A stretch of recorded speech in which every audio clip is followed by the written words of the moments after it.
Our Manchester United is invincible. Hello sir, we're doing a street interview. May I ask which football club you... Wearing a red t-shirt, Shen Yichen spread his hands helplessly and said, isn't it obvious enough? The Red Devils, Manchester United. Do you have any plans to change the club you support in the future? Shen Yichen snorted disdainfully. In this lifetime that will never change. I love only the Red Devils. Among all Manchester United players, who is your favorite? Shen Yichen rolled his eyes with a soft snort. TCH, none of them. They're all trash. Would you be willing to accept a challenge? Shen Yichen asked doubtfully. What challenge? The Saved Red Devils challenge. Shen Yichen waved the person off, threw an arm around the female internet celebrity beside him, and said, no time, don't bother me, I'm heading to a hotel room. January 1st, 2002. In the presidential suite of a 5-star hotel in Jean Province. Hiss. I've been reborn. Shen Yichen stared in shock at the middle-aged woman in front of him. Just as he was about to speak and stop her, he heard a crisp chime. Football Tycoon System successfully bound. The newbie gift pack has been issued. Cash £1 billion. Newbie mission: the host must acquire a British football club within 1 year. Upon completion, the system will be fully activated and generous rewards will be granted. Message: international bank account 065485161 has received 100. Current balance 100 GBP. Shen Yichen picked up the flip phone from the bedside table and stared at the message. Damn, you're actually serious. He drew in a sharp breath. Shut up. HM. Young Master Shen, what's wrong? Shen Yichen lifted the quilt in one motion. He kicked the tender, adoring, middle-aged woman away from the bed. He hastily put on his clothes and sprinted out of the hotel. Once outside, Shen Yichen climbed into the Tigerhead Benz parked by the entrance. Uncle Wong, take me to the airport. Very well, young master.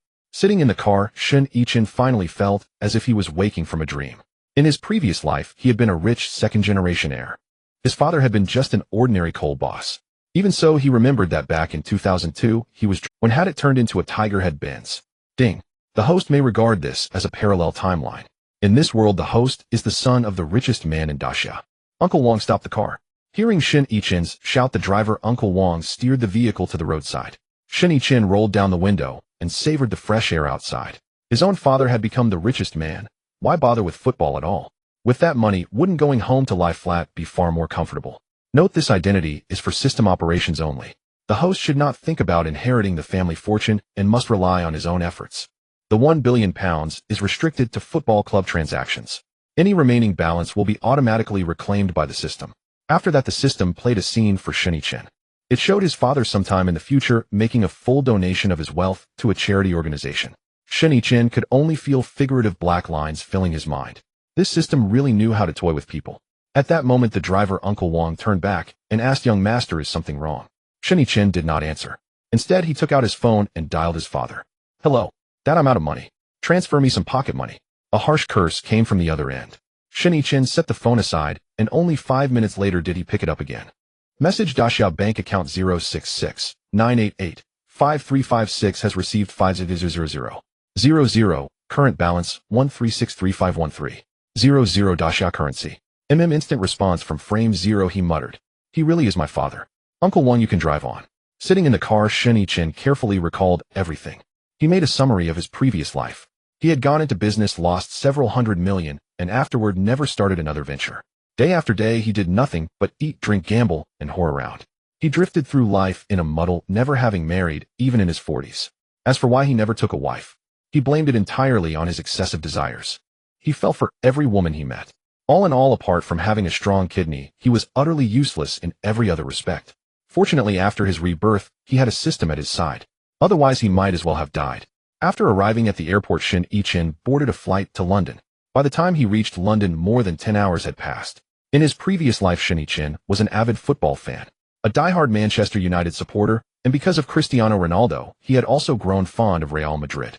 Thus, he was very familiar with London, Manchester, and Madrid. He first went to HSBC to obtain a proof of funds. Afterward, he took a car to the investment bank Seymour. At the front desk of the investment bank stood a middle-aged woman with a neatly styled chinya, her name badge engraved with Eileen Watson. Seeing Shen Yichen, Eileen greeted him politely. Good afternoon, sir. Do you have an appointment? No. Then may I ask which service you wish to handle today? Shen Yichen stated his purpose to the receptionist and handed over his proof of funds. Eileen took the document, and when her gaze fell on the header 100, her pupils contracted. Her tone instantly softened. Please wait a moment. I'll contact Mr. Harris's assistant. Soon afterward, Shen Yichen was escorted to the VIP lounge. A few minutes later, the door to the lounge swung open. Harris entered from outside accompanied by 2 assistants. Mr. Shen, hello. I am Keith Harris, Executive Chairman of Seymour Pierce Investment Bank. Keith Harris was a legendary figure hailed as the godfather of British sports acquisitions. He had led multiple landmark acquisitions in the Premier League, including helping Abramovich acquire Chelsea and Thaxton by Manchester City, among other classic deals. Even in the Glazer family's acquisition of Manchester United, Harris's shadow could be seen behind the scenes. This was precisely why Shen Yichen had come directly to London to find him. After they exchanged handshakes and pleasantries, Harris instructed his assistant to place a stack of documents before Shen Yichen. Mr. Shen, here is the information on the 20 Premier League clubs. Before you came, did you have a particular club in mind that you wished to acquire? Shen Yichen picked up the files and the evaluation reports were all written in meticulous detail. They even marked the likelihood of acquisition for each club. For example, Manchester United's evaluation listed low. Arsenal and Liverpool were marked medium. Chelsea, on the other hand, was marked high. In truth, Manchester United was not entirely without possibilities. When Shen Yichen's gaze settled on Chelsea's evaluation report, Harris smiled and began to explain. Mr. Shen, according to our assessment, I believe Chelsea suits you very well. At that moment, however, Shen Yichen simply closed the file. Looking at Harris with a serious expression, he said, I want to acquire Manchester United. The smile on Harris's face froze instantly. A trace of astonishment flashed behind his lenses. He adjusted his gold-rimmed glasses. In a slightly hesitant tone, he said, Mr. Shen, Manchester United is a very healthy club in terms of operations. To acquire it would be 20 million. Shen Yichen interrupted. Harris paused, staring at Shen Yichen in confusion. 20 million in commission. I don't like being refused. Harris's Adam's apple shifted. He truly had not expected someone from Dachau to be this bold and extravagant. The temptation of 20 million pounds. No one could honestly claim to be unmoved. Besides, until you try, who can say what the final outcome will be? Very well, Mr. Shen, I'm willing to act as your agent. Seated there, Shen Yichen gave a faint smile. Pleasure working with you. Manchester, here I come. What color is the sky over Manchester? The next day, Shen Yichen registered the investment company, Red Capital. Keith Harris became Red Capital's investment advisor. Over the course of the following month, Red Capital began a frenzied buying spree on the secondary market. In just 1 month, Harris successfully acquired 15 of Manchester United's shares. At the same time, he entrusted a private detective agency to dig up scandalous evidence of Edward's marital infidelity. 1 month later, he moved to acquire more shares at a price of £1.89 per share, purchasing 14.3 of Manchester United from its largest single shareholder, Edwards. At this point, Red Capital already held 29.3 of Manchester United's equity, becoming the club's largest shareholder. The Times reported that a mysterious tycoon from Huaxiao was plotting to acquire Premier League club Manchester United. According to the journalist's follow-up report, this mysterious tycoon was very likely Shen Yichen, son of Daxiao's richest man. The Manchester Evening News stated that on February 16, 2002, Shen Yichen and Manchester United's legendary manager Ferguson held a secret meeting in a private room at the Lowry Hotel restaurant.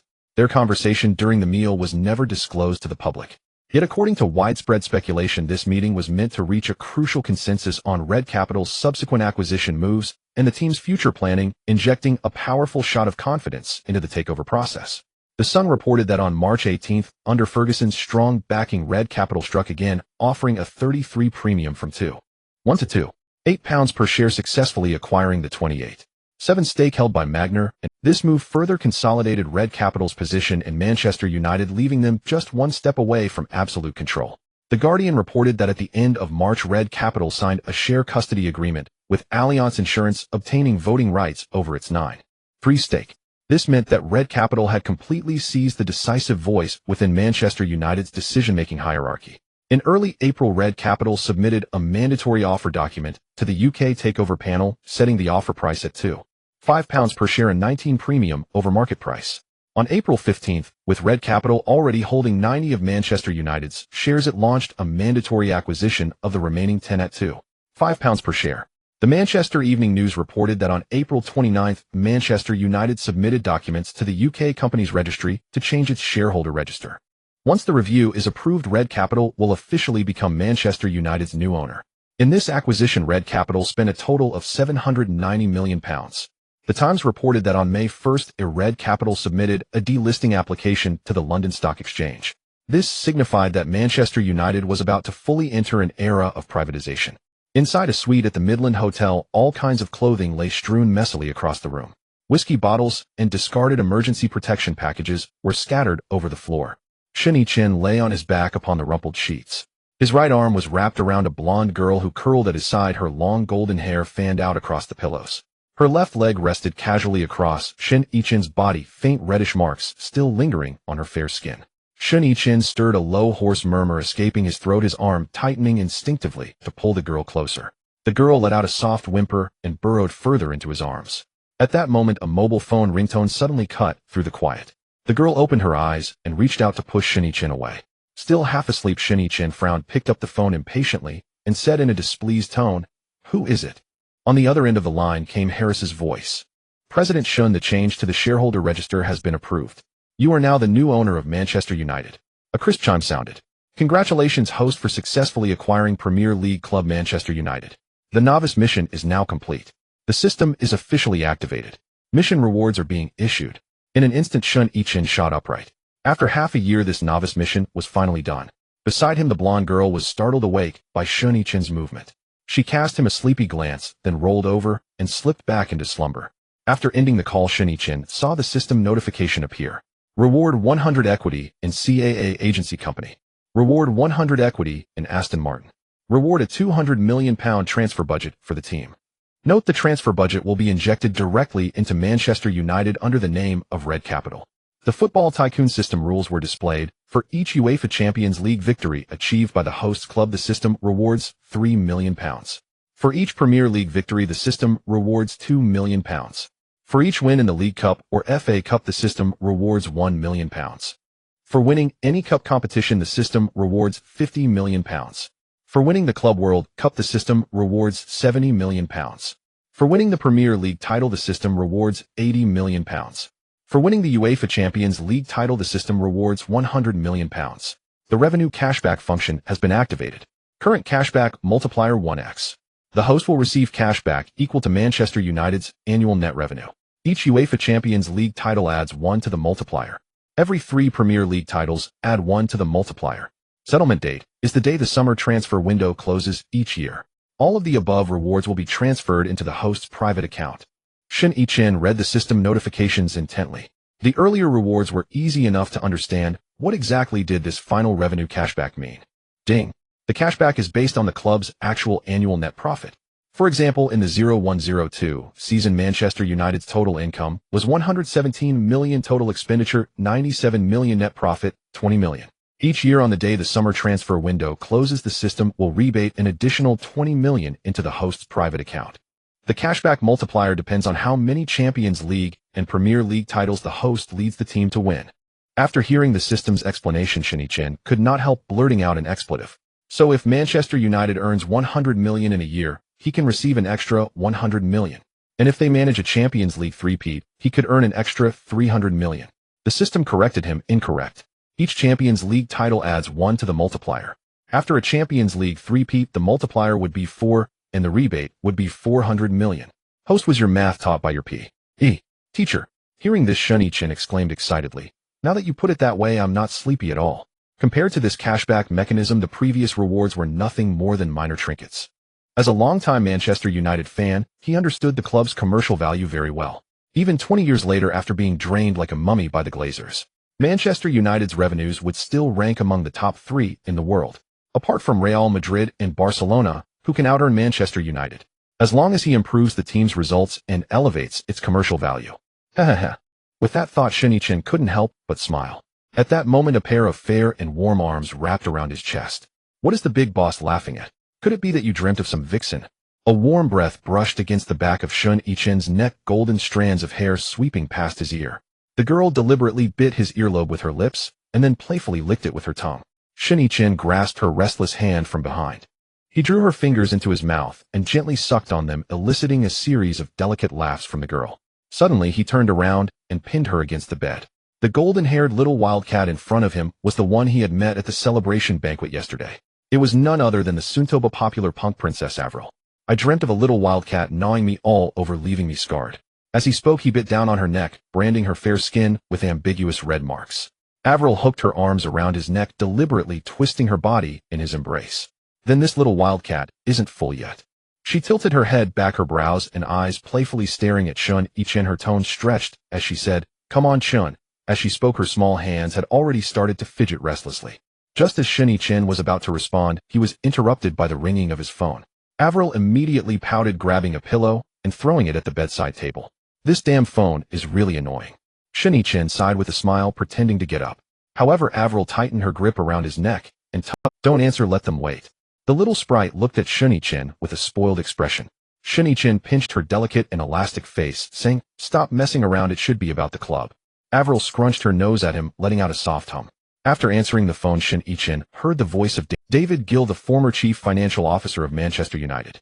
After Shen Yichen became the largest shareholder of Manchester United, he directly appointed him as the club's CEO, fully responsible for the club's daily operations. "Boss, the press conference is scheduled for 4 p.m. Shen Yichen glanced at the time and replied, "Okay, I hiss him. Boss, what's wrong?" Shen Yichen glanced down at Avril and shot her a warning look. However, she seemed oblivious, instead showing a mischievous smile. "David, send a car to pick me up at the hotel at 3 p.m. After saying that, Shen Yichen hung up the phone. Smack! Shen Yichen slapped Avril's perky bottom. But she not only didn't cry out in pain, but instead let out a strange sound. It made his heart feel itchy. Shen Yichen squinted, seemingly contemplating where to strike next. Avril, however, slipped away like an eel. She jumped off the bed and rushed to the bathroom to wash up, leaving Shen Yichen with a view of her snow-white figure. "Damn, you think you can get away?" Shen Yichen stepped forward and wrapped his arms around the girl's slender and soft waist, leaning down to kiss her. "Shen, let's go to the bathroom." Shen Yichen smiled. "You little sprite, you're really..." Before he could finish, the girl actively leaned in to kiss him. This time it was even more intense and wild than before. The two half pushed and half dragged each other towards the bathroom. Next, enter the VIP paid content at 3 p.m. Shen Yichen received a call from David Gill. Just as Shen Yichen was about to get up, he was entangled by the glutinous rice dumpling wrapped in the quilt. "Darling, where are you going?" "To attend a press conference." Avril, with her messy hair, knelt awkwardly on the bed. "I want to go too." She struggled to get up, but her balance faltered, and she fell directly into Shen Yichen's arms. Shen Yichen held Avril's petite and delicate body, smiling. "If you're not afraid of making the headlines tomorrow, then get dressed." Upon hearing this, Avril mischievously replied, "You're more famous than me, so as long as you're not afraid, it's fine." Shen Yichen rubbed her blushing nose. The new owner of Manchester United, accompanied by the rock princess, makes a grand entrance. Avril rolled her eyes at him. "Not good, I'm calling the paparazzi right now. I've already thought of a title. The overbearing CEO and his wild rose." She pretended to start rummaging through her phone. "Little ancestor." Shen Yichen helplessly pulled her into his embrace and gently kissed her chaotic lips. "After the press conference, he'll take you out for a seafood feast." "Deal." Avril immediately released her grip and turned back to lie down in the quilt. After Shen Yichen left, Avril took out her phone and called her good friend Daniel. "Baby, I'm in love." "Guess who he is?" Hint, he's from Dacia and super rich. "Oh my gosh, my little princess, you're in love." In the press conference hall of Carrington Training Ground, hundreds of reporters from around the globe were crammed into folding chairs. Metal stands for camera equipment crisscrossed on the carpet. The satellite broadcast vehicle from Sky Sports was adjusting its signal. Today's press conference would be broadcast live worldwide by Sky Sports. Shen Yichen, dressed in a bespoke suit, entered the venue accompanied by David Gill and Ferguson. The previously noisy scene instantly fell silent. Under the gaze of the crowd, Shen Yichen appeared completely unfazed. He walked confidently to the podium and took a seat. Since his acquisition of Manchester United was made public by the media, he had already become the object of relentless pursuit by the media. The British press had thoroughly uncovered reports labeling him as Daxia's most handsome, rich second generation, the heir of Daxia's most prestigious family, and the richest owner in the Premier League, were flying everywhere. Moreover, a journalist from the Times had even written a special article about the Shun family of Dacia. Otherwise, how could Avril say that her current fame surpasses hers? It's not because she just debuted and lacks exposure. It was because Shen Yichen's exposure during the Manchester United acquisition was simply too high. Once the press conference began, David Gill, as the CEO of Manchester United, was the first to speak. "Ladies and gentlemen, welcome to today's press conference. First of all, on behalf of Manchester United, I would like to announce to everyone, the Red Capital has completed the transfer of equity in Manchester United. Mr. Shen Yichen has become the new owner of Manchester United." As soon as he finished speaking, David Gill led the applause, prompting the reporters below to clap along. After the applause faded, a reporter from The Sun was the first to ask, "Mr. Shen, did the $790 million funding for your acquisition of Manchester United come from a family trust?" Shen Yichen chuckled upon hearing this, looking at the reporter, and teasingly said, "It seems you all are more interested in my wallet than in football." This teasing response drew scattered laughter from the audience. There is no content. 123. 123. 123. No content. Carlos raised an eyebrow at Ronaldo, a hint of skepticism in his expression. Real Madrid could offer you such a high salary too. Before I left, Mr. Florentino specifically instructed me that as long as you nod, the world's highest salary contract will be immediately presented to you. Moreover, if you go to England, you won't have a single friend by your side. You don't even speak English, your communication would be quite difficult. Ronaldo scratched his head, a simple smile appearing on his face. But Carlos, some things are more important than money. Also, the owner of Manchester United has told me that he plans to sign at least 3 players from our Brazilian national team. He said this while giving a hearty slap on Ronaldinho's thigh. Didn't you see? This kid is also going to sign with Manchester United. Carlos. Rivaldo. Just then Ronaldinho's phone in his pocket vibrated suddenly. Are we going downstairs now? Have you finished talking so quickly? Kaká. Ronaldinho glanced up at Kaká. All right, I'll bring him down. As he hung up the phone, little Ronaldo sprang up from the sofa like an agile monkey, hooking his arm around Kaká's neck. Bro, the owner of Manchester United wants to meet you. He's right now in the hotel lobby. All eyes turned toward Kaká like spotlights. The youthful boy's cheeks instantly turned a bit shy. Ronaldo laughed and pinched the soft flesh at Kaká's waist. Haha, looks like the third person is you. He winked at little Ronaldo. Tisk. It seems our boss has a good eye after all. Kaká was teased by the two and retreated, repeatedly accidentally knocking over a nearby fruit platter. Fruits rolled all over the floor, and while Rivaldo bent down to pick them up, he couldn't help but tease. Next time we train, let's just change our team's name to Manchester United Talent Selection Camp. Amidst the laughter, Ronaldinho pushed the still bewildered Kaká toward the door. At this moment, Ronaldo also got up and followed. In a reception room of the hotel lobby, Shen Yichen sat, with several Manchester United staff and Assis. With the sound of footsteps, Ronaldinho, and Kaká pushed the door and entered. Let's get started. Shen Yichen nodded slightly, and the staff immediately handed over the contract that had been prepared in advance. At this time, Assis also began discussing the contract details with Ronaldinho. Meanwhile, Shen Yichen walked slowly to Kaká. Looking closely at his idol from his past life, he suppressed the excitement within him. Then he extended his hand to Kaká and said in a steady voice, "Hello, I am Shen Yichen, the chairman of Manchester United." Kaká quickly stood up, shook Shen Yichen's hand, and humbly said, "Hello, Mr. Shen." Shen Yichen pointed to the genuine leather sofa opposite him, indicating for Kaká to sit down. Leaning back on the sofa, Shen Yichen calmly looked at Kaká and asked, "Do you know why I wanted to meet you?" Kaká, however, shook his head slightly, appearing a bit reserved.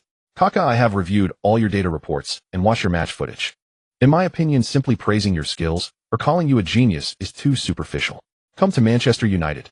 In Manchester, you can obtain everything you desire, whether it is honor, a stage, or room for growth." Upon hearing this, Kaká was momentarily taken aback. The young man in front of him, who was around his age, spoke so directly that he momentarily didn't know how to respond. At this moment, the Brazilian national team's head coach Scolari also arrived in the reception room.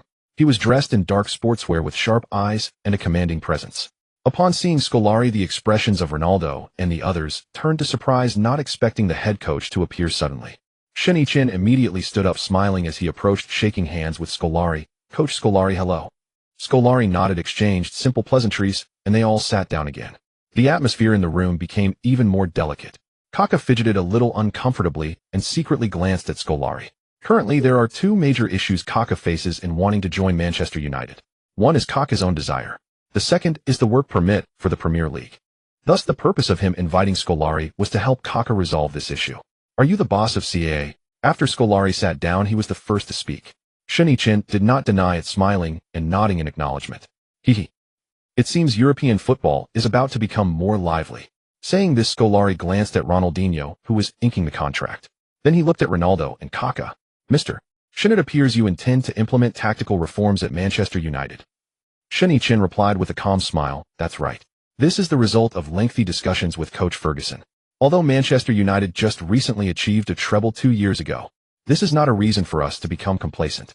Football is continually developing, and we should also keep it." Scolari nodded in agreement. Manchester United itself has enough impact, and if they add those few, I can't help but feel a bit excited. By the way, Mr.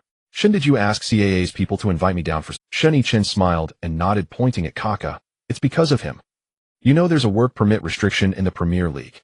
Scolari instantly understood Shen Yichen's intention. Turning to look at Kaká, his eyes held a hint of understanding. "Mr. Shen, I understand your meaning. I've been friends with Hawkinson for a long time." He patted Kaká on the shoulder. I will ensure this kid gets more playing opportunities. Shen Yichen, upon hearing this, took out a business card from his pocket and handed it to Scolari. Thank you very much. If you ever need my assistance, please feel free to call me. Scolari took the business card, glanced at it, and pocketed it. If there's nothing else, I'll take my leave. I still need to arrange their training schedule for tomorrow. After saying this, Scolari got up and left, his footsteps gradually fading away. At this moment, Ronaldo curiously looked at Shen Yichen and asked, "Boss, how did you manage to get the old man to come down? How could you even persuade him to give Kaká more playing time?" Shen Yichen smiled lightly. The owner of Manchester United probably doesn't have that much influence. However, if it were under a different identity, he wouldn't have any reason to refuse me. Saying this, Shen Yichen looked at Kaká. Now let's continue discussing our matters. You can share any thoughts you have with me. I will do my best to fulfill your requests. To be honest, Mr. Shen, I really didn't expect you to come meet me in person. I am quite flattered. I need to discuss with my family whether to join Manchester United. Shen Yichen nodded and said, "Yes, major life decisions require discussions with family before making a decision." As he spoke, he handed a business card to Kaká. "This is my private phone number. Call me once you've made a decision." After saying that, Shen Yichen stood up and walked towards Ronaldinho. At this moment, Ronaldo wrapped his arm around Kaká's shoulder and asked, "So what do you think? Want to come to Manchester?" Kaká frowned at the tight grip, but couldn't help but be curious. "By the way, when did you sign?" "Not long ago, just finished training and came back." Ronaldo smiled widely, showing his signature goofy expression. "Have you been in contact before?" Ronaldo shook his head and replied, "No, last night Murati called me." He lowered his voice and said mysteriously, "He told me he had already discussed my transfer to Manchester United. At the same time, my agent also told me that the owner of Manchester United would come to discuss the contract with me today. Just 2 hours ago after training, I met him here." Kaká said in surprise. "So he took you to Manchester in just one day? What did he discuss with you? Why did you agree so quickly?" Ronaldo suddenly leaned and playfully nudging Kaká's waist with his elbow. "Do you know how he introduced himself to me?" Kaká looked at Ronaldo and shook his head. "Ahem. Hello, I am the owner of Manchester United, Shen Yichen. I am the son of the guy ranked 15th on the Forbes list." Kaká couldn't help but laugh as he listened to Ronaldo's recount. "Be serious." Ronaldo playfully punched him, but also laughed along. Kaká covered his mouth with his hand, trying to suppress his laughter, and nodded. He said he would spend €300 million to form a team entirely composed of superstars. Their goal for next season is to win championships in all competitions. Kaká, how could I not want to join a team with such ambitions? Moreover, following him, my annual salary would be over £5 million. Ronaldo opened his palm and waved it in front of Kaká, speaking in a deliberately mysterious tone. Kaká blinked in surprise and asked curiously, "What do you mean?" Ronaldo lowered his voice and explained. He said he would use his connections to help me secure endorsements worth at least €3 million each year. When you calculate it, my annual income could reach over €10 million. How much do Zidane and Figo make? Currently, I doubt there are any players globally who can earn over €10 million in a year, right? Kaká incredulously asked. "You believe what he said? Aren't you afraid he might be lying?" "TSK. This is based on a signed contract. You can sign a contract for this kind of thing," Kaká said, looking skeptical. Ronaldo explained. "Do you know what other identity Mr. Shen holds? He is the chairman of CAA agency." Kaká asked, "What is CAA?" CAA is one of the top 3 agencies in the world. Many well-known they represent not only sports stars, but also fashion models, singers, and actors. Mr. Shen signed a 5-year contract with me. He promised to create at least an additional €3 million in commercial revenue for me each year. Even if I leave Manchester United in 2 years, this contract remains valid. Now do you understand why I agreed to him so readily?" As he spoke, Ronaldo pointed to Ronaldinho in the distance and said, "After he signs the contract, you can ask him. He probably has the same situation, just unsure of how much he can earn from the contract." Kaká found it hard to believe, saying, "Contracts can be signed like that." On the other side, Ronaldinho's signing process was also going smoothly. After he finished signing the 3 of them, after leaving the reception hall, Kaká asked, "So how much is your annual salary?" £3,000 after tax. But at this point, Ronaldinho paused mysteriously. The other 2 exchanged knowing smiles. "Hey, why are you 2 not curious at all?" Kaká said. "Ronaldinho also signed with an agency. What's there to be curious about?" Hearing this, Ronaldinho grabbed Ronaldo's bald head and asked, "How much is your agency contract worth?" Ronaldo smiled goofily and held up 3 fingers. "3 million. Oh, come on, mine is only 1 million. Ronaldinho said, a bit dejected, holding his head. "But Mr. Shen also mentioned that it would increase based on performance. Moreover, if we help Manchester United win championships, we will also receive bonuses based on our performance." Ronaldo nodded and said, "Yes, I am aware of that, but I don't know how they evaluate those bonuses. Today I roughly looked over it, but I didn't quite understand." Ronaldinho explained at this moment. Manchester United has a professional evaluation standard, not simply judging based on goals or assists. The specifics may only be clear once we get to Manchester United. Kaká listened to their conversation, growing more curious about Manchester United. As soon as he returned to his room, he immediately called his father and recounted what happened today. Kaká's father became interested in Manchester United after hearing his son's story. So he asked Kaká for Shen Yichen's phone number and proactively contacted him. The Manchester Evening News, May 20, 2002. Manchester United Football Club has reached an agreement with Inter Milan. Brazilian international Ronaldo joins Manchester United. The contract is valid until May 20, 2007. The fixed transfer fee for this deal is €40 million. It is reported that Ronaldo will receive a top contract with a weekly salary of €150,000. This means he will become the highest paid football player in the world. He will also become the first football player in history to earn over €10 million a year. Meanwhile, Manchester United Football Club has reached an agreement with Paris Saint-Germain. Brazilian international Ronaldinho joins Manchester United. The contract is valid until May 20, 2007. The fixed transfer fee for this deal is €20 million. It is reported that Ronaldinho's weekly salary is €9,000. Manchester United is taking the Jumeirah Beach Hotel in Dubai, UAE. At this moment, several English players are gathered together chatting. Ferdinand walked in from outside. Beckham immediately stepped forward to ask, "So Rio, was the contract signed?" "Done." Ferdinand opened his arms, revealing a big, bright smile. He pulled Beckham into an embrace, the sound of their backs slapping together echoing. David from now on will be brothers in the trenches. In the corner, Ashley Cole stirred his drink with a straw, the ice cubes in the glass clinking. With a transfer fee of €45 million, a Rio, your value is almost approaching that of gold. Ferdinand had just released Beckham. He joked towards Ashley Cole, "Don't be so sour with me. Once I get to Old Trafford, I guarantee to tighten your Arsenal's attacking line. Next season, Henry won't even touch the goal frame." This line made Joe Cole burst out laughing, spraying soda onto the carpet as he sank into the couch. Ferdinand picked up a cushion, pretending to throw it. Out of the corner of his eye, he noticed Beckham's curious gaze. He suddenly lowered his voice and leaned in. "David, guess what news I just received?" Beckham looked at Ferdinand with curiosity, asking, "What?" "Can you guess who that young boss has signed?" Ferdinand spoke mysteriously. Beckham shook his head. "Ronaldo." "What?" Beckham was surprised to hear this news. Joe Cole even jumped up from the sofa. At this moment, several other teammates also turned their gazes over. "R9, that's the fallen Samba genius. Where did you hear this news?" Ferdinand shrugged slightly, saying, "The person who signed with me told me that Ronaldo has already signed with Manchester United. Not just him, but also a little Brazilian guy seems to be called Ronaldinho. I heard he is quite a formidable character too." Gerard chimed in from the side, saying, "Is Manchester United planning to adopt the Samba style, buying so many Brazilian players?" Beckham shook his head in response, saying, "I don't know, you all know Ferguson's temper. He hates players holding onto the ball. Since I joined the Manchester United first team, besides Cantona, I haven't seen anyone who could hold the ball for long without getting scolded by Ferguson. With Ronaldo's playing style, once he gets to Old Trafford, he will probably need to be blow-dried every—" Ashley Cole slumped on the recliner, sneering, "But speaking of it, your boss really has money. Just signed Rio for €45 million and can still afford Ronaldo. Even if Ronaldo has suffered a few major injuries, his market value must still be considerable."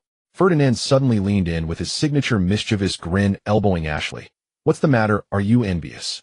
How about I and David say a few good words for you to get you to Manchester United?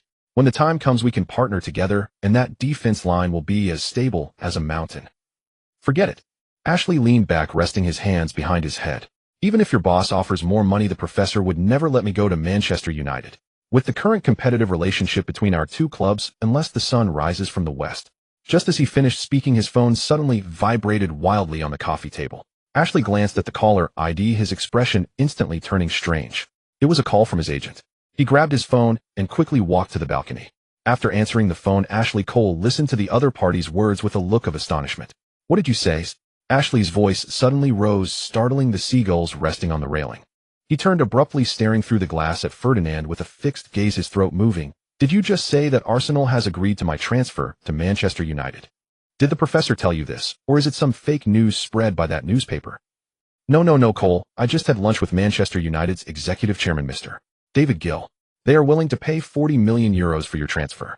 The Arsenal management has already agreed to Manchester United's offer. I can clearly tell you now, as long as you nod, a weekly salary of €7,500 will be yours. Next season you will be playing at Old Trafford. I've already discussed all the terms with them. If you agree, the Manchester United staff is in Dubai, and you can sign with them at any time. €7,500 a week. Are you sure you're not joking?" Ashley Cole lowered his voice, his eyes. I am sure. After hanging up the phone, Ashley's hand holding the phone was still trembling slightly. He pushed open the glass door and walked back to the living room, his steps unsteady, as if his soul had been sucked away. Ferdinand was the first to notice something was off, asking Cole, what's wrong? Gerard also leaned over with concern, saying, is there an urgent matter at home? If you need help, just say it. Ashley swallowed hard, scanning the faces of everyone. Suddenly, he stepped forward and grabbed Ferdinand's arm. Quick, tell me what you discussed when you signed with Manchester United. Were there any special clauses in the contract? Ferdinand chuckled. No way, Cole, you wouldn't really want to go to Manchester United, would you? Ashley Cole looked at Ferdinand, his eyes filled with enthusiasm. It's a weekly salary of 7,500. That's more than double my salary at Arsenal. Only a fool wouldn't go. Ferdinand laughed, pointing at Ashley Cole. This made Cole roll his eyes at him, and finally he directly grabbed his neck. All right, no more joking, let me tell you. Then Ferdinand began to chat with Ashley Cole, while Beckham turned to go. At this moment, Bart and Scholes were nestled in their room, watching TV. When Beckham walked in, Scholes was the first to ask, did Rio finish signing? Beckham nodded, saying yes. Bart, sitting on the sofa, laughed. Wow, our new boss is really quick in handling things. I didn't expect Rio to become our teammate so soon. Beckham shrugged slightly, saying, and there's something else you wouldn't expect. As he spoke, he pointed to the adjacent room, saying, there's another person who seems to be signing soon. Scholes grabbed Beckham's arm, asking, is he also a player from this training camp? Beckham didn't keep them in suspense, nodding and saying, it's that guy Ashley Cole. Right now he's chatting with Ferdinand about the contract. Scholes exclaimed, holding his head in amazement. Oh my God, is the boss planning to assemble the England national team? He wouldn't be buying Michael Owen and Gerard too, would he? Beckham shook his head, saying, probably not. The new forward is likely Ronaldo from Brazil. Who? Who are you talking about? R9, the phenomenon in Brazil. The very one driving Neville to distraction. Scholes and Bud exchanged a knowing glance. Then the ginger-haired man adopted an extravagantly animated expression and declared, with next season's Manchester United, is there any opponent left unconquerable? Huh. That Solskjaer fellow will be back on the bench every single day next season. Ha ha ha. Before the World Cup kicked off, Manchester United launched a frenzied spending spree in the transfer market. Scarcely a whisper of rumor surfaced, because any player rumored to be linked with United was usually signed. That summer marked the grand opening of football's golden age for Manchester United. Inside a villa in Moscow, Abramovich sat on the sofa reading the newspaper, his eldest daughter Anna seated beside him. Suddenly Abramovich let out a soft chuckle. This Shen Yichen from Dacia is truly fascinating. A faint, intrigued smile curled at the corner of his lips, his eyes glinting with quiet amusement. Anna immediately lifted her head, her clear, wide eyes brimming with curiosity as she tilted her small face upward. Daddy, what's so funny?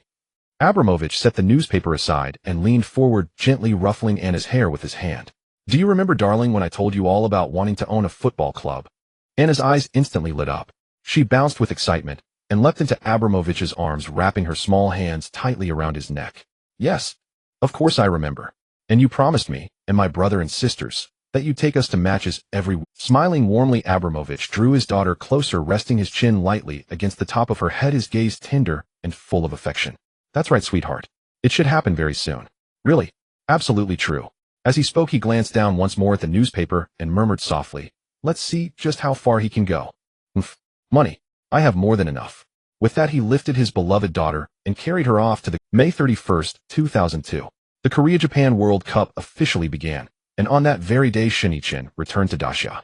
Outside the VIP lane of Shanghai Hongqiao International Airport, a black Maybach stood motionless beneath the shade of trees. Shen Yichen, wearing sunglasses, emerged from the terminal alongside several Manchester United staff members.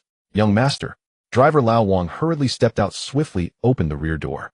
Shen Yichen regarded the Maybach before him and quipped with playful irony. Old Shen really knows how to level up.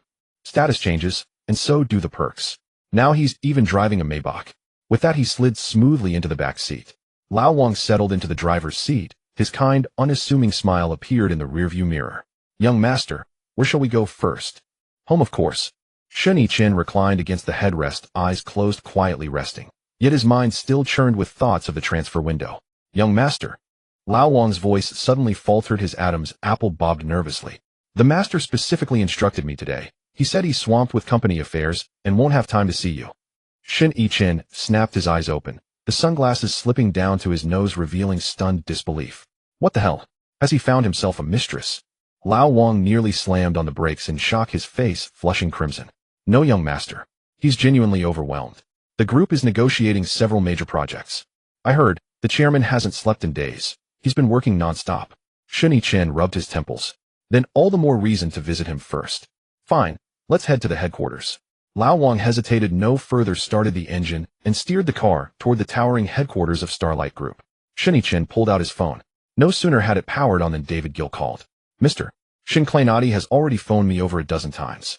Heh, he's practically frantic by now. Leaning back against the supple leather seat, Shen Yichen's lips curled into a sardonic smile. That old fool reaping what he sowed. Does he honestly believe Juventus would pay 60 million for Nesta? Plainly put, it's a trap laid jointly by Juventus and AC Milan, just for him. Mr. Shen, how should I respond? Gazing out the window at skyscrapers blurring past, Shen Yichen's tone turned icy and decisive. 40 million. If he accepts, sign the contract immediately. Not €1 more, no negotiation. But, he paused, deliberately, fingertips tapping rhythmically against the armrest. Keep him waiting. The transfer window still has 2 months left.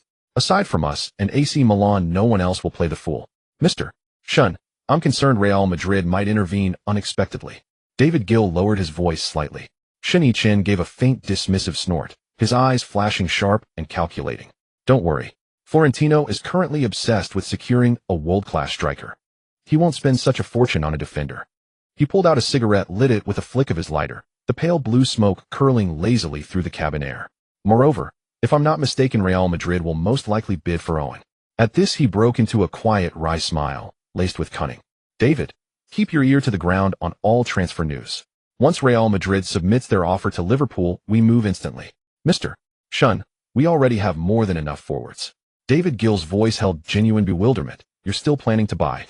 Shen Yichen exhaled a perfect smoke ring, the vapor dispersing slowly in the sunlight. No, we'll help Real Madrid inflate the price. His voice carried the mischievous satisfaction of a prank well executed. Let Florentino taste what it feels like to be led by the nose, and save us both future friction in the transfer market. A beat of silence followed on the line. Then David Gill burst into sudden enlightened laughter. Puffed. Leave it to me. I'll guarantee Real Madrid's transfer budget takes several staggering leaps. Shen Yichen nodded, satisfied. A dozen minutes later, Shen Yichen's car halted before the gleaming entrance of Starlight Group Tower. Stepping out, he gazed up at the imposing structure and sighed softly. This didn't look like any Chinese corporate headquarters from 2002. As Shen Yichen entered the lobby, the receptionist approached. Good morning, sir. Do you have an appointment? Shen Yichen glanced at her, about to speak, when Lao Wang dashed into the lobby, clutching Shen Yichen's crocodile-skin briefcase. Young master, the elevator has been reserved by security. This way, please. An eerie hush fell across the lobby. Several visitors filling out forms froze mid-stroke, pens hovering above paper. Shen Yichen offered the receptionist a faint, enigmatic smile before following Lao Wang toward the elevators. After they disappeared, the receptionists whispered among themselves. Isn't that Uncle Wang, the chairman's personal driver? Why is he treating that young man with such deference? A nearby colleague teased, oh, could that handsome guy possibly be the chairman's son? Inside the VIP reception room of the Xingchen Group, Shen Yichen leisurely sipped his tea. Creak. The door of the reception room was suddenly pushed open. A dozen elite professionals walked in from outside. At the back was a middle-aged man exuding a corporate demeanor. Shun Jianjun, the chairman of Xingchen Group, and Shen Yichen's father. Shen Yichen lazily glanced over the assistant team following his father. Suddenly, he raised his head and drank his tea in one go. Is Mr. Shen planning to move the conference room into the reception room? Shen Jianjun and the others sat across from Shen Yichen. With a serious expression, Shen Jianjun looked at Shen Yichen and said, I heard from Secretary Li that young Mr. Shen is here to discuss business. He deliberately emphasized the words, young Mr. Shen, his tone laced with obvious sarcasm. Hee old Shen. Just as Shen Yichen was about to speak, his father's icy gaze interrupted him. Be serious. Shen Jianjun suddenly put on his glasses, his gaze sharp behind the lenses. This is the company. If you want to fool around, go home. His voice was deep and powerful, causing the air in the conference room to tremble slightly. Shen Yichen curled his lips, inwardly cursing. All right, old Shen, you've really made it big. You've become the richest man in Daxiao. I see you're really getting ahead of yourself. Shen Yichen tugged at his tie, revealing a rogue smile. Old Shen. No, Mr. Shen. Then I'll say it. I want to invite Xingchen Group to become Manchester United's global top sponsor. Saying this, he gestured to a Manchester United staff member beside him. The accompanying Manchester United marketing director immediately stepped forward, handing the prepared documents and materials to the assistant. Shen Jianjun, wearing gold-rimmed glasses, quickly flipped through the materials. He suddenly let out a cold laugh, his voice as hard as iron. Is this the business you want to discuss with me? Football sponsorship. You really dare to ask for it. 8 million over 4 years, and that's euros. Shen Yichen looked at Shen Yichen and chuckled. Mr. Shen, please mind your language. We are discussing business here. Please refer to me as Mr. You. Facing the somewhat exasperated Shen Yichen, Shen Yichen calmly said, we are currently discussing a multinational business collaboration. As the chairman of Xingchen Group, I hope you can treat my proposal with a professional attitude. Shen Yichen shot a fierce glance at Shen Yichen and coldly laughed. This sponsorship requires a large investment with a long return period and high risks. That's because you're short-sighted. Shen Yichen thought, this little brat now dares to speak to me like this. Shen Yichen leaned slightly forward and had someone pass a project proposal. Take a look at this. Although Shen Yichen looked at Shen Yichen with disdain, he still opened the proposal. At this moment, an assistant behind Shen Yichen suddenly exclaimed after seeing Ronaldo's name, R9. Shen Yichen turned his head to look at the person. The assistant quickly covered his mouth. Sorry, mister. Shen Yichen did not blame him, but asked, do you know this person? The assistant lowered his voice and leaned towards Shen Yichen's ear. Mr. Shen, this person is a globally renowned football star. Not only do I know him, but anyone in Daxia who likes football should know him by rights. After hearing the assistant's words, Shen Yichen began to reassess the project proposal. At this moment, Shen Yichen began to speak. Currently, the real estate market in Daxia is entering a phase of rapid development. The industries of Xingchen real estate can be considered nearly nationwide. Daxia has a total population of over 1 billion, and according to our research report, the number of football fans reaches as high as 200 million. Manchester United is the most followed team. What a huge advertising market this is. With the Chinese logo of Xingchen real estate printed on Manchester United jerseys appearing on the Premier League and Champions League stages, how many times will the brand exposure increase? 8 million euros, and Xingchen Group will become Manchester United's global strategic partner. This market effect is far beyond what you can currently measure with data. More importantly, I will simultaneously develop the Chinese market, enabling Manchester United's influence in the country to achieve exponential growth.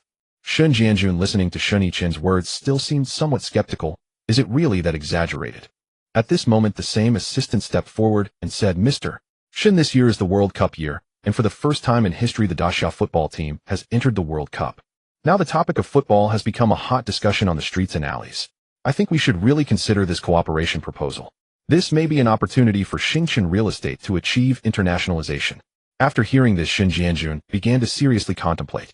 After thinking for a while, he said to Shen Yichen, I will have the group analyze this project proposal carefully. Once there is a result, I will have someone notify you. Upon hearing this, Shen Yichen spread his hands and said, all right, then I will wait for Mr. Shen's good news. Saying this, he made to get up and leave. Wait a moment. Hearing Shen Yichen's call, Shen Yichen turned back and asked, is there anything else, Mr. Shen? Shen Yichen frowned and glared at him. Where are you going? Going to drink. Shen Yichen. You little brat, after being away for half a year, you come back just to drink. Can't you at least go home to see your mom first?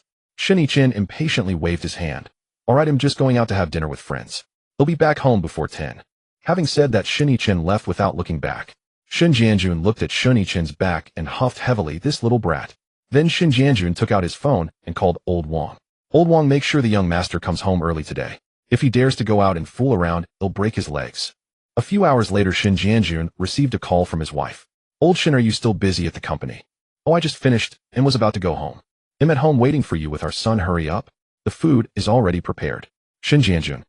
What? You mean that little brat is back home? Didn't he say he wouldn't be home for dinner tonight? Old Shen, our son has grown up. Could you stop looking at him through tinted glasses? When you leave the company, he came to pick me up after work. Right now, he is still in the kitchen preparing dinner for you. Shen Yichen thought, this kid, isn't he out of money again? Okay, I'll head back now. Shen family's villa. Old Shen, wash your hands and come to eat. As Shen Yichen entered the house, he heard his wife's voice calling from the kitchen. At the dining table, Shen Yichen was bringing a dish to the table, his white shirt sleeves rolled up, high flowered, dusting his forehead. Seeing his father come in, he awkwardly tugged at his collar and said, I just made this casually, give it a try. At that moment, Shen Yichen's wife, Gu Qian, came out of the kitchen carrying the last dish. Looking at the mother and son as well as the food on the table, something in Shen Yichen's heart was gently touched. What are you standing there for? Gu Qian took off her apron and playfully pushed him, saying, we've been waiting for you. After the three of them sat down, Shen Yichen pointed to the most prominent braised lion's head and said, Dad, I made this using the method you taught me, adding diced lotus root to ensure it's crispy on the outside and tender on the inside. Shen Yichen took a piece of the lion's head and bit into it, The familiar taste spread across his tongue, yet his eyes suddenly felt a bit warm. The image of teaching his son to cook 10 years ago overlapped with the scene before him. At that time, he always thought his son was clumsy. Now this kid had truly managed to replicate the taste from back then. Gu Qian chuckled to herself, adding a spoonful of soup to her husband's bowl. Try this. Yichen specially went to buy fresh bamboo shoots, saying it's your favorite. Her eyes were full of tenderness. Our son has grown up and knows how to care for others now. After tasting a couple of spoonfuls of soup, Shen Yichen still wore a serious expression, but a hint of warmth flickered between his brows. Xiaochen, regarding the sponsorship proposal you mentioned to me today, the company's assessment is out. You'll need to go to the company tomorrow to sign the contract. Shen Yichen merely nodded lightly at this. Ding. Host, are you trying to exploit a bug here? Shen Yichen replied. What do you mean by exploiting a bug? This is a normal business cooperation. I could negotiate sponsorship with other companies just as well without involving the Xingchen group. Is there a problem? System. No problem. You're amazing. In fact, what Shen Yichen said, however, negotiating sponsorship with the Xingchen group was much easier than with other companies. By the way, Dad, I have another favor to ask of you. Shen Jianjun's previously relaxed expression immediately tensed up again. Whenever this kid called him Dad, it surely meant trouble. You've already agreed to the sponsorship, what else do you want? Shen Yichen smiled at Shen Jianjun, saying, Dad, don't be so anxious. It's nothing major. As you know, I just took over the club, and I need someone to help me with administrative and management tasks. But I don't have anyone capable on my hands. Hearing this, Shen Jianjun's furrowed brows relaxed again, and he said, well, this matter. All right, tomorrow, I'll have the HR director of the Xingchen group assign a few people to you. Shen Yichen added, Dad, can I choose the people myself? After all, they will be working with me in the future. Shen Yichen said with a smile full of flattery. Shen Jianjun thought it was just a minor matter of assigning a few people, and without much thought he waved his hand. All right. With the approval, Shen Yichen's lips curled into a scheming smile. He then took out the personnel files he had prepared in advance. Shen Jianjun took the files, flipped through them casually, but as soon as he glanced at them, his face turned darker than the bottom of a pot. He suddenly stood up with a loud bang. Shen Jianjun slammed the table hard. You little rascal. What are you trying to set a trap for me? Shen Yichen was already prepared. With a swift motion, he hid behind Gu Qian, tightly gripping the hem of her clothes, poking his head out from her shoulder, and pitifully cried, Mom. Mom. Gu Qian was startled by this sudden commotion. She turned around, blocking her son, her brows raised, glaring at Shen Jianjun. Old Shen, what are you trying to do? Isn't it just that my son asked for 2 people? Why are you making such a big fuss about it? Shen Jianjun was trembling with anger, reaching out to drag Shen Yichen, who was hiding behind his wife, out, but Gu Qian shot him a glare that stopped him in his tracks. He pointed at Shen Yichen, his voice rising. You don't understand how important those people he wants are to the group. Taking this opportunity, Shen Yichen leaned closer to Gu Qian's ear, slyly glancing at his father, and whispered, Mom, all the people I want are beauties. They are indeed quite important to the group. He emphasized the words quite important and winked at his mother. Gu Qian's expression darkened instantly. All right, Shen Jianjun, you've really progressed. Sigh. Wife, don't listen to this little rascal's nonsense. Shen Jianjun panicked, hurriedly explaining, I swear these few people are really very important to the company. But Shen Yichen, undeterred, stepped forward, grabbing a photo from the file, and held it up in front of Gu Qian, saying, Mom, look, isn't she quite pretty? To be honest, my dad has a really good eye for people. Those female stars can't compare to them. Gu Qian glanced at it, and her face turned pale instantly. She snatched the file from him and slapped it down on Shen Jianjun's chest. Old Shen, let me tell you, if you don't want to live this life anymore, we can get a divorce. With that, she tossed her hair and walked away in high heels, leaving the 2 men in the living room. One was stunned like a wooden chicken, while the other was stifling a laugh, his face turning beet red. Little rascal, what good will a divorce do you? Sigh. Dad, why do you have to resort to slippers over a small disagreement? Half an hour later, Shen Yichen lay on the large bed in his room, rubbing his somewhat swollen backside, pointing at that file, and saying, Damn, how much trouble did I go through for you guys? You all better repay me well in the future. The next morning, Gu Qian dragged Shen Yichen out of bed. Mom, I haven't adjusted to the time difference yet. What are you doing up so early? Your dad has called the people you wanted over, aren't you going down to see? Hearing this, Shen Yichen sat up abruptly. Where are they? They're in the living room downstairs. Upon hearing this, Shen Yichen immediately got out of bed and began to get dressed. By the time the mother and son arrived in the living room, they saw 5 career elites in professional attire quietly standing there. After Gu Qian and Shen Yichen came down, the group turned their gazes towards Shen Yichen. Gu Qian and Shen Yichen sat on the sofa opposite them, and after sizing them up, she said, From today onwards, you will all work with Xiaochen. He is your new boss. Of course, your salaries remain unchanged. You all need to assist Xiaochen well under. The 5 of them basically didn't hesitate, replying in unison, Yes, ma'am. Andy Guan, Wen Jianai, Stella, and Qin Shi sat on the sofa. Gu Qian's gaze swept over the few people in front of her, and she slightly raised the corners of her mouth, nodding with satisfaction. She then turned her head to look at Shen Yichen, who was sitting beside her, her eyes filled with tenderness. Son, Mom is going to the capital to see your grandfather today. Would you like to go with me? Shen Yichen, upon hearing this, gently tapped the armrest with his fingers. After pondering for a moment, he raised his head. Mom, I still need to go to South Korea. There are a few cooperative projects I need to discuss in person. Moreover, the club is currently at a critical period with various events being prepared and player training arrangements. There's a lot that needs my attention. Gu Qian slightly raised her eyebrows, a hint of surprise flashing in her eyes, as she chuckled lightly. I didn't expect my son to be so career-minded now. You used to be so carefree and playful, but now you've truly impressed me. She paused and added, all right, I want you. Just take care of yourself while you're out there. Don't overexert yourself. When discussing cooperation, remember to be calm. Shen Yichen smiled and nodded. Mom, you can rest assured. I'm all grown up now. I can take care of myself. When you visit grandfather, please send my regards and bring him some of his favorite snacks. Once I finish my business here, he'll come back to see you. Gu Qian stood up, walked to Shen Yichen's side, and gently patted his shoulder. I know you are becoming more responsible. Well, then I'm leaving. If you run into any trouble while you're out, remember to tell the family. Don't bear it alone. Shen Yichen also stood up and accompanied Gu Qian to the door. Mom, please be careful on the road. Message me when you arrive. Gu Qian replied and left with her exquisite handbag. Shen Yichen watched his mother leave, letting out a slight sigh before turning back into the living room. Looking at the 5 people standing opposite him, he said, you will be working with me from now on. What do you know about Manchester United Football Club?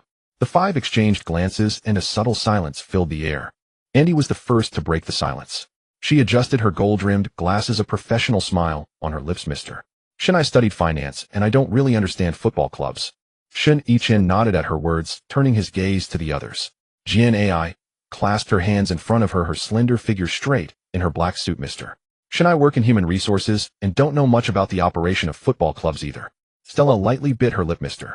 Shen, I'm the business director at Star Group, and I have limited involvement in business collaborations in the sports industry. Stella said somewhat awkwardly. Shen Yichen nodded and turned his attention to the remaining 2 individuals. Qin responded quickly, saying, Mr. Shen, I graduated from law school and am currently in charge of the legal department. I can provide clarity on any legal matters. Her words were delivered rapidly, exuding the competence typical of a workplace elite. Guanwen, waiting for Qin to finish, immediately spoke up. Shen. Guanwen was about to speak when she was suddenly interrupted by Shen Yichen's question. Andy, do you know about Aston Martin? Andy was taken aback for a moment, but quickly responded, oh, of course I know. It's a well-known automotive company. And she paused and added, however, they have been experiencing continuous losses in recent years due to excessive investment in research and development. Good. Shen Yichen suddenly stood up and walked in front of Andy. Now I appoint you as the executive president of this company. Will be under your management. He patted Andy's shoulder. Just don't let it go bankrupt. Andy. Her eyes widened in utter disbelief. Before she could digest this news, Shen Yichen turned to Stella. Do you know about CA? Of course I do. Star Group has many business collaborations with artists under CAA. Stella's voice unconsciously rose, filled with confidence. All right, CAA is yours. Go to the Los Angeles headquarters tomorrow and serve as the executive president of CAA. Shen Yichen said casually, hands in his pockets, the same requirements as Andy. Don't let it go bankrupt. Mr. Shen. Stella was about to speak when she was interrupted by Shen Yichen lifting his hand. Jian Ai, Qin, both of you will go to Manchester tomorrow. Jian Ai will serve as the financial director of Manchester United Football Club, and Qin will be in charge of the legal department. His gaze swept over the pale faces of the 2, and he suddenly smiled. Don't worry, I'll arrange for someone to help you get familiar with the business. Guanwen, who had been left out for a while, finally couldn't hold back. Mr. Shen, what will I do? Shen Yichen looked up at Guanwen, a mischievous smile appearing at the corner of his mouth. You will be my assistant. He deliberately elongated his tone, watching Guanwen's expression freeze in shock, and added, don't underestimate this position. My assistant will be involved in all core decisions. Guanwen was left speechless upon hearing this. After all, I am the administrative director of Star Group, and he wants me to be his assistant. At this moment, Jian Ai spoke up. Mr. Shen, I have always worked in human resources. Do you think you can't handle? How about you both switch roles? As he spoke, Shen Yichen pointed to Guanwen in front of her. Guanwen's previously drooping gaze suddenly brightened, her meticulously shaped eyebrows also lifting. Unexpectedly, Jian Ai suddenly stepped forward, speaking earnestly. No, I can do it. As long as Mr. Shen trusts me, I can learn anything. I have a very strong ability to learn. Guanwen looked at the indignant Jian Ai, opened her mouth to speak, but then closed it again, her carefully painted red lips trembling slightly. Qin beside her quietly tugged at her sleeve, but was brushed off discreetly. Very good. Shen Yichen, hands in pockets, wore an increasingly evident mischievous smile. Since everyone has no further questions, you can all go back and prepare. Guanwen, go buy a plane ticket to Seoul for me. Guanwen gritted her teeth tightly, her nails digging into her palm, and after a long moment finally squeezed out a few words, yes, Mr. Shen. As she turned to leave, her high heels made a sharp sound against the floor, as if she wanted to vent all her pent-up frustration in that sound. After several people exited Shen's villa, Qin Shi linked arms with Guanwen, saying, Guan, if you don't like it, just tell him. Let him find someone else to assist young Shen. At these words, Guanwen nodded. Meanwhile, Andy interjected, don't go looking for old Shen. Oh, it's useless. Andy, why? Qin Shi was the youngest among the group, lacking the rich experiences of the others. Stella on the side quickly understood the implications of Andy's words. It's clear that we are being targeted by the— Did you not hear the madam say to stay close to young Master Shen and work well? Our salaries remain unchanged. So no matter what young Master Shen asks us to do, our pay still comes from Xingqian Group. At this point, Qin Shi expressed some discontent, saying, we have been diligent at Xingqian Group. The madam shouldn't treat us this way, right? No, I still want to find old Master Shen. At this moment, Jian Ai grabbed Qin Shi and said, Xiao Qin, don't get too worked up. Everything has two sides. As Jian Ai spoke, the others turned their gazes toward her. Think about it, old Master Shen only has this one son. Although he is only 21 now, he will definitely take over old Master Shen's position in the future. Why did old Master Shen send us to be by young Master Shen's side? Qin Shi suddenly realized, saying, oh, I understand. To pass on the family line. Old Master Shen must think that the eldest son is not suitable, so he wants young Master Shen to marry early and have a grandson. The four girls looked at Qin Shi, blinking in speechlessness. Andy rubbed her forehead and called out to the others, all right, let's go. I still need to go home and pack my things. Upon hearing this, Stella followed suit and left. Guanwen also seemed resigned, linking arms with Jian Ai as they headed to their shared apartment. Only Qin Shi looked somewhat bewildered at the retreating figures. Am I wrong in my guess?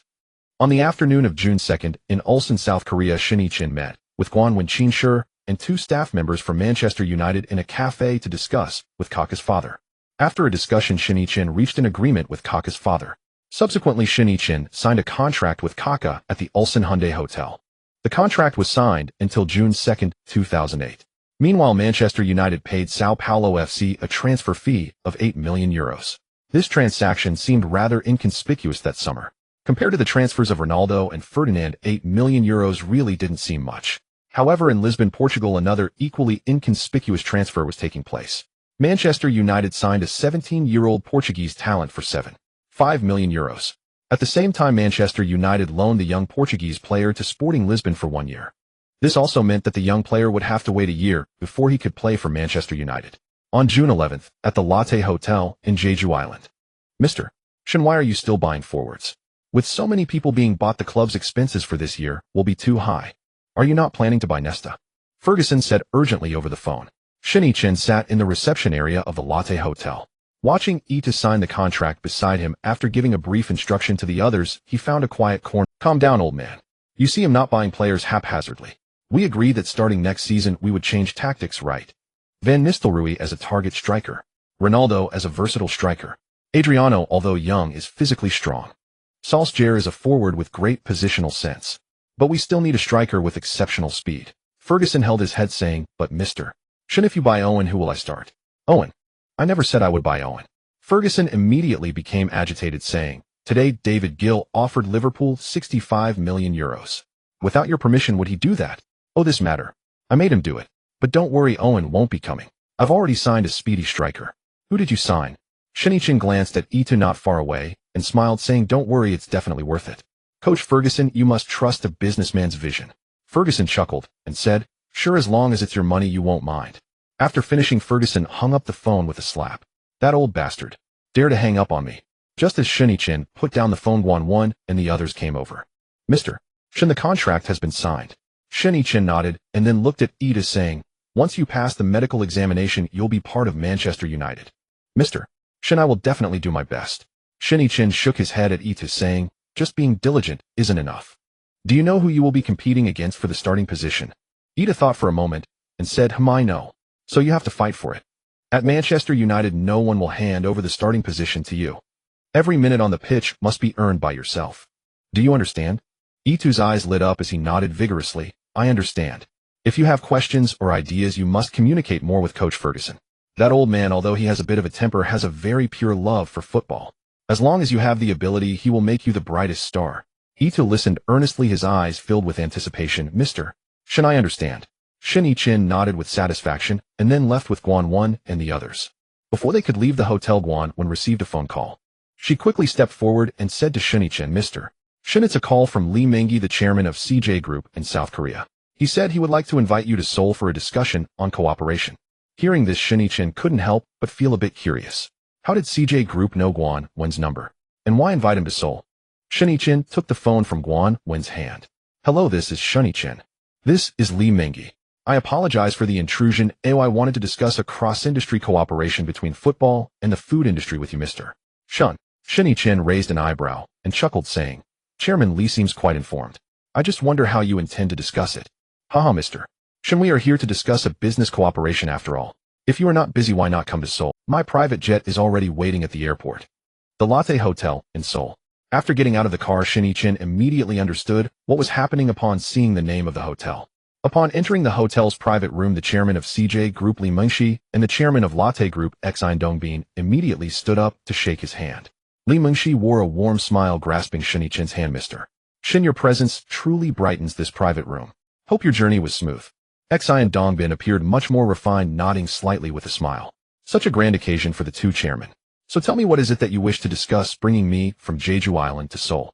Lee Mingyi smiled and said, "Mr. Shen, let's sit down and chat." Saying this, they invited Shen Yichen to take the main seat. Once seated, Lee Mingyi spoke up. "I heard that you, Mr. Shen, rejected the collaboration proposal from Hyundai Group, while in Ulsan." Shen Yichen replied with a faint smile, "It's not so much a rejection. I simply have my own automotive enterprise. Thus there's no need for collaboration with Hyundai Group." "Mr. Shen, you know the World Cup is currently in full swing. We were hoping to seize this opportunity for some mutual benefit." Chairman Lee, if it's just a simple sponsorship contract you wish to discuss, surely you didn't need to invite me to Seoul just for a meal." Lee Mingyi exchanged glances with Xine Dongbin. Xine Dongbin was the first to open his black leather briefcase, pulling out a thick stack of documents which he pushed towards Shen Yichen. The first page of the document bore the bold words Manchester United Asia Market Development Cooperation Plan. Shen Yichen raised an eyebrow and casually flipped through the document. Beside him, Lee Mingyi explained to Shen Yichen, "Mr. Shen, according to our research report, Manchester United is very popular among fans in the current Asian market, especially your club's David Beckham." Chairman Lee. Shen Yichen glanced at it briefly before directly interrupting. "This proposal of yours is a bit haphazard. To be honest, I think there is potential for collaboration with CJ. However." Shen Yichen placed the proposal on the table, shaking his head in disappointment. Lee Mingyi remained calm and unperturbed upon hearing this. He maintained his smile and said to Shen Yichen, "Mr. Shen, we are very sincere about collaborating with Manchester United. It's just that time is a bit tight. This proposal is indeed not very well prepared." Shen Yichen shrugged nonchalantly. "Actually, we can talk directly. Whatever ideas you have can be added to the contract later." Upon hearing this, Lee Mingyi's expression brightened. "Yes, Mr. Shen is indeed straightforward. Well, first of all, you want to invite Manchester United to play a commercial match after the World Cup. This is completely feasible because our club is also planning related activities for Manchester United's tour in Asia. Currently, the confirmed matches will be held in the capital of Daxia and Xiangjiang. If you have intentions to collaborate, we can confirm the schedule and match times now. As for your proposal to open Manchester United-themed hotels in Asia, this issue is as follows. Our club is also planning to establish Manchester United-themed hotels." Hearing Shen Yichen's words, Xine Dongbin curiously asked, "Mr. Shen, is it possible that Xinchen Group also intends to invest in the hotel industry?" Shen Yichen slightly shook his head. "This matter has nothing to do with Xinchen Group. It is being promoted by Manchester United. I have already been in contact with Hilton Group, and they are willing to collaborate with me." Upon hearing this, Xine Dongbin abruptly dropped his previously crossed legs. His posture leaned slightly forward, looking at Shen Yichen with anticipation. "Mr. Shen, could we discuss this matter in detail? If possible, our Lotte Group can also collaborate with you." Shen Yichen seemed to have anticipated his interest. He gestured to Guan beside him. Guan took out a planning document from his briefcase. "This is the authorization plan I discussed with Hilton Group. Currently, Hilton Hotels is only responsible for the European market. Therefore, they do not have a partner for the Asian market development as of now. You two might want to take a look first, and if you're interested, we can continue the discussion." Xine Dongbin took the planning document, and upon seeing the English text, his scalp felt a bit numb. He then asked the translator beside him to orally translate it. At this moment, Lee Mingyi, sitting beside him, also became interested. In Korean, "Chairman Xine, what do you think of this planning document?" Xine Dongbin replied, "They are only responsible for authorization. To put it bluntly, they spend nothing and take away 15 of the profits every year. If it's just a few locations, I naturally have no problem. But we are currently discussing the development of the entire. This plan Lotte Group alone cannot handle. Li Mengshi frowned and said, what if I collaborate with you then? Reluctantly. Possible. Chairman Li, the Daxia market is simply too vast. Mr. Shen's proposal indicated that 50 themed hotels are to be established in Daxia within 5 years. If all of them are to be newly built, how much funding would that occupy? Li Mengshi said, then we cannot allow Samsung to collaborate with them. Beside Guanwen whispered to Shen Yichen, translating the conversation between the two verbatim. Shen Yichen looked at Li Mengshi and Xian Dongbin, chuckling. Chairman Xian business is meant to be discussed slowly. You might as well think it over carefully. There's no need to make a decision right now, right? Li Mengshi turned to Shen Yichen, smiling. Mr. Shen is right, a business should indeed be discussed slowly. In that case, let's have dinner first. After the meal, Xian Dongbin arranged for Shen Yichen to stay in the presidential suite of Latte Hotel. After settling Shen Yichen, Li Mengshi and Xian Dongbin began to discuss in another room. Chairman Li, do we really need to cater to such a young kid? We both are prominent figures in South Korea. Li Mengshi said in a low tone. Chairman Xian, do you no longer wish to continue collaborating? Then I won't force you. Saying this, Li Mengshi made a gesture of invitation. Chairman Li, don't be angry. We are allies in the same camp. Li Mengshi looked at Xian Dongbin, letting out a heavy cold snort. We have already been oppressed domestically to the point of gasping for breath. If we don't find a strong ally soon, our little enterprises will eventually be devoured. This Shen Yichen not only holds the IP of Manchester United. More importantly, his father is the richest man in Daxia. Through collaboration with Shen Yichen and establishing a partnership with Xingchen Group, that is our ultimate goal. So, President Li, what are your plans next? Li Mengshi flicked the ash from his cigarette, squinting as he fell into deep thought. First, let's stabilize this Shen Yichen. It would be best to keep him in South Korea for a while. We should hasten the negotiations with Manchester United. Xian Dongbin adjusted his gold-rimmed glasses and couldn't help but ask, but what if he insists on leaving tomorrow? How do we keep him here? Li Mengshi suddenly curled the corner of his mouth into a sly smile. He reached into his suit pocket and pulled out 2 photographs, saying, I happen to have a couple of cards up my sleeve, but I wonder if they'll be of any use. Xian Dongbin was momentarily taken aback by the sight of the photograph. His eyes then lit up with realization, and he couldn't help but clap his hands. President Li, what a clever move. It seems I should consider starting an entertainment company myself. In Shen Yichen's room, Guanwen sat on the sofa beside Shen Yichen. Mr. Shen, how do you plan to arrange your upcoming schedule? Do you need me to book plane tickets for you in advance? Shen Yichen pondered for a moment and replied, no need to rush for now. I actually think we could stay in Seoul for a few more days. Are you suggesting that the collaboration with Latte Group and CJ Group might continue? Shen Yichen looked at Guanwen and smiled, saying, do you know why they are so enthusiastic about me? Of course it can't be just because I'm the chairman of Manchester United. Their real purpose is to establish a partnership with Xingchen Group through me. Their ultimate goal is to tap into the market of Daxia. Guanwen frowned as he listened to Shen Yichen's words. These South Korean chaebols are self-serving. It would be a miracle for Xingchen Group to get a good deal from them. Shen Yichen nodded and said, others might be like that. However, this Li Mengshi seems to be a bit special. Guanwen asked in confusion why. This involves some family affairs of the chaebols. Li Mengshi is the eldest son of the former chairman of Samsung, and logically, he should be the one to inherit Samsung. But in the end, he lost to his own brother. Once his brother took power, how could he let this useless prince have it? Whether it is the collaboration with Manchester United or seeking cooperation with Xingchen Group, both are stepping stones for CJ Group's internationalization. Speaking of which, I think Li Mengshi has a good eye for things. Knock knock, a dull knock echoed suddenly. Shen Yichen signaled to Guanwen, who immediately got up to open the door. As Guanwen opened the door, 3 women came into view. The leading woman was dressed in a dark blue Chanel haute couture outfit, her lips curling into a standard business smile, as she asked, Mr. Shen, are you resting? Who are you? Guanwen questioned, looking puzzled at the woman. I am Li Meijing from CJ Entertainment. Li Mengshi is my father. After she introduced herself, Shen Yichen's lazy voice echoed in the room. Let her in. Upon hearing Shen Yichen's call, Guanwen opened the door and invited the group inside. Shen Yichen sat on the sofa with a document in hand. After noticing Li Meijing enter, he glanced at the group. This must be the renowned entertainment matriarch of South Korea, Li Meijing. Seeing the 2 women behind her, a faint smile crossed his mind. Li Mengshi is indeed quite willing to invest. Shen Yichen tossed the document onto the coffee table, leaned back into the sofa, crossed his legs, and asked, Miss Li, is there something you need at this late hour? Mr. Shen's visit to Seoul can't just be for business, right? There is an event at Latte Casino today. My father specifically asked me to check if Mr. Shen is interested. Hearing this, Shen Yichen smiled faintly and asked, oh, what event? It's a competition held by the casino. The final winner could win a yacht worth $5 million. As she spoke, Li Meijing stepped aside. The woman behind her, Jin Shishan, immediately presented a gold-embossed invitation. The cover featured the silver logo of the Latte Supreme Gambler Challenge. Shen Yichen took the invitation, glancing at it as he asked, "What are the requirements to participate?"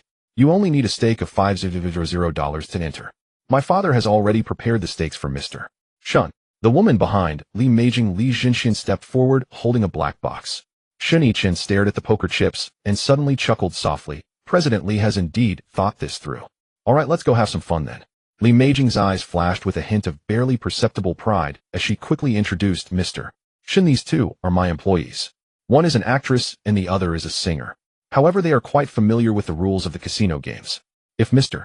Shen doesn't mind, let them be your companions. They can also explain the rules to you." Shen Yichen turned to Guanwen, raising an eyebrow with a smile. "You go take a break. I'll enjoy some leisure time with them." Guanwen rolled her eyes dramatically, huffed, grabbed her handbag, and stood up saying, "Enjoy yourself, Mr. Shen." Li Meijing watched Guanwen leave and secretly sighed in relief. The first step of the plan had succeeded, the rest depended on the two of them. Li Meijing turned to the two women, Jean and Li, and instructed, "Make sure to accompany Mr. Shen well, and ensure he has a good time." "Understood, President Li." Li Meijing led Shen Yichen to the basement level 3 of Latte Hotel. As the elevator doors opened, the underground casino came into view. The sounds of gambling equipment clashing, dealers calling out, and guests laughing intermingled. Li Meijing paused in the baccarat area, smiling apologetically. "Mr. Shen, I suddenly have an urgent matter to attend to. Aren't you joining in?" "No, but don't worry." She exchanged glances with Jin Shishan and Li Zhenxian. "They will take good care of Mr." Before her words were finished, Jin Shishan had already snuggled up to Shen Yichen's arm, saying, "Mr. Shen, let me take you to play blackjack." Li Zhenxian directly hooked his other arm. "I say playing poker is more thrilling. Mr. Shen, do you dare to test your luck?" Shen Yichen was surrounded by the two as they walked forward. Li Meijing watched their retreating figures and exhaled a sigh of relief. She then headed towards the casino's monitoring room. In the monitoring room, Li Mengxi and Xian Dongbin were both seated. Watching the surveillance video of Shen Yichen, Li Mengxi smiled with satisfaction. "Xiaojing, you did well. It's my honor to relieve my father's worries." Li Mengxi caressed the jade ring in his hand, his gaze fixed on the monitor screen. Shen Yichen was flanked by two women as he approached the blackjack table. Xian Dongbin adjusted his gold-rimmed glasses and inquired of the bodyguard behind him, "Is the helicopter ready?"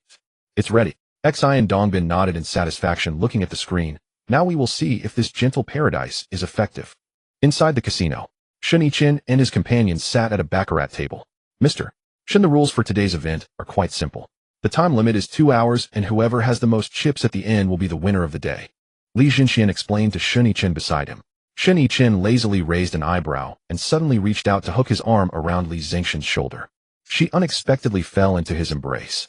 His fingertips lightly grazed her smooth, fair skin on her shoulder. A smile that was more like a smirk tugged at the corner of his lips. "I feel that this round is quite a waste of time." Li Zhenxian's eyelashes fluttered intensely, her ears flushed instantly. "Mr. Shen, it's your turn to place a bet." Shen Yichen extended his left hand and gently pushed the chips in front of him forward. "Bet on a tie." At that moment, the dealer who was about to deal the cards tightened their grip. Even Jin Shishan, who sat nearby, was left speechless. She bit her red lip and leaned in to softly remind him, "Mr. Shen, while the odds for a tie are high, but Shen Yichen casually interrupted her, his fingertips still tracing circles on Li Zhenxian's shoulder while feeling her slightly heated skin due to nervousness. The dealer took a deep breath and began dealing the cards. Meanwhile, Shen Yichen calmly pulled out a cigar from his suit pocket. Jin Shishan quickly took out a lighter to help Shen Yichen light it. At this time, the banker had revealed the cards. The total was 8 points. Shen Yichen looked at Li Zhenxian and said, "Help me reveal the cards." Li Zhenxian and Jin Shishan were much more nervous than Shen Yichen, because they had no idea there was someone manipulating the cards behind the scenes. When Li Zhenxian flipped over the first card, it was a 5 of diamonds. She instinctively turned to glance at Shen Yichen. Seeing him with an indifferent expression, he said, "Continue revealing." Li Zhenxian's fingertips trembled slightly, hesitating to flip over the second card. At this moment, Jin Shishan stepped forward and directly flipped the card in Li Zhenxian's hand. It was a 3 of clubs. Upon seeing this result, Li Zhenxian let out a sigh of relief. After the dealer pushed 10 times the chips to Shen Yichen, he initially intended to continue betting everything. However, the dealer informed him that the maximum limit for a single round was $1 million. Shen Yichen shook his head helplessly and said, "Boring." Meanwhile, Xian Dongbin, who was watching from the surveillance room, rubbed his temple and said, "This kid really noticed it after all." Li Mengxi, however, casually responded, "Noticing it, but he's still playing right. Tell the people below to keep his chips around $10 million.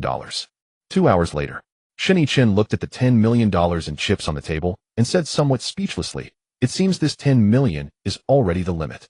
This old fellow Li Mengshi is really stingy. At this moment, the manager of the casino approached. Hello, sir. Congratulations on becoming the winner of today's event. Mr.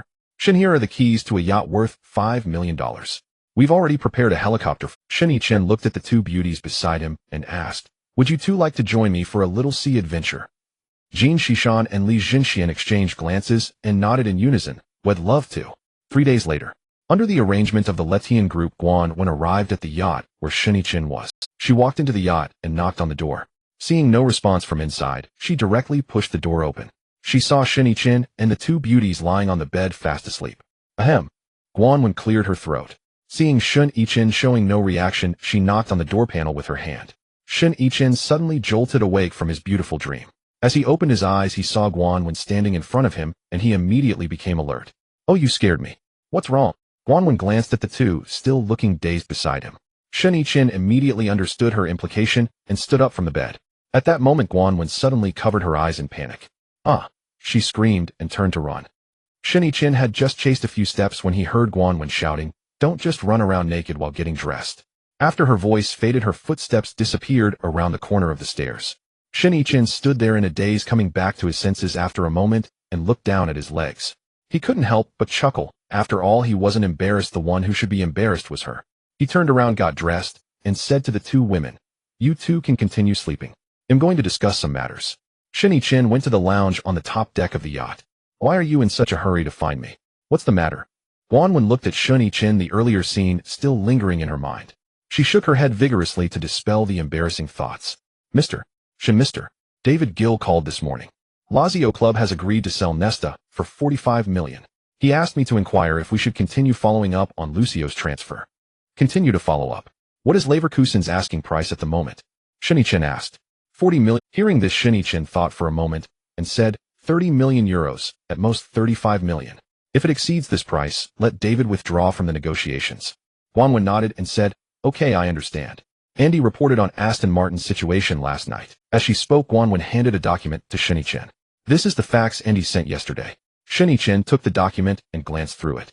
Guan Wen explained from the side, Andy believes that Aston Martin's poor sales are primarily due to its dependence on the niche supercar market. Additionally, the handcrafted production model leads to excessively high costs per vehicle. Shen Yichen listened as Guan Wen rambled on for a while, finally summarizing one point: no money. Stop. Shen Yichen suddenly raised a hand and snapped his fingers. Just say how much money Andy wants for the reforms. $50 million. Do I look like I have 50 million? Shen Yichen abruptly sat up straight and shouted loudly. Guan Wen stared at the $1 million Patek Philippe on his wrist, internally criticizing him. He spends tens of millions on a player without flinching, yet he reacts so strongly to investing 50 million in the company. Shen Yichen sat there thinking for a long time. Guan Wen, what date is it today? Guan Wen was slightly taken aback, looked down at her phone, and confirmed, it's June 15th. Call X. Guan Wen didn't think much of it, and took her phone to call Xian Dongbin. Chairman Xian, there's something I would like to ask for your help with. Haha, Mr. Shen, you're too polite. Just tell me what you need and I'll arrange for someone to take care of it right away. He raised his eyes and glanced at Guan Wen, suddenly lowering his voice and asking, is 50 million enough? Yes, Andy has calculated it quite clearly. That's right, General Manager Xian. The World Cup is happening these days. I want to place a bet and have some fun. On the other end of the line, Xian Dongbin's hearty laughter rang out. Hi, what did you think was going on? Our casino has betting options, and if you want to play, I'll arrange for someone to help you place your bet.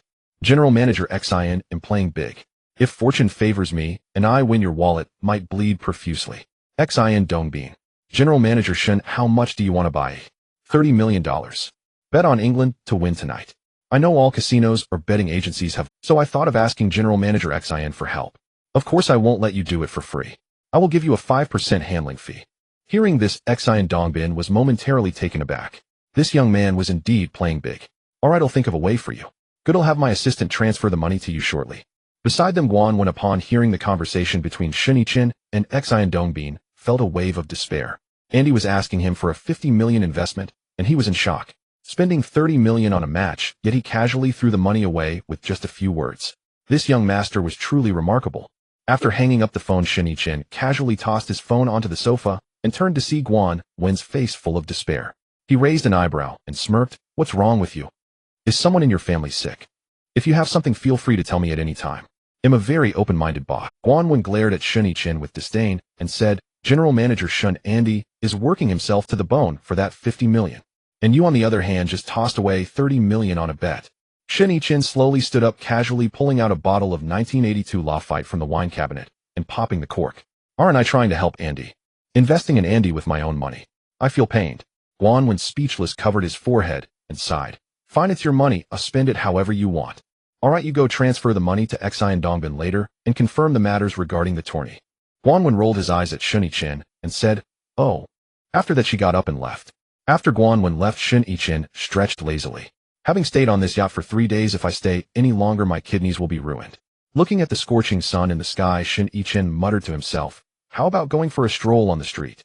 On June 15th, in the World Cup round of 16, England defeated Denmark with a score of 3-0 advancing to the quarterfinals.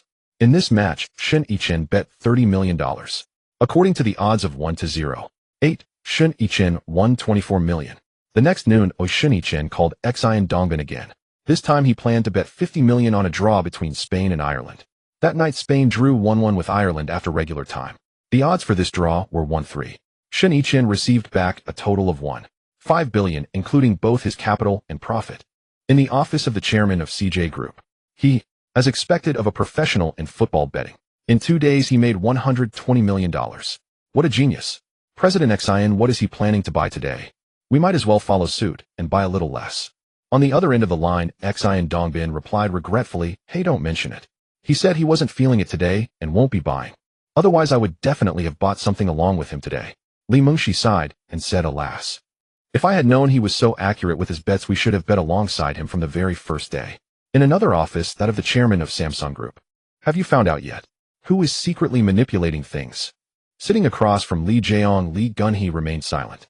Beside him, Li Bujin spoke up, Dad, it's the people from Latte. They entered our various casinos in batches, purchasing heavily on the England and Spain matches. According to the statistics from our people, the money we have lost over the past 2 days has exceeded $100 million. Hearing this, Li Gunhee's expression darkened as he said, what is Li Mengshi trying to do? Could it be that he colluded with someone to manipulate the matches behind the scenes, eh? No, I had someone check, and he hasn't had any contact with the referees or FIFA. Li Gunhee frowned slightly and asked, then what did he buy today? How much did he buy? If the amount is too large, you must immediately go to other betting platforms to change your bets. If we lose 2 more matches, Samsung's stock price will plummet.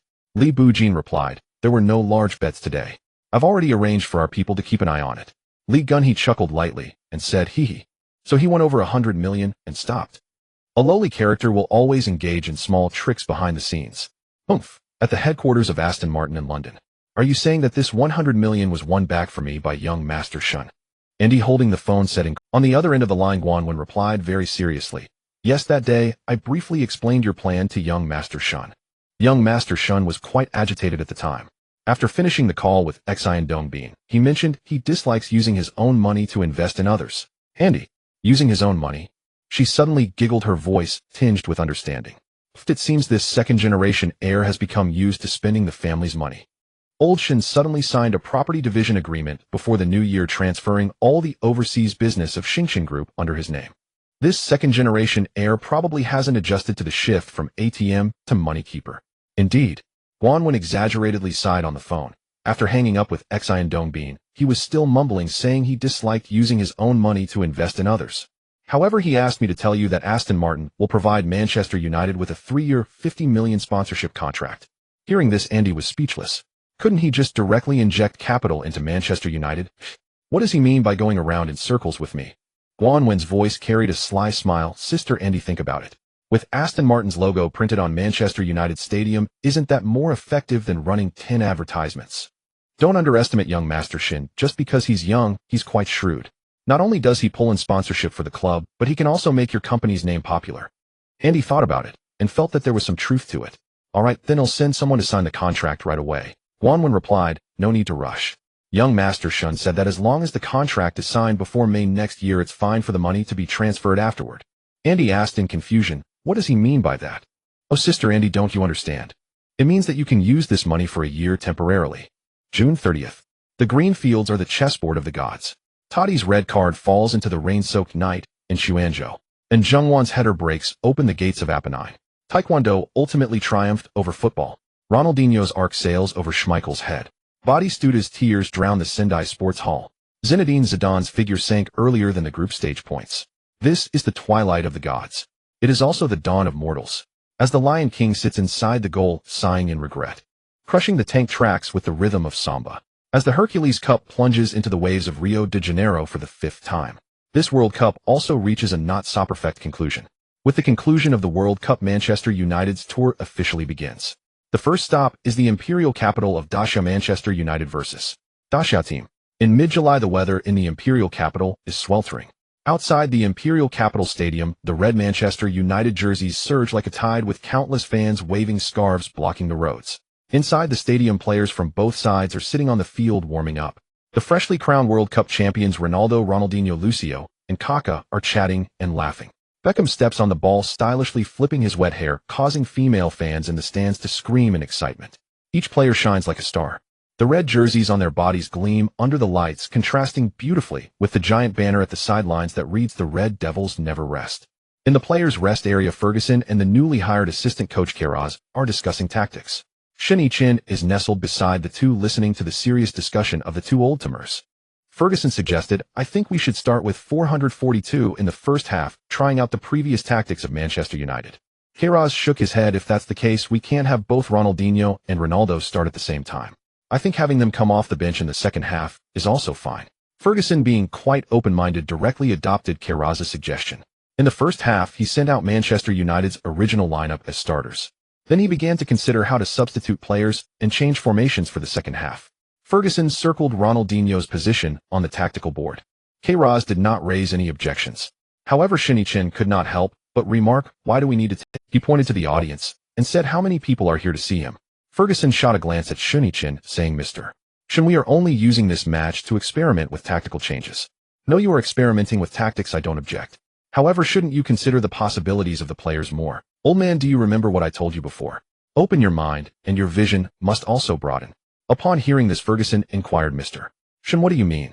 Shen Yichen stood up and came to Ferguson's side, directly taking the pen from his hand. Then he drew a few lines on Ferguson's tactical board, saying, "David's best position is right midfielder." "Correct. So what are his strengths and weaknesses?"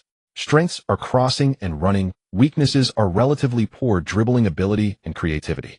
"Yes, look at Gary Neville behind him. Isn't he also more attack-oriented than defensive? So David sometimes needs to use his runs to help Neville cover." To put it another way, if you place Ronaldinho in this position, what would the entire right side look like? If we play against a team with strong counter-attacking capabilities, wouldn't this become an unguarded corridor? After listening to Shen Yichen's words, Ferguson exchanged glances with Queiroz. The problem is today we are facing the Dacia team." Upon hearing this, Shen Yichen shot a sharp glance at Ferguson. "TSK. Old man, you can't just go wild because the opponent is the Dacia team. This is clearly an ineffective experiment." Hearing Shen Yichen's reprimand, Ferguson felt a bit disgruntled. "Hey, you brat. Then you tell me what constitutes an effective experiment." Upon hearing this, Shen Yichen directly snatched the tactical board back. He then flipped to a new page and began to draw. After finishing, Shen Yichen tossed the tactical board back to Ferguson, saying, "You too should study this formation." Ferguson picked up the tactical board, glanced at it, and mumbled, 4,231. "You want David to play as a defensive midfielder, partnering with Roy Keane." At this moment, Queiroz, standing by, suddenly had a bright idea. "Good idea, this thought is excellent. Sir Ferguson, I believe Mr. Shen's formation is something we can really..." Saying this, Queiroz shared his thoughts with Ferguson. However, Queiroz's suggestions were much more professional than each position's details were explained very clearly. After listening to Queiroz, Ferguson was somewhat tempted. "Let's try it as you say." When the big screen displayed Manchester United's starting lineup, the commentator's voice rose by an octave. Goalkeeper Barthez. Defenders Ashley Cole, Nesta, Ferdinand, Gary Neville. Midfielders Giggs, Roy Keane, Scholes, David Beckham. Forwards Ronaldo, Solskjaer. When the whistle blew to start the match, the roar of the Imperial Capital Stadium nearly overturned the dome. The Dacia team kicked off first, with Su Miaojing passing the ball to Zhao Juanjia. Zhao Juanjia passed it back to Li Weifeng. Meanwhile, the players of Manchester United quickly began to press forward. Seeing the fierce approach from the opponent, Zhao Juanjia passed the ball back to Li Weifeng's feet once again. Ronaldo, who had already started to accelerate, showed no signs of stopping. His eyes were fixed solely on the ball as he charged towards Li Weifeng. "Damn, it's a friendly match. Why is he so aggressive?" Li Weifeng muttered in his heart and immediately passed the ball back to the goalkeeper. However, Ronaldo still did not slow down. Like a stubborn bull, he lunged straight at the Dacia team's goalkeeper Jiang Jin. Zhang Jin glanced at the situation on the field before receiving the ball. In fact, not just Ronaldo, even Solskjaer, Beckham, and Giggs pressed forward to the front of the center-backs. In a hurry, Zhang Jin could only boot the ball towards the midfield with a big kick. Seeing the opposing goalkeeper kick long, Ferdinand and Nesta both moved closer to the opposing striker. Nesta outjumped Su Miaojing for a header, and Ferdinand skillfully controlled the ball with his chest. In an instant, possession switched to Manchester United. Manchester United will win. In the VIP section of the Imperial City Stadium, Shen Yichen sat next to Ian Todd, the head of Nike's European football operations. Mr. Shen, Ronaldo is still in great form after winning the World Cup Golden Boot. And with Ferdinand and Nesta as a partnership, they can be considered the strongest central defensive pairing, right? Plus your midfield is brimming with talent. It seems that next season's Champions League Manchester United will be competing for the title. Shen Yichen glanced at the match below and smiled softly, saying, Mr. Todd, shouldn't your company Nike be more concerned about their commercial value? Todd chuckled and replied, given the current lineup of Manchester United, there are only a few teams worldwide that can rival your commercial value. For example, Real Madrid, AC Milan, Juventus. Shen Yichen nodded, saying, that's right, they are all teams sponsored by Adidas. According to what you mean, Mr. Todd, it would be better for me to seek collaboration with Adidas. After all, their brand status in the football field is higher than yours, Nike. Todd replied, Mr. Shen, that's not what I meant. I genuinely want to collaborate with Manchester United. Otherwise, I wouldn't have flown all the way from America to meet you in Dachau, would I? Shen Yichen turned to Todd and said, you flew all the way. Mr. Todd, as far as I know, the Nike Asia Pacific headquarters is right here in the Imperial City. Your special trip seems a bit forced. Todd's smile stiffened as he adjusted his golden-rimmed glasses, saying, Mr. Shen, after all, Manchester United is a European football club. So it is indeed better for me, as the head of European football operations, to discuss the collaboration with you. However, Mr. Todd, you seem to lack any sincerity. At that moment, a wave of cheers erupted from the crowd as Ronaldo made a dazzling move in the penalty area, scoring a goal and prompting the fans to rise in excitement. Shen Yichen looked at the stadium and pointed, saying, Mr. Todd, Sir Ferguson's goal is to bring Liverpool down from that damned throne. And what I intend to do is to pull Real Madrid down from that damned throne. As for you, if we have a common goal, I hope you can seriously reconsider the previous offer. An 8-year sponsorship contract worth 80 million is worthy of our ideals, ambitions, and aspirations, isn't it? Mr. Shen, you should know that the average sponsorship amount Nike provides to Premier League teams. I know very well. Shen Yichen suddenly turned his head, his pupils reflecting the Adidas trefoil logo in the distance. Mr. Todd, do you know why Real Madrid can make Adidas spend 20 million euros every year? Because their commercial value permeates every corner of the globe. For 2 consecutive years, the World Footballer of the Year and the Ballon d'Or winners have been from Real Madrid. Saying this, Shen Yichen spread his hands and said, but this year is different. Who do you think can take these 2 awards from Ronaldo? At the very least, the World Footballer of the Year will be a Manchester United player, right? Todd listened to Shen Yichen's words and couldn't help but fall into silence. Although Shen Yichen's words sounded arrogant, he indeed had the capital to be arrogant. Mr. Todd, to be honest, the head of Adidas has already offered us a 10-year, 210 million euro jersey sponsorship contract. Upon hearing this, Todd's heart jolted. Then Mr. Shen Yichen waved his hand, saying, they are just a backup choice. I don't like to negotiate with those who are high and mighty. Nor do I like to do things that lack any challenge. Your competitor is Adidas and my competitor is Real Madrid. Isn't it more fun for us to pull them down from the throne together? Todd's Adam's apple bobbed as he stared intently at Shen Yichen. This young man was different from everyone he had negotiated with before. If someone else had said such a thing about pulling Real Madrid down from the throne, he would surely think that person was insane. But coming from Shen Yichen, he felt a faint resonance. Mr. Shen, once the match ends, I will personally apply to headquarters. I will definitely strive for a satisfactory offer for you. Shen Yichen's lips curled into a barely noticeable smile. He elegantly adjusted the exquisite buttons on his cuffs, his movements graceful, yet slightly languid. I have always been patient. I trust Mr. Todd's efficiency and Nike's vision. Saying this, he took out a business card from his pocket. This is my private number. Feel free to contact me whenever you are ready. After receiving the business card, Todd said, I will make sure Mr. Shen does not have to wait too long. Shen Yichen nodded in satisfaction and said flatly, let's continue watching the game. At this moment, the first half of the match was nearing its end. With Ronaldo's brace, Manchester United gained the lead. As the second half began, Manchester United made personnel adjustments. Kaká and Ronaldinho came on, replacing Scholes and Solskjaer. The formation also changed from 442 to 4,231. However, the players on the field seemed to lose their ability to play. The Manchester United players, accustomed to the 442 style, appeared confused about their positions. Kaká and Ronaldinho, relying on their individual skills, found themselves surrounded by multiple opponents. Although Ronaldinho with his outstanding technique assisted Ronaldo in scoring another goal after breaking through the flank, Shen Yichen, watching from the stands, felt quite frustrated. In the end, the match concluded with a score of 30. After returning to the hotel, Shen Yichen gathered Ferguson and his coaching staff for a meeting. 5 days later, the Manchester United team arrived in Hong Kong to play the second match of their tour against the Hong Kong Stars team. The attendance at the Hong Kong Hung Stadium was equally packed. Many stars and business tycoons from Hong Kong attended the match in person. Inside the stadium, the announcer began to announce the names of the players from both teams. When the names Beckham and Ronaldo were called, the crowd erupted in deafening cheers. In this match, Ferguson directly set up a 4,231 formation from the start. Unlike the previous match, Ferguson swapped Ronaldinho and Giggs positions, allowing both to play as inverted wingers. This change completely liberated Ronaldinho's potential. With the seal lifted, boom. Little Luo played casually and at ease on the left flank just 5 minutes into the match. After receiving the ball on the flank, Little Luo showcased his exceptional dribbling skills, weaving past 2 defenders before cutting inside at the edge of the penalty area and curling the ball into the net. This goal completely reassured Ferguson. The old master waved his fists on the sidelines, his white hair shaking violently, with the tactical board making a loud clapping sound. With this goal by Little Luo, the situation on the field spiraled out of control. The Hong Kong Star team deployed at least 3 players to defend against him whenever he had the ball. This inadvertently created vast space for Scholes in the center and Giggs on the right. It's worth noting that both the bad boy and the Welshman also possessed impressive dribbling skills. After stretching the space, they wreaked havoc on the Hong Kong Star team's defense.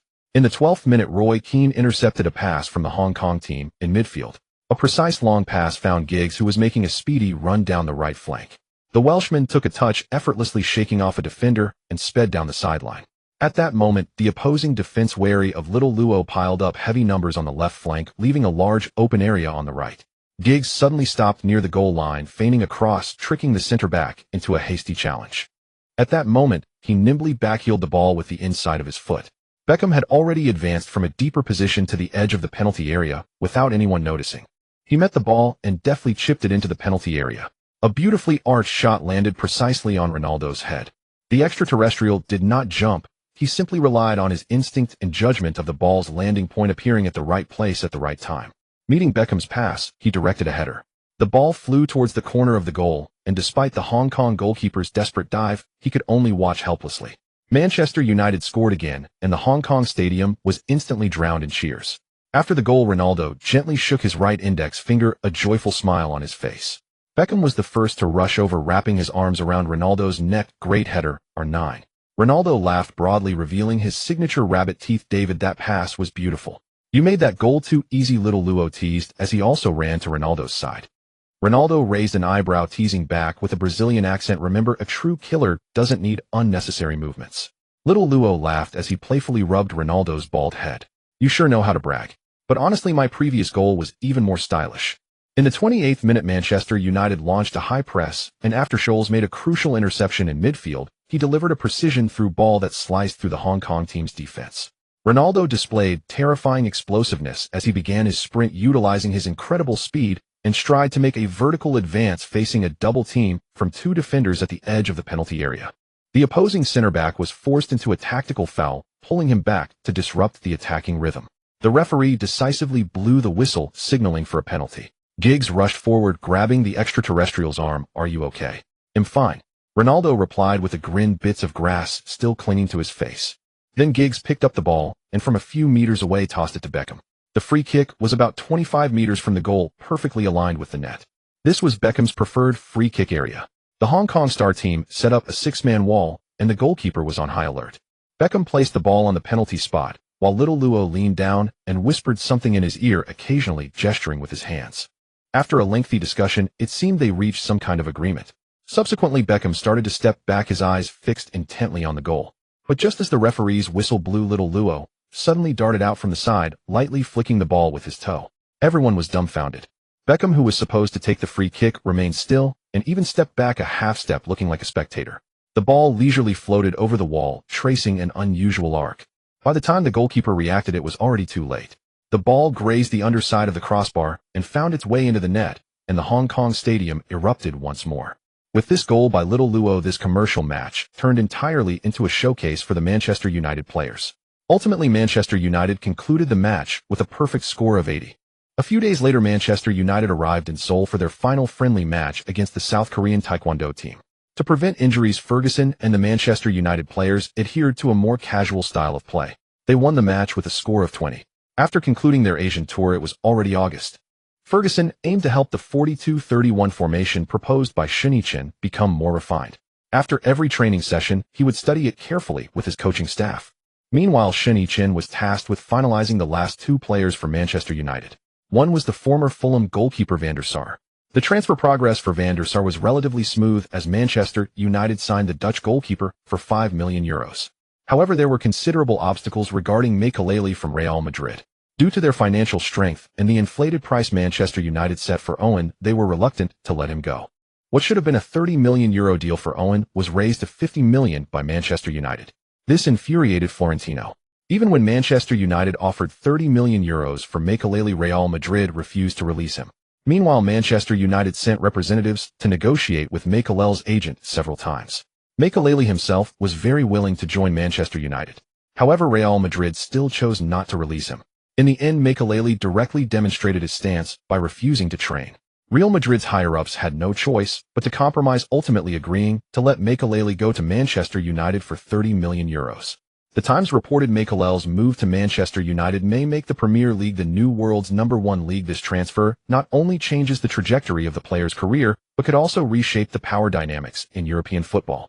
Manchester United's frenzied signings this summer have made the already fierce competition in the Premier League even more explosive. With such a luxurious lineup, Manchester United's competitiveness in the Champions League will significantly increase, and the title of world's #1 league may indeed be deserved. Meanwhile, teams from other leagues will likely rack their brains on how to cope with this Red Devils army. The Red Battleship is setting sail. The Manchester Evening News reports the explosive duo of Shen Yichen and Ferguson initiates Manchester United's Red aircraft carrier plan. With Shen Yichen's maneuvering and Ferguson's perseverance, the summer signings of Manchester United can be described as dreamlike. An investment of €320 million not only brought in powerful players like Ronaldo and Nesta, but also constructed a highly competitive squad system. This signifies the official launch of Manchester United's own Red aircraft carrier plan, with a new 42-31 tactical approach, poised to unleash tremendous power under the support of numerous stars. Old Trafford in the new season is sure to become a red fortress that strikes fear into all opponents. The Guardian reports Manchester United's extravagant signings may alter the landscape of football. The crazy signings made by Manchester United this summer have completely disrupted the tranquility of European football. The investment of €320 million has led to a super evolution of Manchester United's squad. From a star-studded attack to significant reinforcements in defense and midfield, this Manchester United is equipped to challenge for the UEFA Champions League title. What is even more concerning is that their recruitment targets are aimed directly at core players of traditional giants like Real Madrid, which undoubtedly poses a strong challenge to the existing football landscape. In the new season, Manchester United will become a fearsome opponent that no team can underestimate. The Sun reports Manchester United has reached a 10-year $300 million partnership with Nike. After the noise in the transfer market slightly subsided, Manchester United dropped a bombshell in the commercial field. According to reliable sources, Manchester United successfully signed a 10-year sponsorship contract worth up to $230 million with sports brand giant Nike. The signing of this contract can be described as a win-win collaboration.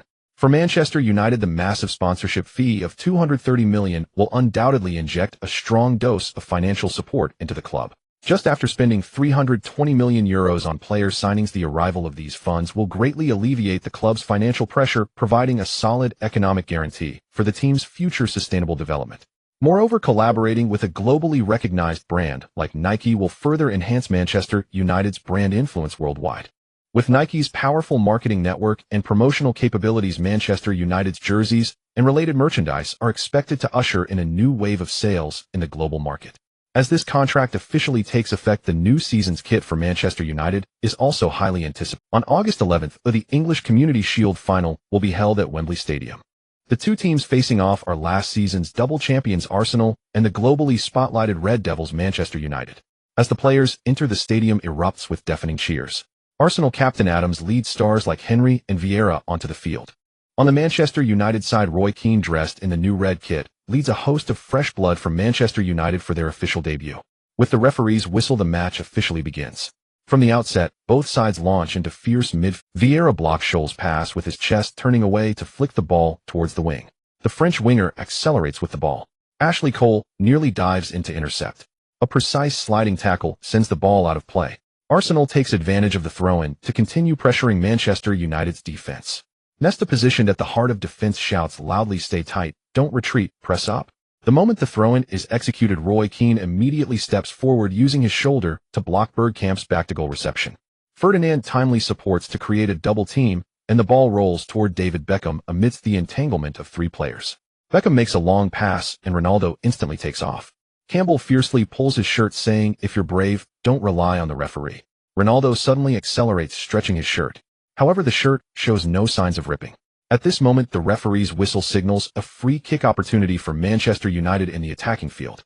Campbell immediately raises his hands in a gesture of innocence, seemingly complaining about the referee's decision. At this time, Roy Keane excitedly rushes toward the referee, shouting vehemently, his hand has never left. Shouldn't that warrant a yellow card?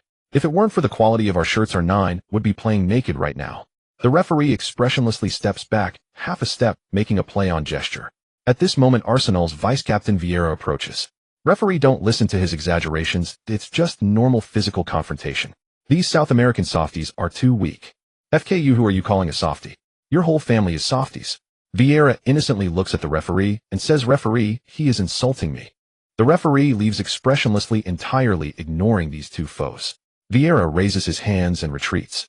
Yet as he turns, he mutters in a voice only the Manchester United captain can hear, "Look at your new kit, our red is indeed suited for playing the victim."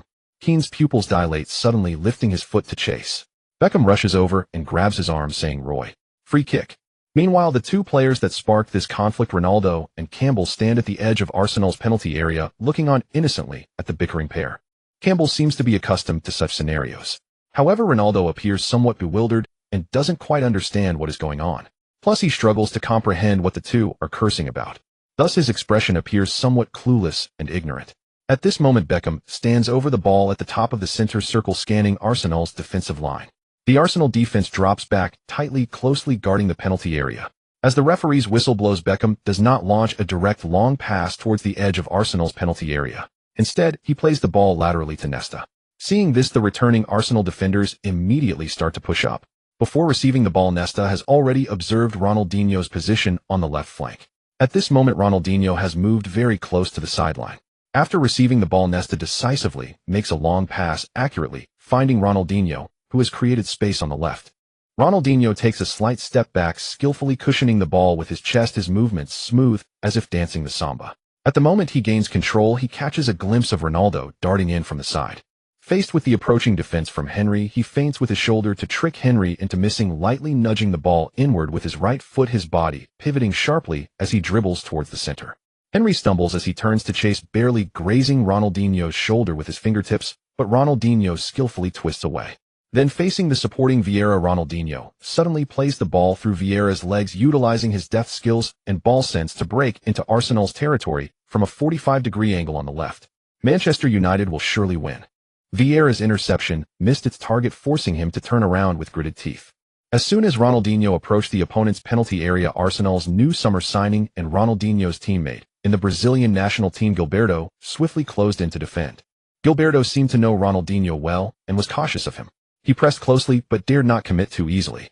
Even when Ronaldinho feinted and changed direction, Gilberto would wait until Ronaldinho had shifted before chasing him with all his might. Ronaldinho found himself tangled up with Gilberto just 5 meters from the edge of the penalty area. In desperation, he had to pass the ball back to the defense. Meanwhile, Ferguson, sitting on the sidelines, felt a flicker of anger. He vented to his assistant coach, Kaká, exclaiming, "What the hell? Cole has already gone up the flank. Why is he charging into a crowd of defenders alone? Why not distribute the ball to the wings and cross it in?" Kaká, as the assistant coach, remained unaffected by Ferguson's emotions. He analyzed the situation on the field with a calm demeanor, saying, "Look at the positioning in their flanks, who, due to Ronaldinho's breakthrough, the central and wing areas are clearly disconnected. Although Ronaldinho holds onto the ball, he hasn't lost possession." Ferguson, however, still expressed dissatisfaction, saying, "But he wasted a good attacking opportunity. If he had moved the ball quicker, we might have had a shot on goal." In response to Ferguson's rebuttal, Kaká shrugged, saying, "If that's the case, our starter should be Van Nistelrooy, not..." Crossing the ball for Ronaldo to head it in between Campbell and Adams is obviously not a wise choice. After listening to Kairos, Ferguson took a deep breath. He knew Kairos was right. Yet the tactics of rapid attack and defense with wings flying in tandem had already seeped into his bones. Looking at the current changes, he was just momentarily unaccustomed. At this moment, Ferdinand was in the midfield circle passing the ball back and forth with Nesta. With Arsenal's defense standing firm, they momentarily didn't know how to advance the ball. Seeing this, Beckham dropped back to support. However, as soon as he received the ball, Bergkamp immediately closed in, pressuring him from behind. Unable to turn, Beckham could only pass the ball back to Nesta. After several attempts, Manchester United still couldn't pass the ball into Arsenal's dangerous area. In desperation, Beckham tried to lob the ball diagonally into Arsenal's penalty area. As the high ball flew towards Ronaldo, Adams leaned against him, heading the ball back to the halfway line. Vieira was contesting a header with Roy Keane in the midfield. With a slight height advantage, Vieira flicked the ball, which landed at Bergkamp's feet. Bergkamp controlled it with his chest and directed it to the side.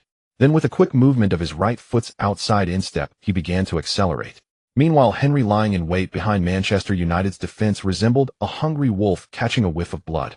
He kept an eye on the offside line, readying himself to spring into action. Bergkamp also seemed to have observed Henry's position. After taking 2 quick steps, he pushed the ball forward with his left foot. The ball passed between Ferdinand and Nesta, heading towards the top of Manchester United's penalty area.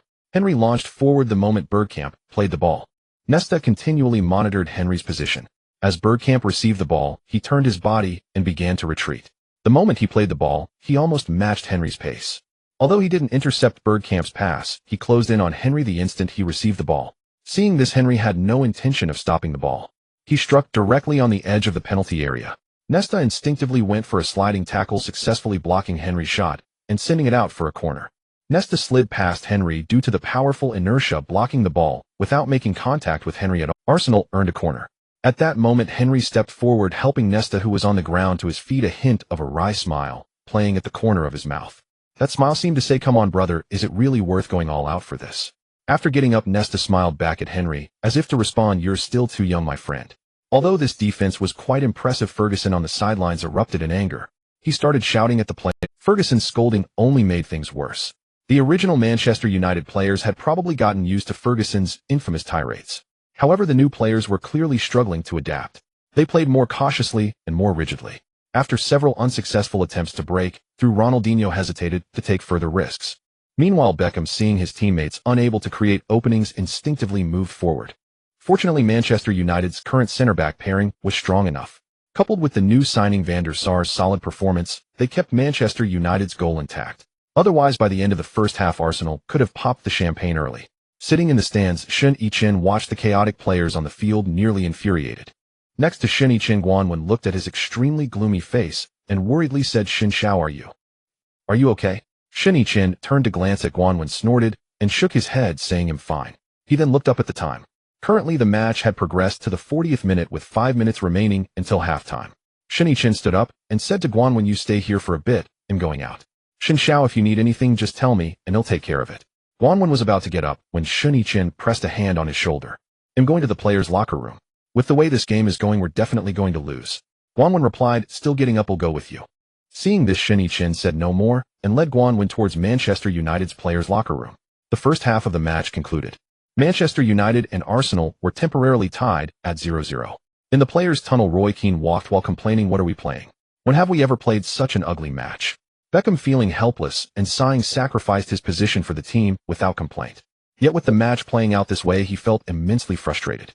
The Brazilian players looked grave and remained. Ferguson's expression was also not good at this moment.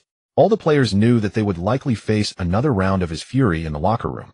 The first to return to the players' locker room was Giggs. As he pushed open the door, he saw Shen Yichen sitting inside. Giggs politely greeted Shen Yichen, but deep down he began to have some doubts. Shen Yichen nodded at Giggs, signaling him to take a seat. Soon other players trickled back into the locker room. Upon seeing Shen Yichen, they felt similarly to Giggs. When Ferguson walked in, he was taken aback at the sight of Shen Yichen.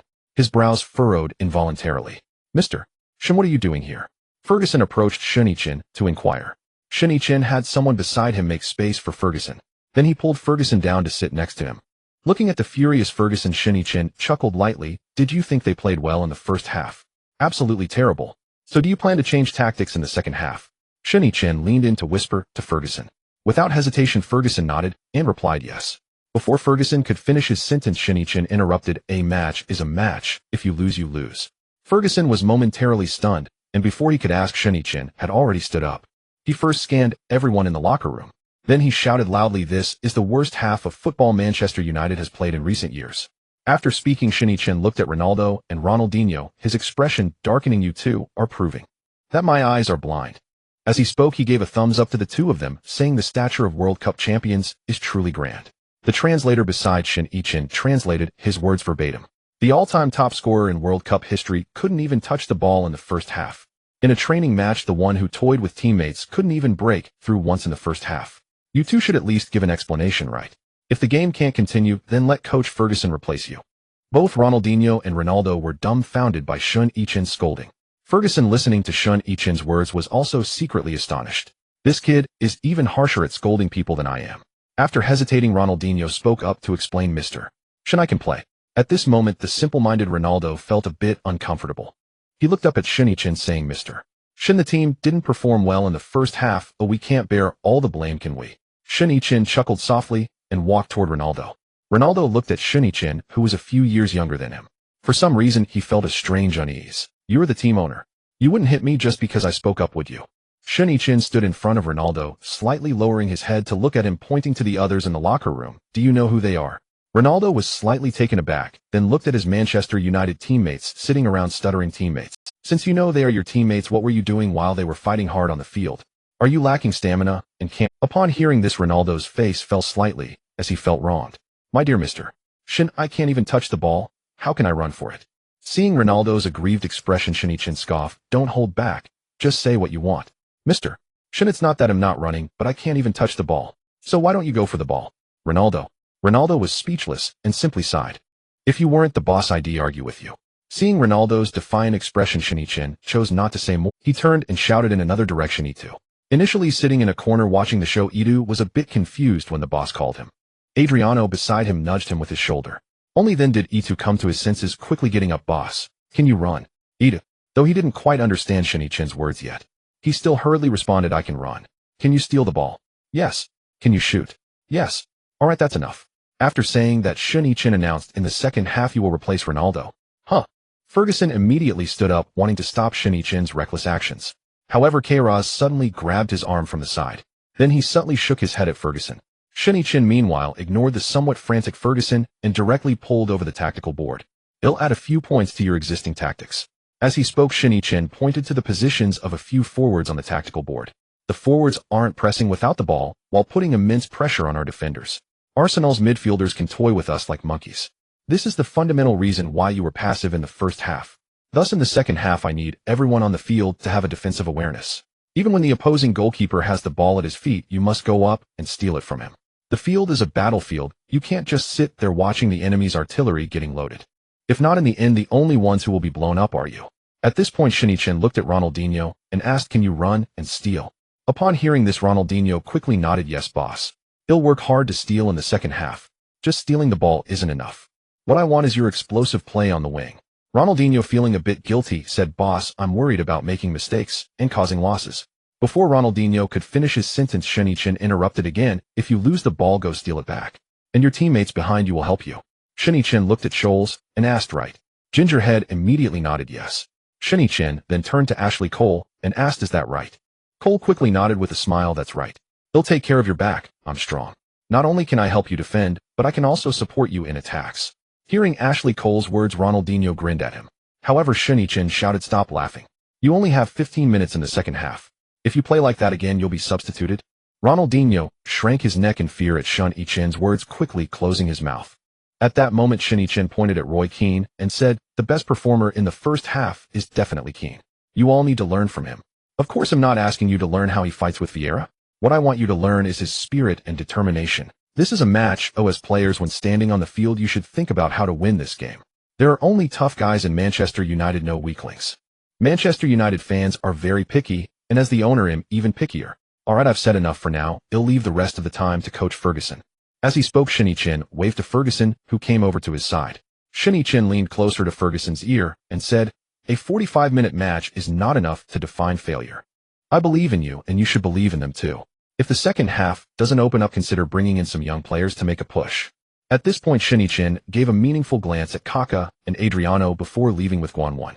Next it was time for Ferguson's hairdryer treatment in the locker room. At this moment, the Brazilian players finally felt the rich tradition of Manchester United. If they didn't perform well, not only would the coach personally come down to give them a dressing down, but even the club president would come down. This was practically a red hell.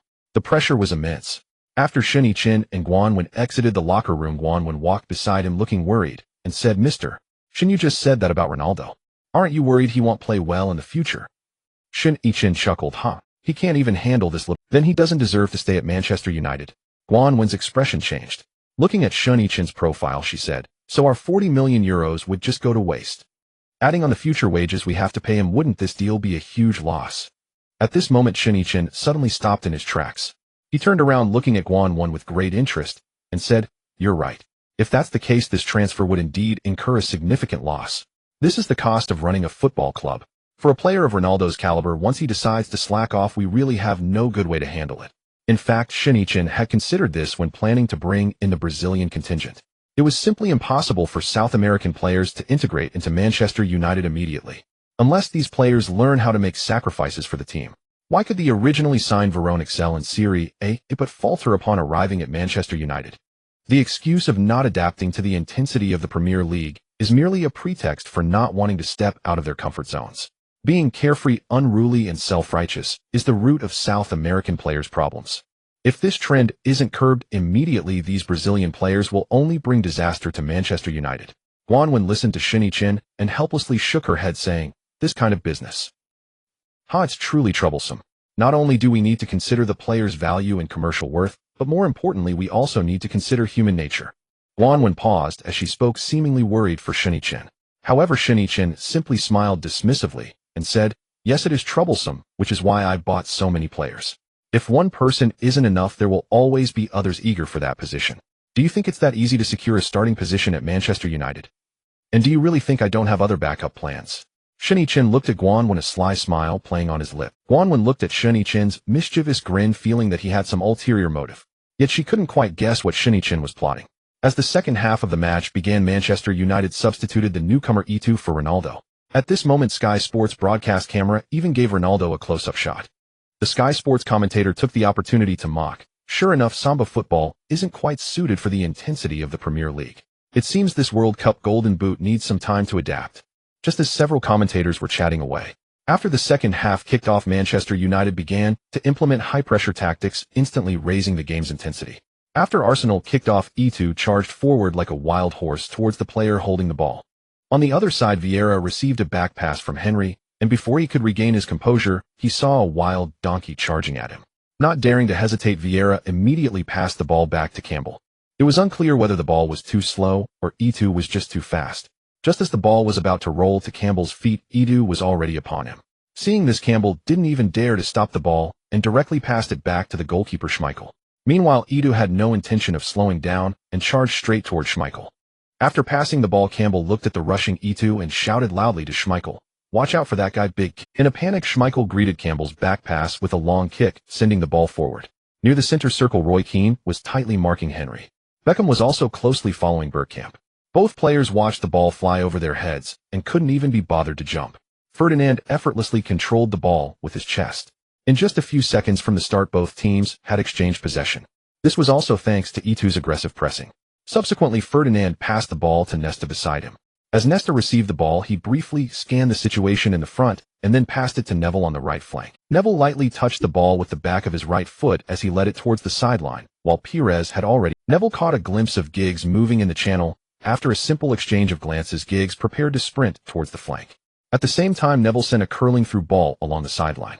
Giggs started his run from behind Van Bronckhorst. Noticing this, Van Bronckhorst hurriedly turned to chase back. Just as he was about to catch up with Giggs, he saw Giggs suddenly stop and pull the ball back. With the inside of his foot, he curled the ball towards the center. Vieira's interception was half a second too late, leaving him to watch helplessly as Scholes received the ball at the edge of the box. Scholes looked up and saw E2's run, delicately flicking the ball through. The Cameroonian forward, held tightly by Tony Adams, desperately squeezed into the penalty area. With Adams using his body to block him, E2's balance was compromised. He had to grip Adams' shirt to maintain his stability. Thus the two of them tangled together near the penalty spot. Facing Scholl's lob, E2 originally intended to control the ball with his back to the goal. But at that moment a pair of fists suddenly flew over his head. Schmeichel, getting to the ball before the two, cleared it from the penalty area. However, he charged in two, aggressively crashing into Adams' back.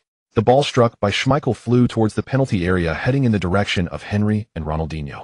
Henry fixed his gaze on the ball's landing spot, leaping desperately in an attempt to head it away from the danger zone. Ronaldinho slyly stood beside him, taking half a step forward without jumping, cleverly positioning himself to hinder Henry's leap, significantly reducing his height. In the end, Henry missed the ball perfectly with his forehead. Ronaldinho, taking advantage of the situation, gently nudged it with his right foot, like a skilled dancer, gracefully, catching a fluttering pedal, smoothly bringing the ball down. Immediately, he pushed the ball sideways in one fluid motion effortlessly. At this moment, Edu, Adams, and Schmeichel in the penalty area had not yet managed to rise from the ground. Seeing this, Scholes frantically waved his hands at Ronaldinho, urgently signaling him to attack. However, Ronaldinho made a move that took everyone by surprise. He stood about 35 meters away from the goal, without a moment's hesitation lifted his foot to shoot. In that instant it felt as if the entire Wembley Stadium had been paused. All eyes were focused on Ronaldinho and the ball at his feet. That shot was infused with the power of both inward spin and downward trajectory. Under the sunlight it soared like a meteor, streaking across the sky, carving out a beautiful, yet deadly arc. Schmeichel quickly rose from the ground. Instinctively leaping up, his fingertips brushed the surface of the ball. Yet the ball, with its peculiar spin, altered its course, heading straight for the upper left corner of the goal. Goal! The commentator's excited voice instantly shattered the silence. Ronaldinho? It's that Brazilian again. The second half had just begun, and he scored again, with a perfect lob piercing through Schmeichel's defenses. This goal almost mirrored that stunning lob from the World Cup. Now in the club match, he has once again showcased such amazing footwork. Oh, it seems the one suffering is Schmeichel. The crowd erupted, Manchester United fans cheering joyfully, while Arsenal supporters fell into a brief silence followed by a chorus of sighs. At this moment, Schmeichel angrily lifted his leg and kicked the ball hard into the netting, shouting, "Fuck." Meanwhile, Ronaldinho, looking toward the goal, grinned and shrugged his shoulders, displaying a relaxed and content demeanor, as if what he had just accomplished was not a dazzling goal that decided the outcome of the match, but rather a routine shot in a practice session. Just as Ronaldinho finished shrugging, Edu came rushing in like a whirlwind, excitedly jumping up and hanging on to him, raising his arms in celebration. He shouted Ronaldinho's name in a heavily accented voice, expressing his excitement and joy. Scholes also rushed over, wrapping his arms around Ronaldinho's neck, his face beaming with a radiant smile as he patted Ronaldinho's back, seemingly saying, "Well done, mate." Other teammates quickly gathered around, enveloping Ronaldinho in a tight circle, embracing and high-fiving each other to celebrate this brilliant goal. On the stands, Shen Yichen finally cracked a smile upon witnessing that shot. He turned to Guanwen beside him and said, "This guy Ronaldinho has unparalleled ball control ability. That stop, push, and shot was incredibly fast, cool, and impressive. As long as he is willing to play well, his skills and creativity are undoubtedly top-notch in today's football world." Although Guanwen didn't understand the match, ever since following Shen Yichen, she had done her homework. She also found Ronaldinho's performance just now to be dazzling. Meanwhile, Ronaldo on the bench felt a mix of emotions. He was happy for Ronaldinho's goal, yet frustrated about being substituted in the midfield. In the ensuing match, both teams entered a fierce attacking battle. Arsenal, trailing in the score, launched an all-out assault on Manchester United. However, Manchester United seemed unwilling to give up their offensive. In the 73rd minute, Bergkamp made a series of feints before passing, and Pires followed up with a powerful shot, which was blocked by Neville. Then Henry leaped high, heading the ball towards the goal, but it went out of bounds again. Arsenal wasted several golden opportunities. In football, chances are often fleeting, and wasting them comes at a price. Sure enough, a minute later, Manchester United seized the opportunity. Their attacking players launched a fierce offense. Scholes passed the ball to Ronaldinho on the wing. The Brazilian genius broke through Henry and Lauren's defense in succession, crossed it low, assisting E2 with a header into the net. 2-0. Manchester United scored 2 goals in quick succession. Ronaldinho proved his talent with his assist, raising Manchester United's morale. However, Manchester United's attack did not stop there. In the 79th minute, they earned a free-kick opportunity. Beckham's free-kick accurately found Ferdinand in the penalty area. Ferdinand's header struck the crossbar hard, narrowly missing a goal. But Manchester United did not keep the fans waiting for too long. A minute later, Beckham sent a precise through ball. Giggs sprinted in, cleverly evading Van Bronckhorst near the byline. Then he made a back pass to send the ball into the penalty area. Scholes, following up, easily pushed it into the net. 3-0. Manchester United completely sealed the outcome of this match. By the end of the match, Arsenal still could not change the scoreline. Ultimately, Manchester United lifted the Community Shield trophy at Wembley Stadium. Ding. Manchester United wins the Community Shield Championship, reward 50 million. Message: International Bank 0648516 deposited 50000. Balance 50000. Shen Yichen looked at the message that popped up on his phone and let out a long breath. Phew, after half a year of struggles, I finally have my own assets. This past half year has been incredibly I didn't dare to go out and have fun.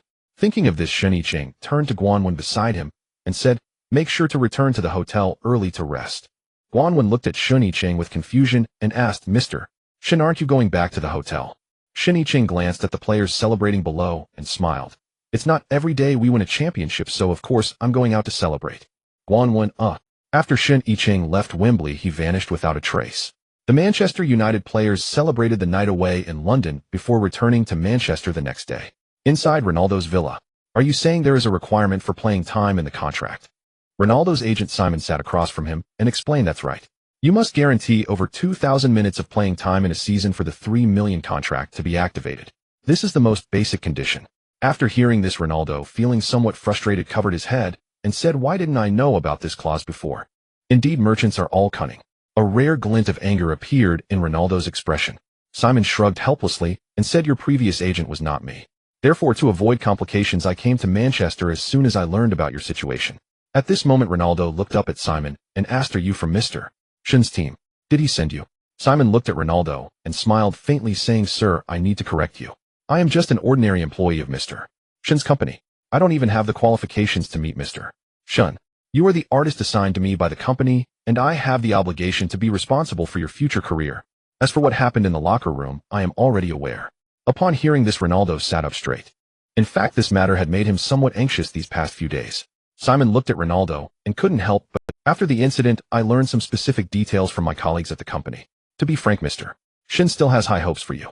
As for why you were substituted, I believe after watching the second half of the match you are quite clear about it yourself. Although Ida's footwork is not as good as yours, his role on the field has indeed greatly helped the team. After hearing this, Ronaldo leaned back on the sofa feeling powerless and sighed, am I really supposed to play like that? Simon, hearing this, smiled even more and said, Mr. Shen has a saying that has been discussed a lot in our company lately. Ronaldo turned to Simon and curiously asked, what saying? Football is not a one-person game. If it were a one-person game, then one would only need to buy a Ronaldo. Upon hearing this, Ronaldo suddenly sat up straight from the sofa. Did you make that up? Simon shook his head with a smile and said, that was said by Mr. Shen himself. As you know, Mr. Shen spent £200 million this summer for Manchester United. This has not only sparked a huge public outcry, but even internally within our company it is frequently discussed. Thus Mr. Shen's saying came about. Listening to Simon's words, Ronaldo fell into deep thought. After a long while, Simon spoke again. Now do you have new thoughts in your mind? Ronaldo nodded and said, yes, I will be more proactive in my training from now on. I will strive to maintain my starting position in the team. Simon, however, shook his head and said, that's still not enough. I have arranged for you to meet Sir Ferguson. Let's go. Ronaldo was taken aback. You arranged to meet Ferguson? Simon stood up and said, that's right, I need to take you to clarify things with Ferguson in person. Otherwise your agency contract might really be in danger. You must understand Manchester United currently has no shortage of players. And Mr. Shen certainly does not lack money. Ronaldo. August 17, 2002. Manchester United welcomed the first match of the new Premier League season.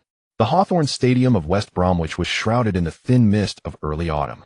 In this match, Manchester United's starting lineup was unchanged from their Community Shield match against Arsenal. Ronaldo still served as the starting striker. As the Manchester United players emerged from the tunnel, a mixture of boos and anticipation buzzed from the stands. Everyone was waiting for that familiar number 9 figure, anticipating Ronaldo's true awakening on the Premier League stage. The moment the opening whistle blew, Ronaldo charged out like an arrow released from a bow. In this match, Ronaldo seemed like a different person. After the kickoff, he actively led his Manchester United teammates in fierce competition. As the match reached the 5th minute, West Brom's defender Bogdanovic was controlling the ball on the flank when the Brazilian suddenly charged out from an angle. With a rare and fierce sliding tackle, he sent the ball out of play. Oh, Ronaldo's enthusiasm. The commentator's voice was filled with surprise. This is not the Brazilian genius we are familiar with. He seems like a completely different person today. Sir Ferguson watched Ronaldo's performance from the sidelines. The corner of his mouth chewing gum was nearly grinning to his ears. On the coaching bench, Karaz adjusted his glasses. A red mark had already been noted in the Ronaldo's running distance section of his notebook. In the 12th minute, Manchester United launched a quick counterattack. Beckham made a long pass from midfield, and Ronaldo suddenly sprinted, shaking off the closely guarding Macaulay. West Brom's goalkeeper Keeley rushed out of the goal, but the Brazilian suddenly changed direction at the top of the penalty area, using the outside of his foot to chip the ball towards the far post. Their Giggs sped in and scored with a powerful shot into the open goal. Manchester United took the lead, yet Ronaldo did not celebrate as he usually would. Instead, he immediately turned and sprinted towards the center circle, patting Giggs on the back along the way. Look at this play. Sky Sports cameras followed Ronaldo's running trajectory. His positioning has completely activated Manchester United's left flank, and the timing of that pass was impeccable. West Brom quickly launched a counterattack. In the 21st minute, they earned a corner kick opportunity, and McMahon's header nearly found the net, but Van der Sar leaped to tip the ball over the crossbar. The home fans erupted in massive cheers from the stands. Meanwhile, Roy Keane anxiously waved his hands outside the penalty area, signaling his teammates to apply greater pressure. In the 33rd minute, Manchester United executed a classic strategy of attacking from both wings. Neville delivered a cross from the right, and Ronaldo suddenly changed direction in the penalty area, shaking off two defenders, but was brought down by Bogdanovic at the moment of the shot. The referee unhesitatingly pointed to the penalty spot. A gasp swept through the crowd as West Brom players surrounded the referee in protest, while Ronaldo stood up, brushed off the grass, and placed the ball on the penalty spot. "He is going to take it himself," the commentator exclaimed excitedly. "This is Ronaldo's first penalty since joining Manchester United." The Brazilian took a few steps back, his gaze fixed resolutely on the lower right corner of the goal. He ran up, struck the ball, and it zipped into the net like a cannonball. After scoring his first goal after joining Manchester United, Ronaldo did not celebrate excessively. He simply smiled and high-fived his teammates, deliberately pointing out his running path, while doing so with Beckham. Manchester United has only stars, not superstars. Oh, everyone is equal. Seated in the stands, Shen Yichen watched the performances of several individuals on the field, a satisfied smile gracing his lips. It's great to see them starting to communicate with their teammates. This is a very positive development. Guang Wen notified Stella after the match that Simon performed excellently. He deserves a performance bonus. Guang Wen nodded in response while jotting down notes in his notebook. As the second half commenced, West Brom intensified their offensive efforts. In the 57th minute, Horsfield's shot was saved by Van der Sar, and Knut's follow-up shot at an open goal was blocked by Nesta, who used his knee to deflect it off the goal line. My God! Nesta's goal line clearance. The commentator nearly shouted himself hoarse. Is this the prowess of the world's best defender? By the 75th minute, Ferguson substituted Edu for Ronaldo. The Manchester United fans who had traveled a long distance rose collectively to applaud Ronaldo. Even a significant portion of the home crowd gave a warm round of applause for Ronaldo's performance. After leaving the field, Ronaldo sat beside Kaká, grinning widely as he said, "So how was it?" "I played pretty well." Kaká looked at the steaming Ronaldo and handed him a bottle of water, saying, "I've never seen you run like this before. You must have covered at least 2,000 meters more than usual, right?" "I don't know, I'm sure I ran more than usual." After taking a sip of water, Ronaldo replied, "Well, see the data. R9, and be honest, are you worried that guy might take your starting position?" Ronaldo shot Kaká a glance and said, "Worry? Not a chance. I am the World Footballer of the Year. Just make sure to show me some respect when you talk to me." Before Ronaldo could finish, Kaká playfully rubbed his hand on Ronaldo's bald head. Adriano, watching the two play around, said somewhat boredly, "When will I get to play?" Just then Ferguson suddenly called out, "Kaká." Kaká, who had been joking with Ronaldo, immediately stood up upon hearing Ferguson's call. Ronaldo kicked Kaká's leg and said, "You little rascal, good luck." After changing clothes, Kaká was summoned by Ferguson. After receiving some instructions, he was prepared to substitute. Standing by the sidelines, light illuminated Kaká's sharply defined face. His deep-set eyes sparkled like sapphires. Brown curls damp with sweat clung to his full forehead. When he smiled slightly, a shallow dimple appeared on his right cheek. The red jersey accentuated the clean lines of his shoulders and neck. He looked like a youth stepping out of a comic, embodying both charm and purity. After exchanging a high-five with Scholes, Kaká pointed his hands reverently towards the sky, donning the red number 22 jersey as he sprinted onto the pitch. This marked his official debut since joining Manchester United. The commentator from Sky Sports, upon seeing Kaká, couldn't help but tease, "If I didn't check the data, I would never have guessed that this young player Manchester United acquired is actually Brazilian. Are all Brazilians this handsome these days?" As the match neared its end at the 88th minute, everyone assumed it would conclude with a score of 2-0. Kaká made a successful interception in midfield. The ball bounced twice off his foot before he suddenly curled it outward with the outside of his foot. Bogdanovic's attempt to block came too late, and he could only watch as Kaká glided past him.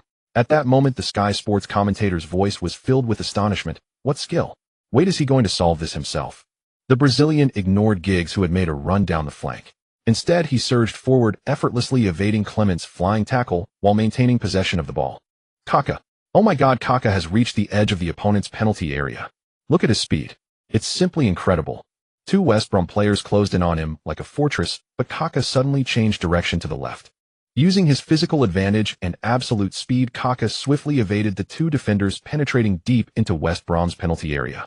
At this point, Ferguson stood up in shock, his gaze fixated on the speeding Kaká. Just as everyone thought Kaká was preparing to shoot himself, he unexpectedly passed the ball to the advancing E2 at the moment of contact. However, the ball was deflected back by Macaulay. By a stroke of luck, the rebound fell right back to Kaká's feet. This time the Brazilian had already adjusted his stance, and as he met the bouncing ball, he swung his right foot. This half-volley shot was powerful and struck the back of the net. The West Brom goalkeeper was left utterly unresponsive. He could only helplessly spread his hands and began shouting at his teammates. Goal. Kaká. Manchester United number 22. A debut goal. After scoring, Kaká ran towards the corner area. While running, he raised his hands high with his index fingers pointing to the sky. His teammates rushed towards him like a swarm. The first to reach him was E2. The Cameroonian opened his arms and crashed into Kaká's embrace. Giggs jumped in from behind and wrapped his arms around their necks. The seasoned winger's eyes turned crescent with a smile. That pass was so good, I thought you were going to go solo.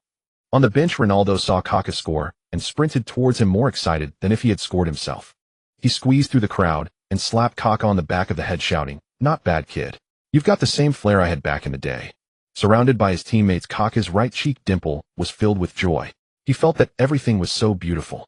Manchester United won their first match of the new season with a resounding 3-0 victory. The next day at Carrington Base, David Gill hurriedly placed a document on Shen Yichen's desk. "Mr. Shen, we have received an offer from Real Madrid. They want to sign Van Nistelrooy for 20 million euros. Sitting at his desk, Shen Yichen glanced at the document and quipped in a flat tone, 20 million. Dream on. What does the player think? David Gill leaned forward slightly, explaining. Van Nistelrooy feels limited in his playing opportunities with the team and is considering leaving. He is open to a transfer. Upon hearing this, Shen Yichen smiled lightly and looked up at David Gill, saying, "Have Ferguson talk to him. If after their conversation this Dutchman is still determined to leave." David Gill asked, "Are you planning to let him go?" Shen Yichen snapped the document shut, a hint of domineering laughter in his voice. "Not a chance. Oh, we are not selling anyone this season." David Gill looked at Shen Yichen's determined expression, his lips twitching, and he silently nodded in agreement. Welcome to Old Trafford. On August 24, 2002, Manchester United is set to host their first home match of the new season against Chelsea. Although Abramovich has not yet taken charge of Chelsea, the current Chelsea squad has already demonstrated considerable competitiveness in the Premier League. Under the guidance of Italian manager Claudio Ranieri, they are a significant force, challenging for a top 4 spot, boasting stars like Zola, Hasselbank, De Sailly, and Lampard. After a summer of substantial signings, the fans of the Red Devils are filled with anticipation for the new season, eager to witness the team continue their strong start. Starting lineups: Manchester United 42-31 goalkeeper Van der Sar. Defenders: Gary Neville, Rio Ferdinand, Nesta, Ashley Cole. Midfielders: Beckham, Nicky, but Ronaldinho, Kaká, Giggs. Forward: Ronaldo. Chelsea 442, Kudasini, Melchiot, De Sailly, Terry, Lescott, Glenn Johnson, Lampard, Petit, Zanin, Hasselbank, Zola. Before the match began, a small stage was set up in front of Old Trafford. The recently rising Canadian rock star Avril Lavigne stepped onto the stage with a microphone. Soothing music began to play, and all the Manchester United fans in attendance seemed quite familiar with the praise. It was John Denver's "Take Me Home, Country Roads," though it had been altered by Shen Yichen to United Road. The Road of the Red Devils. This song, which was supposed to be released a decade later, was brought forward by Shen Yichen. Just days prior, CA had already arranged for Avril to release the album. "I was born to be United. Daddy told me when I was just a baby. When I was 5, I went down the Warwick Road. Now I'm addicted. The only place I go. Take me home, United Road. To the place I belong, to Old Trafford to see United. Take me home, United Road. Take me home, United Road." In the players' tunnel, Ferguson stood with his arms crossed, gently shaking his head, humming along to the melody. Ronaldo shrugged his sturdy shoulders and muttered in Portuguese, "Is this our team song?" Kaká nodded along to the rhythm, "United Road. I suppose every time I hear it I'll remember today." As Avril reached the chorus, the outside crowd nearly erupted into a chorus of thousands. Gary Neville seemed to be swept up by the enthusiasm of the fans outside, belting out "Take Me Home, United Road." This drew a laugh from Rio Ferdinand, who playfully scolded, "Can you please stop with that awful voice?" Nesta, standing behind Ferdinand, also hummed along in somewhat broken English, his eyes filled with longing for the Old Trafford pitch. As the song concluded, both teams began to enter the field. With the referee's whistle, the match officially commenced. From the outset, Chelsea's aggressive approach left the Manchester United fans stunned. Ranieri's tactics were simple and brutal, physically strangling and dismantling the Red Devils' midfield. Petit and Lampard used their bodies to overpower Kaká and Beckham. Zidane and Glenn Johnson's flanking attacks left Neville and Ashley Cole hesitant to push forward. In the 9th minute, Hasselbank received the ball near the edge of the penalty area. Just as he was about to shoot, Van der Sar lunged and deflected the ball with one hand. The Dutch forward angrily slapped the turf, exclaiming, "Damn it. This goalkeeper reacts faster than my grandmother answering her grandson's phone call." On the sidelines, Ranieri remained calm, signaling his players to keep pushing forward. In the 12th minute, the true deadly blow arrived. Zola suddenly sent through a direct pass from the midfield.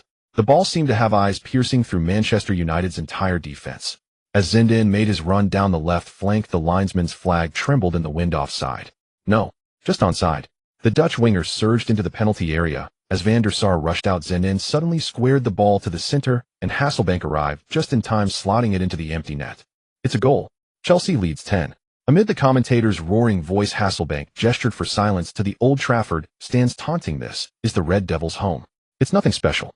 Ferguson was livid on the sidelines, pointing at the defense and shouting, "What on earth are you doing? Can you defend against ghosts with your eyes closed?" The Manchester United team seemed to awaken from a dream. Ronaldinho began a furious assault down the left, crossing, cutting inside, and launching set pieces in rapid succession. In the 15th minute, Kaká burst into the penalty area, and as Melchiot tripped him, the referee's whistle blew. Penalty. Ronaldo confidently positioned himself at the penalty spot. Gazing at Cudicini, he calmly slotted the ball into the lower left corner of the net. Cudicini guessed the right direction, but failed to stop the ball's velocity, which found the back of the net. The score was now 11. In the 25th minute, Giggs was on the right flank, and as he cut inside, Lescott tripped him. Another penalty. This time, Ronaldo once again stood confidently at the penalty spot. Chelsea's Lescott hurled insults at him. Ronaldo flashed a grin at Lescott, took his rune up, and shot in one fluid motion, the ball rocketing into the lower left corner. After scoring, Ronaldo ran around the field, shaking his index finger, his face filled with joy. On the sidelines, Ranieri covered his face in despair, exclaiming, "2 penalties. Why does this script feel like a comedy?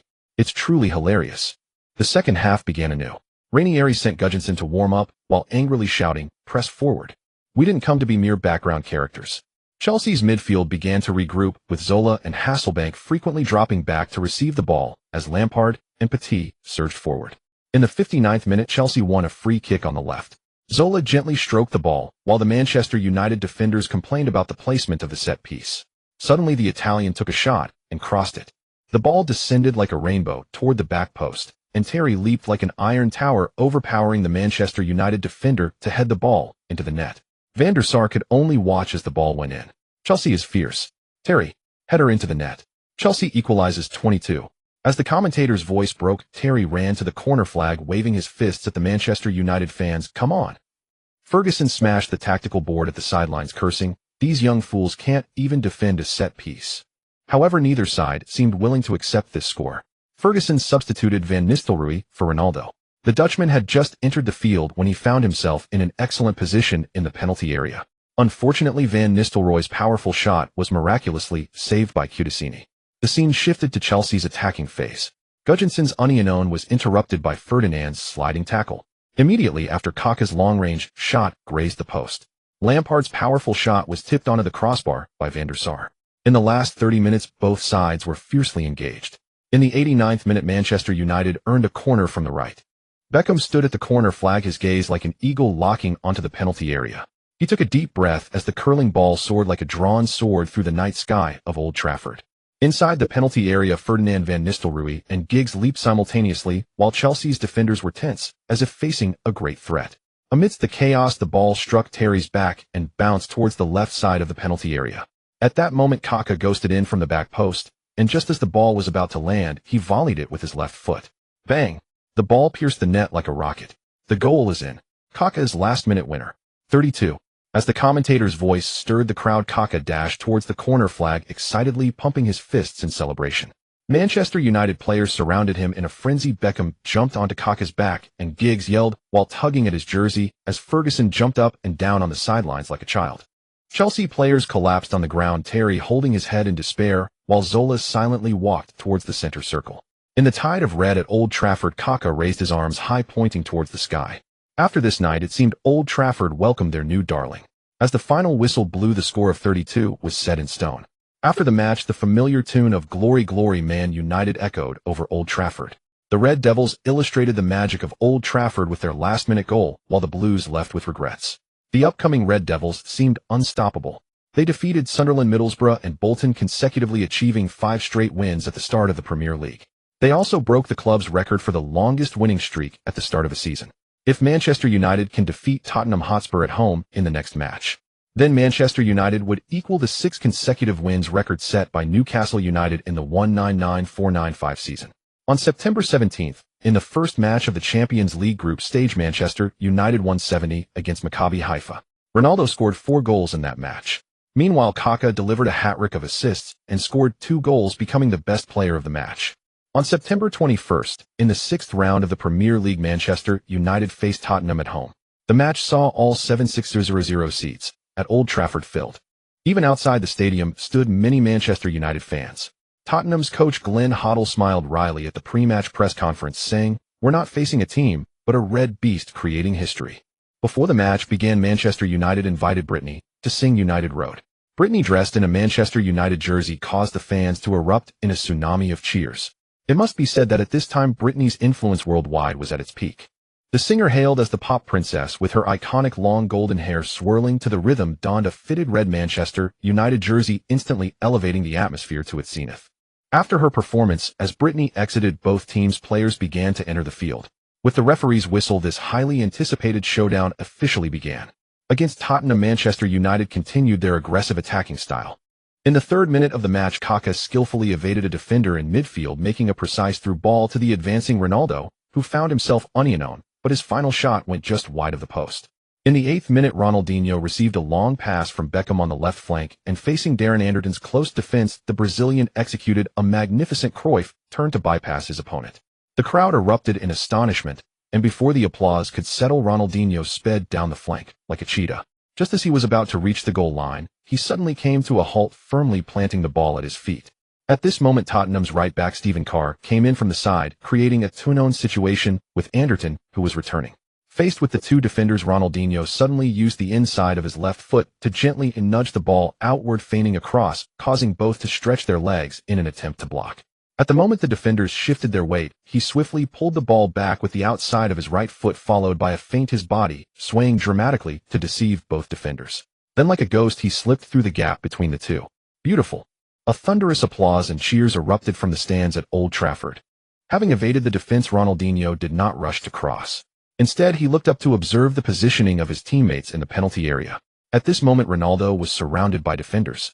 Instead, Kaká, standing at the edge of the penalty area, had no defenders near him. Ronaldinho decisively passed the ball in a triangle towards Kaká. Kaká adjusted his steps to meet the incoming ball, leaning forward. He then struck a half-high arc with his left foot. The football sliced through the air towards the bottom left corner of the goal.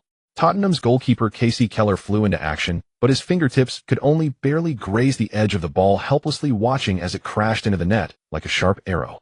Goal. 1-0, Kaká scored again. This young man is simply amazing. The commentators' roar shook the roof of Old Trafford, with over 70,000 fans simultaneously leaping from their seats, red scarves flying in the air. Kaká opened his arms and ran towards Ronaldinho. The 2 Brazilians excitedly embraced. Behind them, Ronaldo rushed in like a whirlwind, diving onto the 2. Beckham and Giggs rushed in, lifting their arms high as 5 players piled onto each other, while the flashlights in the stands formed a galaxy of stars. The giant screen in the stands replayed the moment of Kaká's goal repeatedly. In slow motion, the exquisite movement of his ankle during the touch was clearly visible. That half-high arc with its strange spin slipped through the gap between Keller's fingertips and the goalpost, finding its way into the net. Kaká's goal ignited a fiery frenzy of attacks for Manchester United. He glanced up to observe the situation in the front field. Suddenly, a long pass from 40 meters away soared like a precision-guided missile, crossing half the field and landing directly in the left side of the penalty area. Ronaldinho burst into action, shaking off Tottenham defender Darren Anderton's challenge. He controlled the ball with his chest and unleashed a shot, but Keller leapt to tip the ball out of bounds. Ferguson on the sidelines pumped his fists, excitedly shouting, "That's it. Keep pushing forward." The corner was taken, and Beckham's cross found Ferdinand in the box. The England centre-back leapt high, delivering a powerful header, but it soared just over the crossbar. A collective sigh of disappointment erupted from the stands, quickly followed by encouraging applause. Fans waved their flags, chanting the players' names. In the 20th minute, Ronaldinho displayed his magic once again.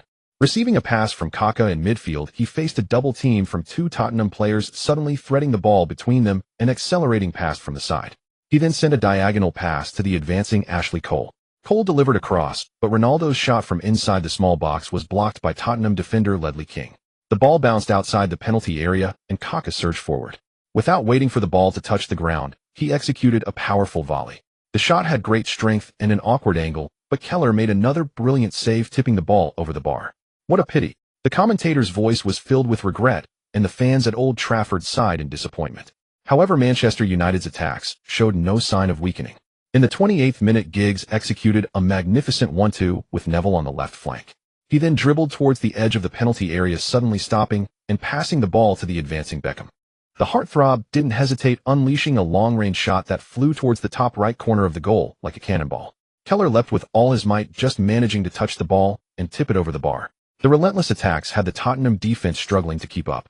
Hoddle yelled anxiously from the sidelines, continuously adjusting tactics. Yet Manchester United's offensive wave surged on one after another.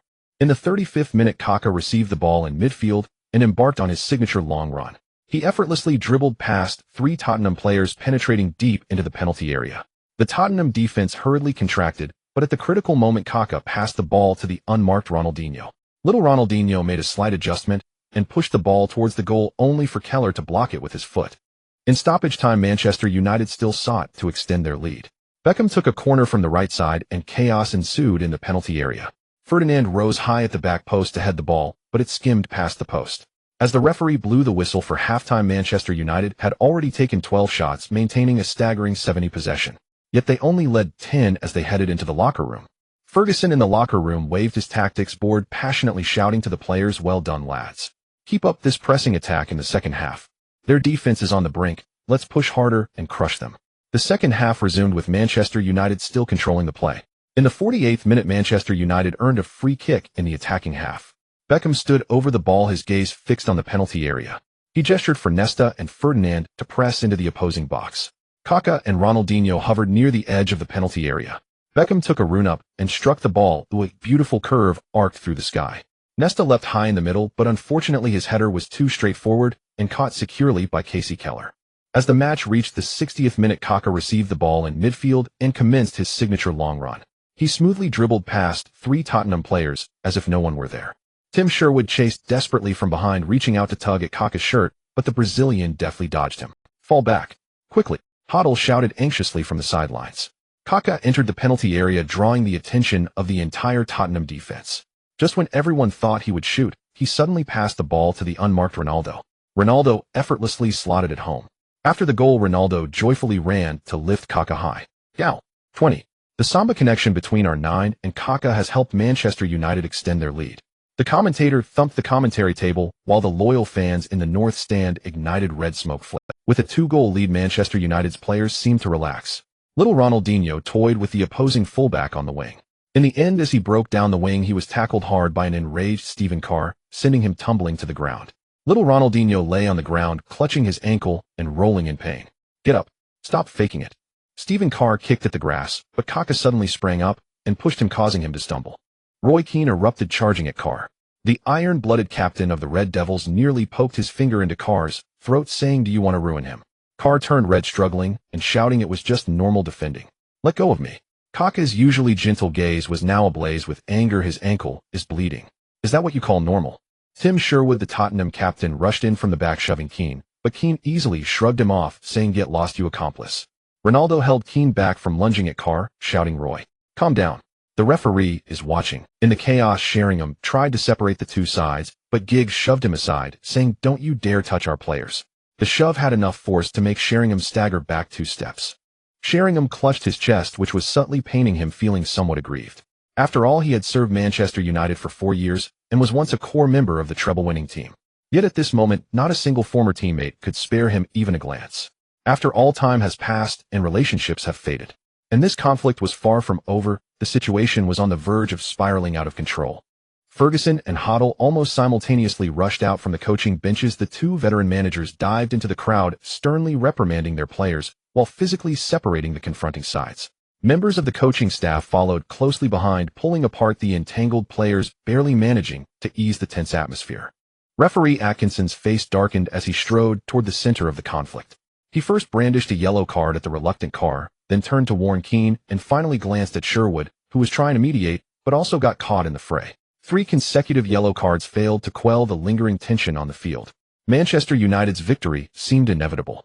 In an apartment on Bonifald Street in Porto, Portugal, a middle-aged man nearing 40 sat in front of the television watching the live broadcast of Manchester United against Tottenham Hotspur. On the table in front of him lay a leather notebook. During the conflict between the Manchester United players and the Tottenham players, the man lowered his head to observe the patterns drawn in the notebook. Huff Ferguson truly deserves the title of the godfather of Manchester United. This season's transformation of David Beckham has been remarkably successful. Not only is he strong in defense and possesses excellent stamina, but more importantly, he has a precise launch. If there were no Nesta in the backline, Manchester United would undoubtedly have conceded far more goals by now. As he spoke, Mourinho rubbed his hands together and sighed, "Money is truly wonderful." Just as Mourinho sighed, Manchester United scored again. After being maliciously fouled, Ronaldinho seemed to unleash a primal instinct, relentlessly attacking Kyle down the flank. He eventually cut inside and completed a stunning goal. After scoring, Ronaldinho made a throat-cutting gesture towards the Tottenham players, nearly reigniting the conflict between the two sides. In the end, Manchester United won the match with a score of 3-0, simultaneously matching Newcastle's record of 6 consecutive wins to start the season. In the stands, Shen Yichen was very pleased to see his team win.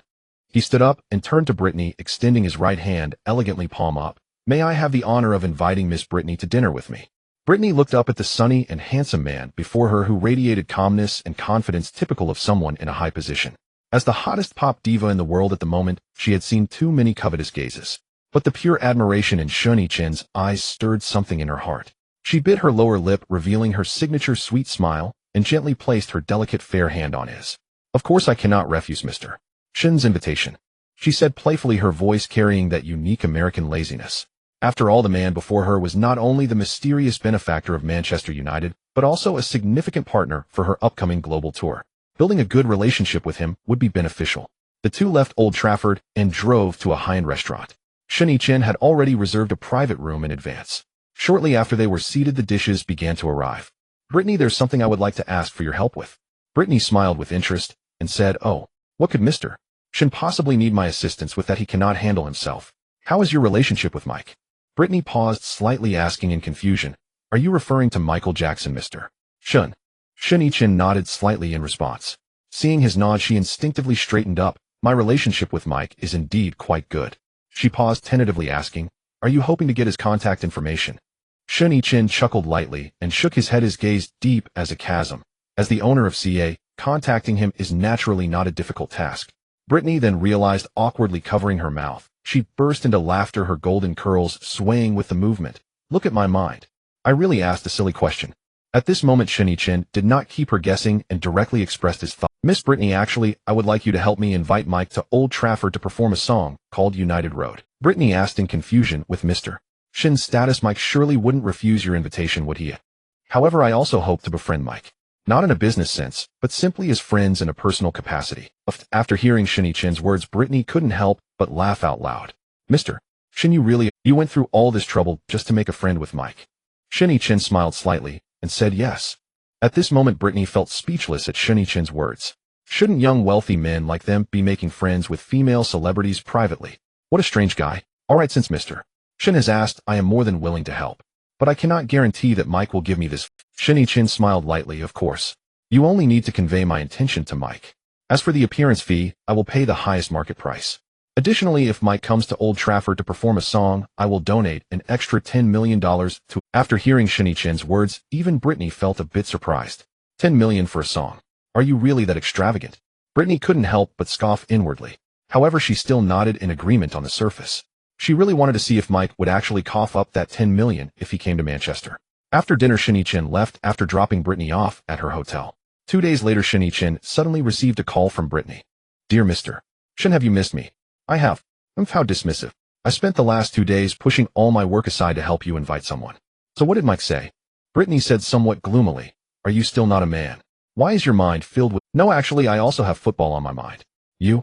Brittany was momentarily speechless, not knowing how to respond to Shen Yichen's words. Alright, I can't believe him being compared to a ball. You are mistaken there. How could you possibly compare to a ball? After all, you have a pair after all. Brittany listened to Shen Yichen's words, pondering for a long time without comprehending his meaning. Finally, she simply decided to stop thinking and said directly, Alright, I won't joke with you anymore. I am currently at Mike's house, and I have conveyed your message. As for how to collaborate, you two can discuss it yourselves. After saying that, Brittany handed the phone to Mike, who was beside her, stifling laughter.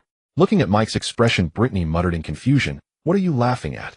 On September 25th, during the second round of the UEFA Champions League group stage, Manchester United drew 2-2 against Bayer Leverkusen thanks to Ronaldinho's double.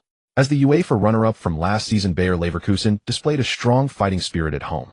On September 28th, in the seventh round of the Premier League, Manchester United visited Elland Road to face Leeds United. The atmosphere of the Rose Derby was exceptionally intense. When the players entered the field, Leeds United's home fans vehemently criticized Ferdinand, calling him a traitor. During the match, every time Ferdinand touched the ball, he was met with enormous boos from the crowd. Some extreme fans even threw coins onto the pitch to humiliate him, viewing him as a traitor who betrayed the team for money. As the match began, Leeds United's forward Robbie Keane lunged at Ferdinand from the side, like a hungry wolf, his studs grazing the England centre-back's calf. Dirty bastard. Roy Keane rushed over to argue, but was shown a yellow card by the referee. Ferguson's roar pierced through the noise, Don't fall for their tricks. Keep to the rhythm. In the 17th minute, Leeds United's relentless pressing paid off. Viduka held off Ashley Cole and headed the ball across. Robbie Keane unleashed a sudden shot from the edge of the penalty area. Van der Sar leaped to save, but the ball grazed the post and found the net. Elland Road erupted in an instant. The underperforming Manchester United immediately launched a counter. In the 25th minute, Ronaldinho dribbled past two defenders on the wing and suddenly unleashed a lob shot. The ball curved with an uncanny trajectory and fell into the dead corner, but Leeds United's goalkeeper Robinson desperately deflected it onto the crossbar.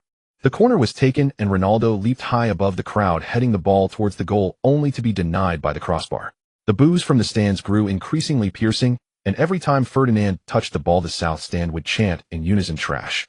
In the 38th minute, he made a mistake while clearing the ball, and Viduka seized the opportunity to intercept and charged through on goal. In a crucial moment, Nesta sprinted back, sliding to clear the ball off the goal line, but was cautioned with a yellow card for his excessive challenge. As the second half resumed, Ferguson substituted in Van Nistelrooy to bolster the attack. In the 52nd minute, Giggs broke through on the left and delivered a cutback pass. A Van Nistelrooy shot was blocked, but Ronaldinho followed up and scored. Leeds United promptly retaliated.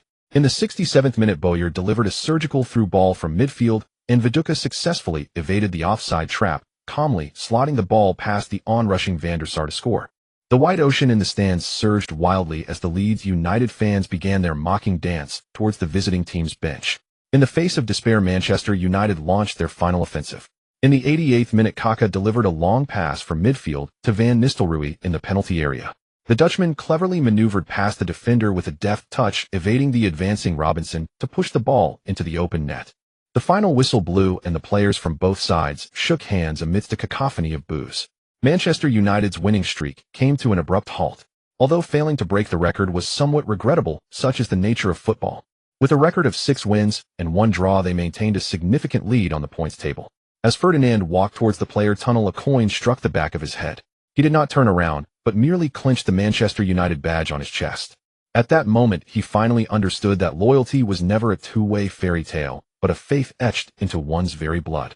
Just after the match between Manchester United and Leeds United concluded, the official Manchester United account unexpectedly released a message. Superstar Michael Jackson will appear at Old Trafford on January 11, 2003, to perform the opening song United Road for the match against West Bromwich Albion. Once this news was released, it was like a heavy bomb being dropped into a calm lake, creating ripples that shook the surface. Not only did the fan community go wild, but even the entertainment industry was thrown into an uproar. Tickets for the match between Manchester United and West Bromwich were snapped up almost instantly once they went on sale. Just a few days after this announcement, another piece of news quietly topped the front page. In Carrington's office, David Gill approached Shen Yichen with a newspaper in hand. At that moment, Shen Yichen was reviewing the promotional plan for the new car sent by Andy. Seeing the hurried expression on David Gill's face, Shen Yichen couldn't help but chuckle. What's wrong, David? Why the rush? David Gill placed the newspaper in front of Shen Yichen. Boss, take a look at this first. As Shen Yichen picked up the newspaper, a striking photo caught his eye. It was a photo of Shen Yichen conversing with Brittany while seated in the stands of Old Trafford. However, due to the angle of the shot, the two appeared to be somewhat intimate. There was even another photo of Shen Yichen escorting Britney into a hotel. If it were only this, Shen Yichen would have brushed it off as mere tabloid fodder and not given it much thought. However, the article below, laden with terms like Britney's infidelity and new flame, ignited a flame of anger within Shen Yichen. What the hell? What status do I have that I need to sneak around to eat?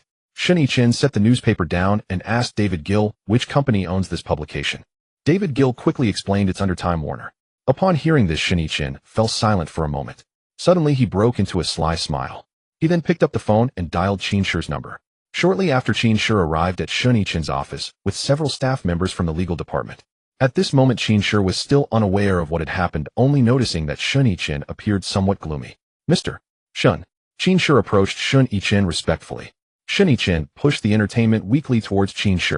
After glancing at the newspaper, Qin Shi immediately understood what was going on. Mr. Shen, I will immediately submit a lawsuit to the company behind this newspaper. However, Shen Yichen shook his head, saying a simple lawsuit won't be enough. Instead, contact the legal department of Xingqiang Group. You two will jointly sue Time Warner. Regardless of the outcome of the lawsuit, I want you to continue filing lawsuits without interruption. Qin Shi was momentarily at a loss for words. Mr. Shen, this matter can at most result in a public apology from the other party or a small compensation. Just this one report won't be enough to take down an international conglomerate. Shen Yichen chuckled. What do you think? This is an opportunity to enhance Manchester United's visibility. We cannot let them take advantage of this for free. Qin Shi, a law student, was completely baffled by Shen Yichen's meaning. Flow. Seeing that Qin Shi did not understand, Shen Yichen decided not to elaborate further and instructed, in a moment, go find Jian AI. You two will coordinate. I will cover the costs of this lawsuit under my private name. No matter how much it costs, as long as you make a big fuss about this, it will be a great achievement. If there is anything you don't understand, you can ask Jian AI or Guanwen. A confused Qin Shi, still somewhat perplexed, nodded at Shen Yichen. Oh, okay, Mr. Shen. Qin Shi. Jian AI was looking down at the documents when Qin Shi exited Shen Yichen's office and arrived at the business. She pushed up her slipping glasses and saw Qin Shi hurriedly entering the business department. Xiao Shi. Jian AI took off her glasses and rubbed her aching forehead. Did President Shen assign urgent work again? Qin Shi placed the folder on the table and pulled a chair to sit down. Sister Jian AI, President Shen instructed me to come and connect with you on a matter. After putting down everything in her hands, Jian AI asked seriously, what happened? Qin Shi briefly explained the situation to Jian AI. After listening attentively, Jian AI pondered for a moment and understood Shen Yichen's intentions. Our little President Shen is indeed very shrewd. He can sniff out business opportunities even in such matters. Qin Shi, puzzled by Jian Ai's words, asked, Sister Jian AI, there's still business opportunity in this. How did I miss that? Jian AI smiled lightly at Qin Shi before saying, previously President Shen had me create a video platform. After saying this, Jian AI opened her computer and found a video to show Qin Shi.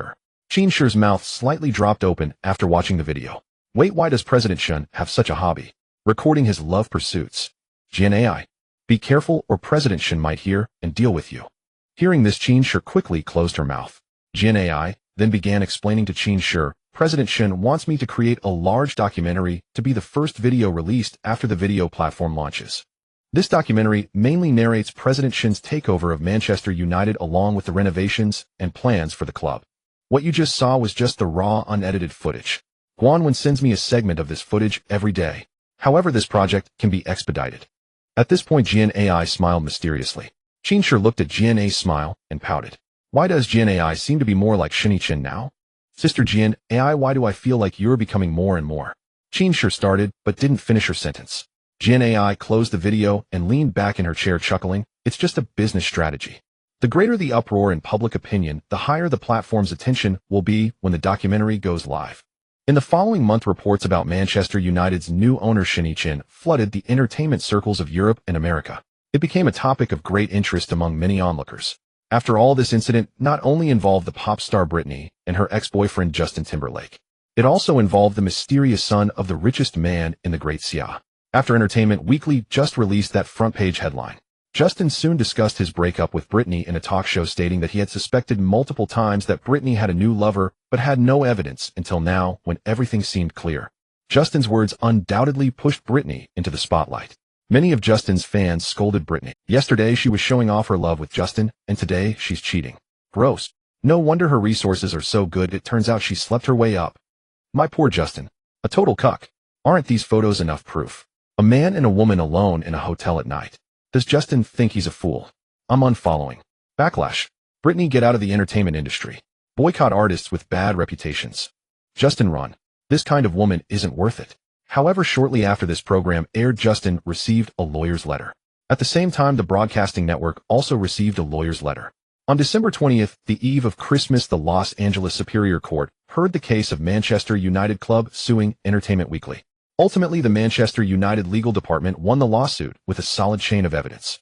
After the lawsuit, Shen Yichen, representing the Manchester United legal department, accepted interviews from multiple media reporters stating that complete relevant evidence had been uploaded to the Man U video platform. She also stated that Manchester United and Shen Yichen Group would continue to pursue the responsibility of Time Warner and artist Justin for defamation. After the interview, Shen Yichen left under the protection of security personnel. Many onlookers, after watching Shen Yichen's interview, became interested in the inside story. Thus, the Man U video platform saw a surge of users overnight. The first video featured on the homepage garnered millions of views in just one day. 3 days after the conclusion of the lawsuit, Entertainment Weekly announced an indefinite suspension. At the same time, the AOL inflated advertising revenue scandal and Time Warner's financial fraud were exposed. This also plunged Time Warner into a massive public relations crisis.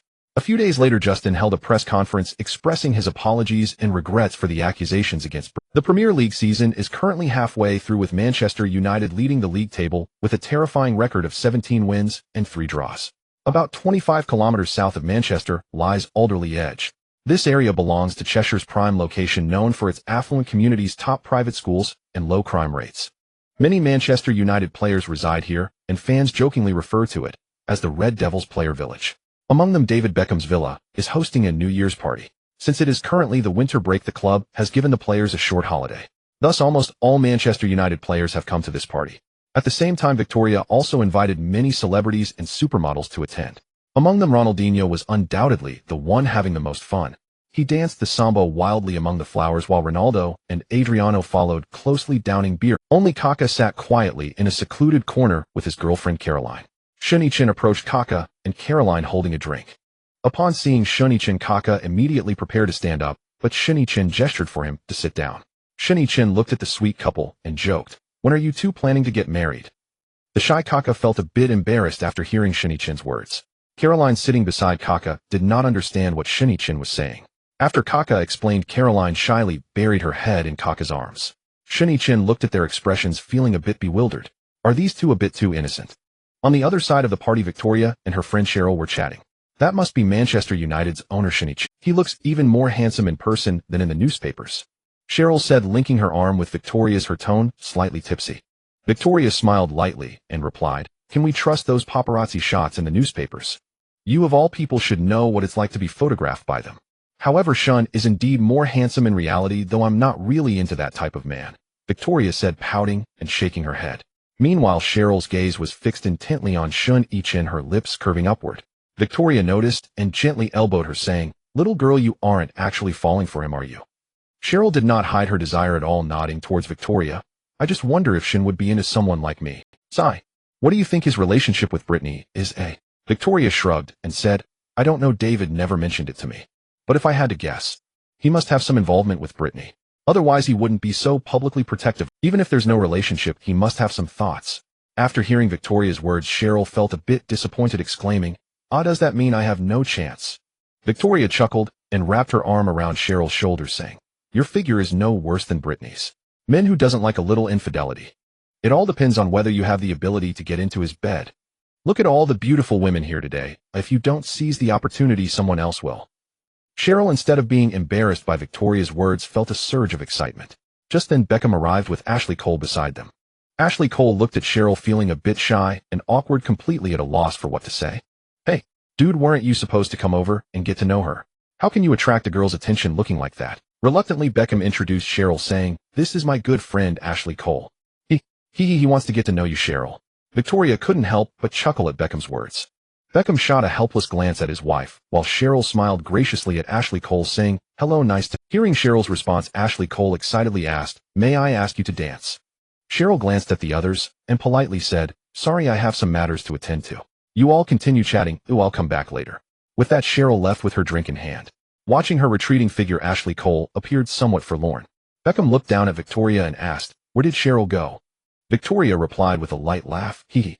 She's going to seize her opportunity. Cheryl stepped forward with her drink, heading straight towards Shen Yichen.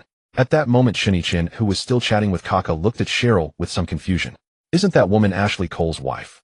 No, wait, at this time, they probably haven't met yet.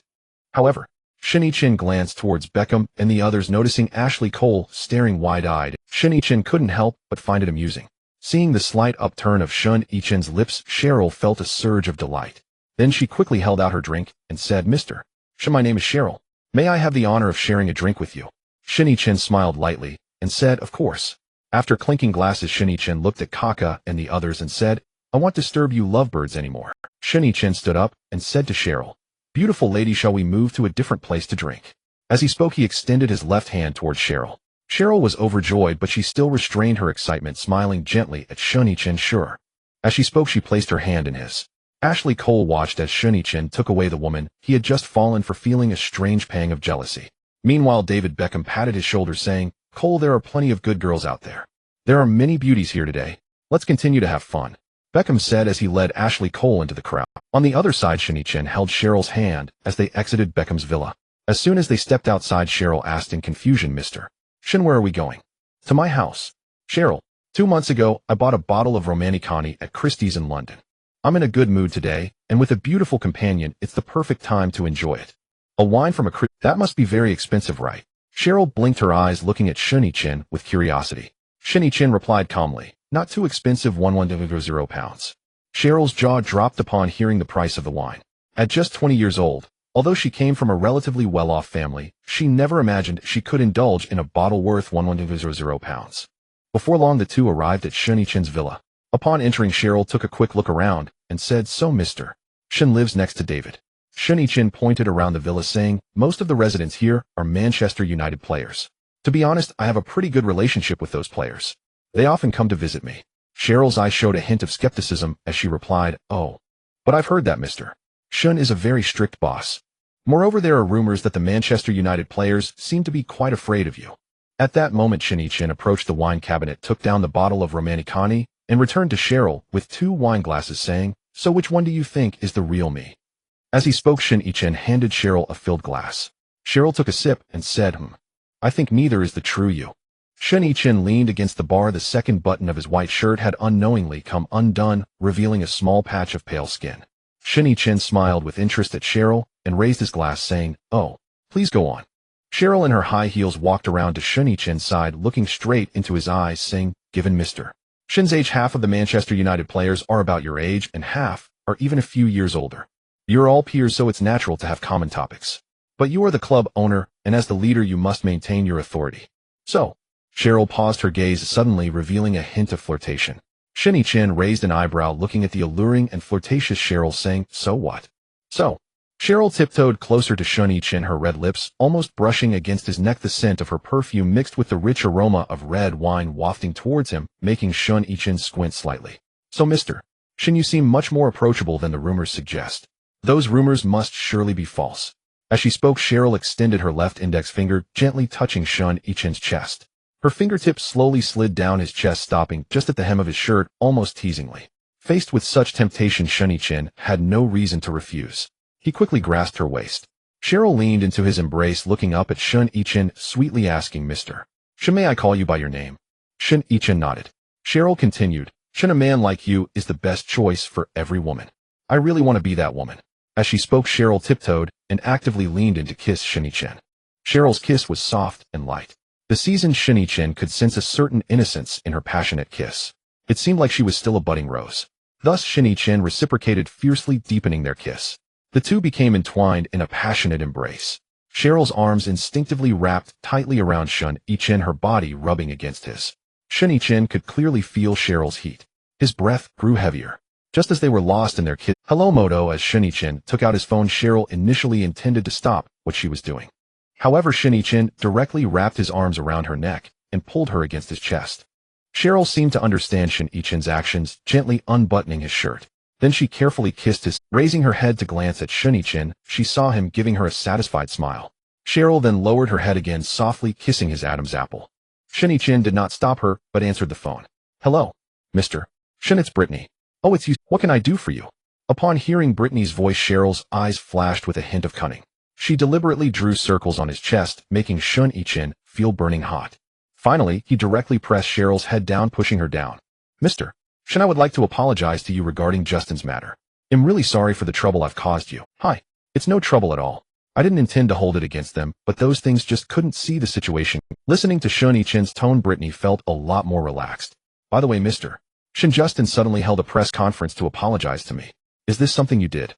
Shen Yichen pondered for a moment before replying, well, how should I put it? This matter wasn't initiated by me, but it does have some connection to me. The video platform company under my name has partnerships with film and music companies in Europe and America. If he wants to continue developing in the entertainment industry, not apologizing would not benefit him at all. Hearing this, Brittany exclaimed, oh, so that's how it is. Anyway, I still want to thank you. If it weren't for you, Mr. Shen, I wouldn't know what to do. It's nothing, we are all friends. You don't have to be so formal with me. Shen Yichen suddenly looked down. On the other end of the phone, Brittany immersed herself for a moment before feeling a bit embarrassed and said, Mr. Shen, I have one more thing. You can speak to me without being so shy. Just say what's on your mind. It's like this, Mr. Shen, my contract is about to expire. After my contract ends, I would like to sign with your company, is that okay? Upon hearing this, Shen Yichen chuckled lightly. Sign with my company. Oh, is that what this is about? Of course, that's totally fine. Ouch. Brittany asked him. Mr. Shen Yichen frowned slightly, giving Cheryl a warning glance. Damn, can't you be a bit gentler? You hurt me. Oh, it's nothing. I have some matters to attend to. As for the signing, I will arrange for someone to connect with you. Okay, I won't disturb you any longer. After hanging up, Shen Yichen grabbed Cheryl's hair. Entering VIP paid content. Despite the cold in Manchester on January 11th, the arrival of Michael Jackson made the entire city exceptionally lively. Old Trafford was already packed with thousands of crowds outside the stadium. The city government even dispatched hundreds of police officers to ensure the match could proceed smoothly. Surrounded by security, Michael Jackson walked into Old Trafford. The moment he appeared, the venue erupted in a thunderous applause. As Michael Jackson stood at the center of the field, he did not start singing immediately. He picked up the microphone and extended his right hand, saying, now please welcome my good friend, the Queen of Pop, Madonna. At that moment, the gaze of over 700 fans turned towards the player tunnel. When Madonna, dressed in a long black gown, slowly walked out, the audience could not help but applaud and scream. At 40 years old, Madonna still looked stunning. The moment the two picked up the microphone, everyone almost simultaneously fell silent. As the prelude of United Road began, the entire venue fell into complete silence. The two passionately performed the song. I was born to be united. Daddy told me when I was just a baby. When I was 5, I went down the Warwick Road. Now I'm addicted, the only place I go. Take me home, United Road. To the place I belong, to Old Trafford to see United. Take me home, United Road. Take me home, United Road. When they reached the climax of the song, it once again ignited a chorus from tens of thousands in the audience. After the performance, Michael Jackson and Madonna bowed deeply to all sides. The fans in the stands also gave them a warm applause. After that, they were led by the staff to the stands. Upon seeing the two approaching, Shen Yichen first stood up to shake hands and hug Michael Jackson. Then he simply greeted Madonna. Then he invited them to sit down. Originally, Madonna was supposed to sit next to Michael, but as she was about to sit down, she suddenly linked her arm with Shen Yichen's. Michael seemed to understand something and directly bypassed them, sitting in the furthest right position. Madonna then sat on the left, leaving the middle seat for Shen Yichen. Shen Yichen did not say much, simply sitting down. As the pre-match activities concluded, the players officially entered the field. Ferguson was thoroughly prepared for this match. He also knew that the attention on this match was comparable to that of the Champions League final. He dared not be the least bit careless, even though the opponent was just a weak team ranked in the lower part of the league. Just 7 seconds after the kickoff, Kaká intercepted a pass in the center circle, and after dribbling past 2 players, he suddenly took a shot. The ball flew out, brushing the crossbar. As Kaká's form improved, the chances for Scholes to play decreased. Before the size from Old Trafford had settled, the goal in the 7th minute ignited the entire venue. Ronaldo received a through ball from Giggs, forming an unknown situation, and he delicately lifted the ball over the approaching goalkeeper. 1-0. Ronaldo opened the scoring for Manchester United. In the 18th minute, Ronaldinho put on a magical performance on the left flank. He feigned past 2 defenders in quick succession and crossed the ball near the baseline. Kaká, unmarked at the back post, easily tapped the ball into the empty net. 2-0. In the 32nd minute, Beckham's long pass from midfield found Ronaldo making a run, and the Brazilian turned and shot to score. 3-0. The players of West Brom looked at the Manchester United players, who were celebrating wildly after the goal, their faces ashen. However, Manchester United's performance was far from over. During stoppage time in the first half, Beckham delivered an accurate corner kick and Ferdinand headed it in, overpowering the defenders. 4-0. Manchester United scored 4 goals in the first half, completely igniting Old Trafford. In the stands, Mike, wearing a Manchester United scarf, excitedly said, "Chin, your team is just too amazing. This is the first time I've watched a football match and felt this excited." Sitting beside him, Madonna didn't say much. She wasn't very interested in football matches. However, she was quite intrigued by the boy sitting next to her, who was over a decade younger. "Brother, why do you spend so much money inviting celebrities before each match?" Hearing Madonna's question, Shen Yichen shrugged slightly. "Of course, it's to make money. After all, my identity is that of a businessman. But I heard that you haven't raised ticket prices." Madonna looked at Shen Yichen, curiously asking. Shen Yichen turned to Madonna and said, "Reputation is more valuable than ticket prices. Those fans of Manchester United are just like your fans. Only by gaining their recognition and respect will they willingly part with their money." You little guy, you are quite clever. No wonder your business can grow so big." As the second half commenced, Ronaldo once again widened the score for Manchester United. Shortly thereafter, Kaká added a flourish with a long-range shot. Just before the final whistle, substitute Van Nistelrooy secured the score at 7-0 with a header. After the match, Madonna said to Shen Yichen, "Brother, may I invite you to dinner?" Standing next to Shen Yichen, Mike immediately turned his head to the other side, as if he hadn't heard a thing. In response to Madonna's invitation, Shen Yichen smiled lightly and shook his head in refusal. He then left with Mike. Watching the two depart, Madonna pondered, could it be that this kid likes men? Thinking of this, Madonna couldn't help but shiver. After returning to the hotel, the more she thought about it, the more she felt something was off, so she decided to call Mike. But the phone rang for a long time without anyone answering. Madonna, somewhat speechless, said, "Oh no, could they really?" Just as Madonna was lost in her thoughts, Mike's assistant called her back. Are you saying they are currently attending a press conference?" "Alright, I got it." After hanging up the phone, Madonna turned on the television. The post-match press conference featuring Manchester United against West Brom was being broadcast live. At that moment, Shen Yichen and Michael Jackson were sitting at the podium. Shen Yichen spoke into the microphone, "Ladies and gentlemen, taking advantage of this press conference, I would like to announce something. Manchester United Football Club will officially launch a charity fund project for impoverished children. Starting from next season, 5 of the revenue from each ticket sold at Old Trafford will directly go into this fund aimed at supporting the education and growth of impoverished children worldwide." After Shen Yichen finished speaking, a reporter immediately raised his hand to ask, "Mr. Shen, will the ticket prices for Manchester United's home games increase next season?" Shen Yichen looked gently at the reporter and said, "I know what concerns you. Let me put it this way, with the development of the club, ticket prices will certainly be adjusted according to market demands in the future. However, that's a matter for the future. I can assure you that there will be no changes to Manchester United's ticket prices next season. Moreover, regarding the foundation, as I mentioned, it will be 5 of the ticket revenue. Even if Manchester United's ticket prices rise in the future, the foundation will only receive more funds. Additionally, Michael Jackson will personally donate $10 million to the foundation. We are also honored to invite Mr. Jackson to be the ambassador for our foundation." Madonna watched Shen Yichen on the television, a slight smile curling her lips. "This little guy is quite interesting. No wonder Mike personally called me to invite me to Manchester." Saying this, she picked up her phone and dialed Mike's assistant. "Hello. Please tell Mike that the $3 million business performance fee for Manchester United will also be donated to the foundation." A moment later, she saw Mike whispering something to Shen Yichen on the television.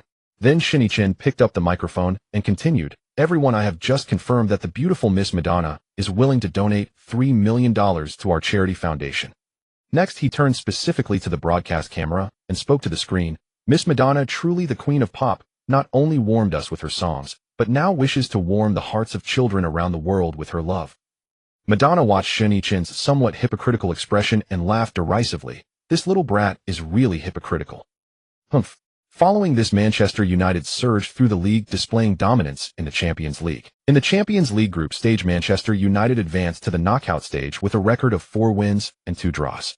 However, their first opponent in the knockout stage was Real Madrid. Currently, there are only 16 teams participating in the Champions League, with only 8 teams left after reaching the knockout stage. However, UEFA has announced that next season the Champions League will expand to 32 teams. At the Carrington training ground, no Mr. Shen, our current 42-31 tactic has been utilized very maturely. I believe there is no need to abandon the previous tactical system and switch to a 451. Ferguson's voice came from the office, seemingly mixed with a hint of anger. "Isn't simplifying 42-31 just 451? What I mean is, can we be flexible in our tactics for certain crucial matches? I'm asking you to substitute Giggs, start Makelele, and let Kaká play right winger. Is there any problem with that?" Ferguson argued, pointing at the tactical board. "You know very well that our double pivot system mainly relies on Beckham to initiate the attack and orchestrate long passes from midfield. According to your logic, should we pull him to play in Kaká's current position? If so, wouldn't his passing ability be significantly limited as he gets closer to the opponent's penalty area? After hearing this, Shen Yichen couldn't help but exclaim, "What the heck? Is this old man trying to pick a fight with me today?" He then directly began to draw on the tactical board. Then he pointed at the tactical board and said, "This way won't it work?" Ferguson, after looking at Shen Yichen's tactical board, said in confusion, "Mr. Shen, what does this drawing mean?" Three holding midfielders. Mr. Shen, this is not a game. Besides, the 42-31 system we established at the beginning of the season was personally devised by you. Now have you just overturned it yourself?" Hearing Ferguson's words, Shen Yichen suddenly felt something was off. He took a deep breath and patiently explained, "When we defend, we set up like this. When we attack, David." Shen Yichen circled on the tactical board. "Can't he go up? Will the formation change? Or we can switch another player like Keane or Makelele to fill in one. Is there any problem with that? Will it affect the effectiveness of our attack?" Ferguson stared at the tactical board and pondered for a moment. "But the effect of having those three go up cannot be compared to Kaká. I put Scholes on the bench precisely because Kaká's position is irreplaceable." Shen Yichen couldn't help but roll his eyes at this. "Old man, you might still be underestimating the abilities of the players under your command. I'm telling you the truth. Against Real Madrid, our attack needs only 3 men: Ronaldo, Ronaldinho, and I believe those 3 alone can solve every problem. Just ensure our defense doesn't hold them back, and we'll win this tie guaranteed." Ferguson gazed at Shen Yichen, skepticism etched across his face. "Really? Absolutely."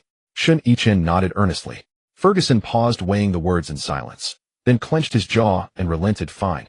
I'll trust you once more. I'll have my staff draft a new tactical plan tonight. Tomorrow we begin specialized training on the revised. Notify me before tonight's meeting," Shen Yichen said. Ferguson turned to him, hesitated for a beat, and then gave a quiet nod.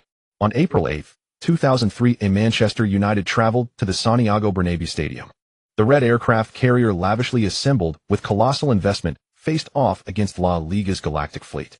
With combined player valuations exceeding $500 million, this clash was dubbed the most expensive match in football history. According to the Times, over 100 broadcasters worldwide would air the game live.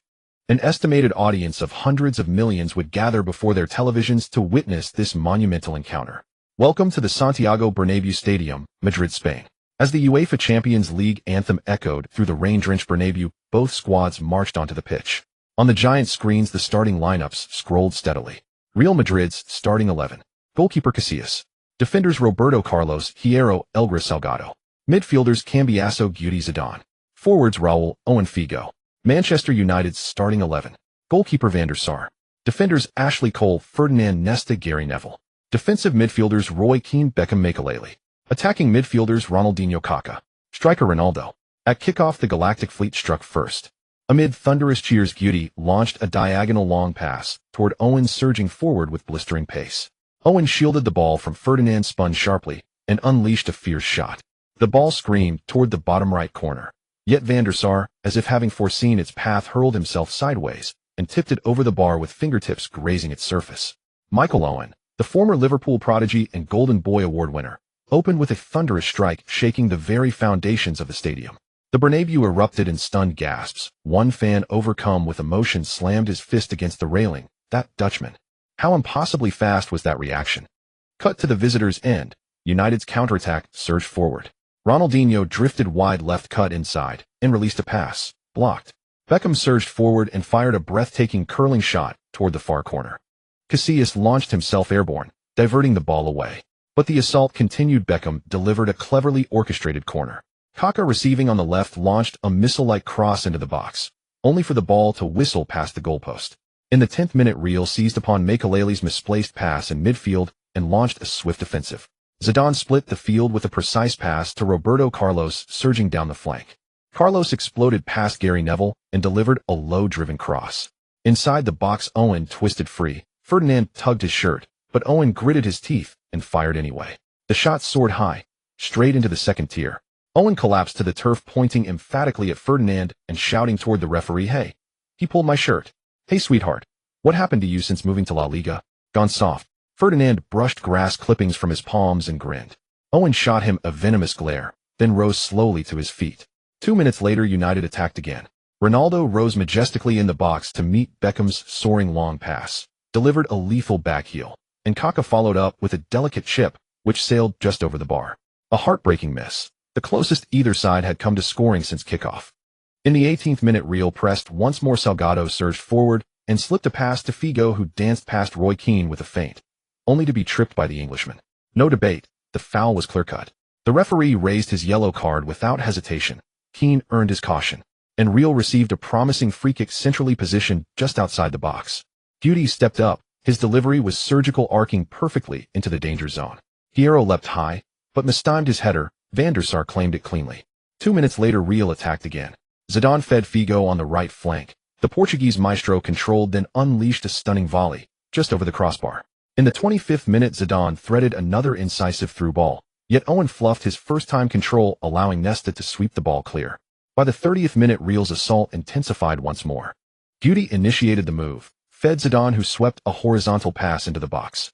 Ferdinand's clearance fell short, and Guti, regaining possession, blasted another shot. Van der Sar lunged sideways once more, blocking the effort with conviction. With him guarding the net, United's goal exuded an almost mystical sense of security. Just 60 seconds later, Real won another free kick on United's left flank. Guti's curling delivery found its way deep into the penalty area. Once again, Owen rushed the box. Once again, Van der Sar stood like an immovable mountain. From kickoff to this moment, the Dutch legend had been an unbreachable bulwark against the Galactic Fleet. The first half ended 0-0. At halftime, the teams switched sides, and Real's relentless frontline pressure resumed.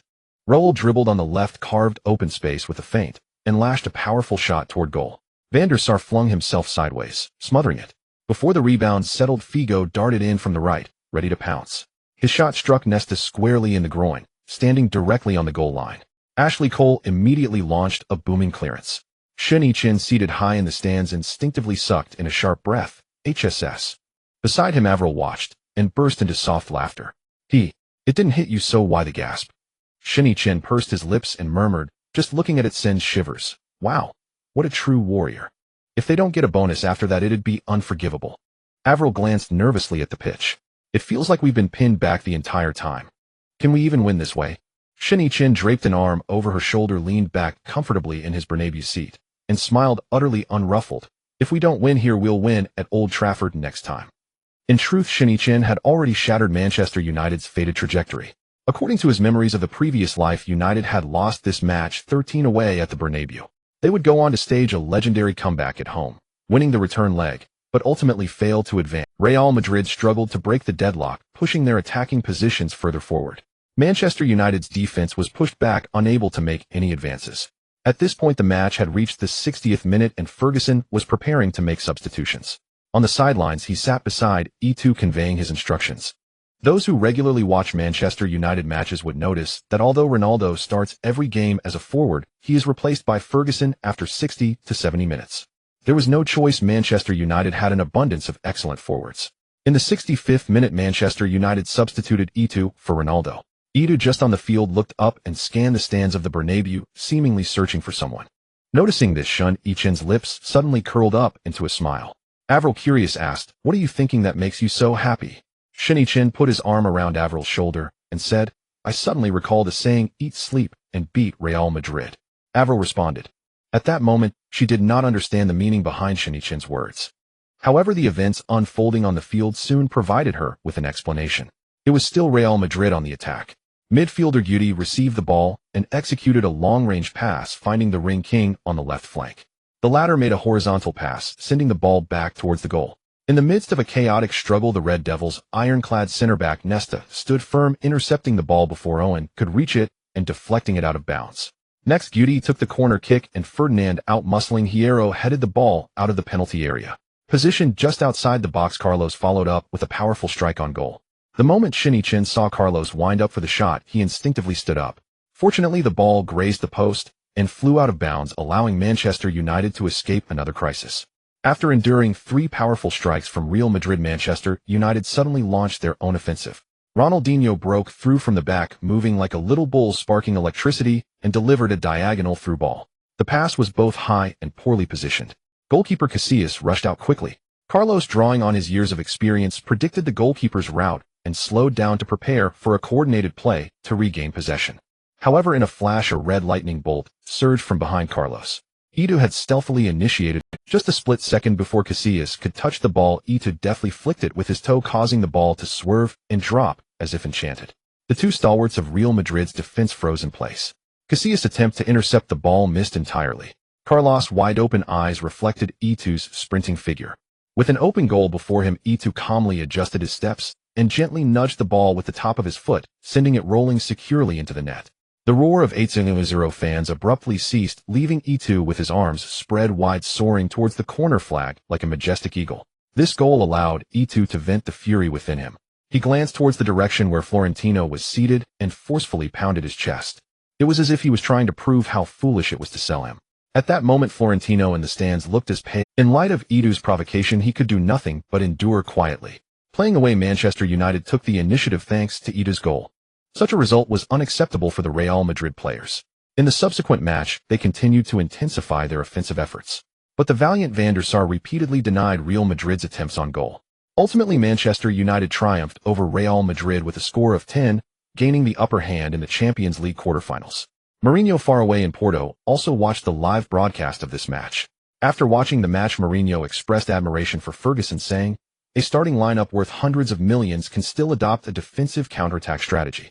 Ferguson truly deserves respect, and Manchester United has earned this victory." On the other side, Ancelotti, far away in Milan, was also watching the live broadcast of the match. He had his assistant coach analyze the tactical aspects of the game. He developed a keen interest in Ferguson's 43-21 formation. After completing the tactical analysis, Ancelotti shook his head in disappointment while looking at various data in his hands, saying, "If only we could have a Kaká, it would be perfect. However, we could learn from Beckham's style of play."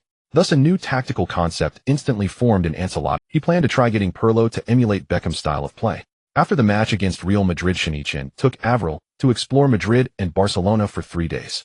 3 days later, Avril flew to New York for an event, while Shen Yichen returned to Manchester. Feeling somewhat bored, he sat in the Carrington office playing the recently released classic game. Having not played this old game in many years, he found himself quite absorbed after starting his session. He played late into the night. At 0015, Shen Yichen stepped out of his office. As he passed by Ferguson's office door, he noticed that the light inside was still on. He gently knocked on the door and walked in. At that moment, Ferguson was wearing reading glasses, sitting at his desk looking at the computer. Seeing Shen Yichen enter, Ferguson looked puzzled and asked, "Mr. Shen, why are you still at the base?" Shen Yichen replied, somewhat confused, "Shouldn't I be the one asking you that? Old man, why are you still here?" Ferguson adjusted his glasses and replied, "I haven't been home for the past few days." Shen Yichen moved closer to Ferguson, curious about what he was watching. "Why, you're still here watching match replays at this late hour?" Ferguson smiled gently at Shen Yichen and said, "This year's Champions League final will be held at Old Trafford. If I could lead the team to lift the Champions League trophy at Old Trafford, that would feel amazing." Shen Yichen pulled up a chair beside Ferguson and sat down. "If we could achieve a treble, wouldn't that feel even better?" Ferguson shot Shen Yichen a look, saying, "You really know how to put pressure on me." Shen Yichen laughed, putting his arm around Ferguson's shoulder, saying, "I'm just joking with you.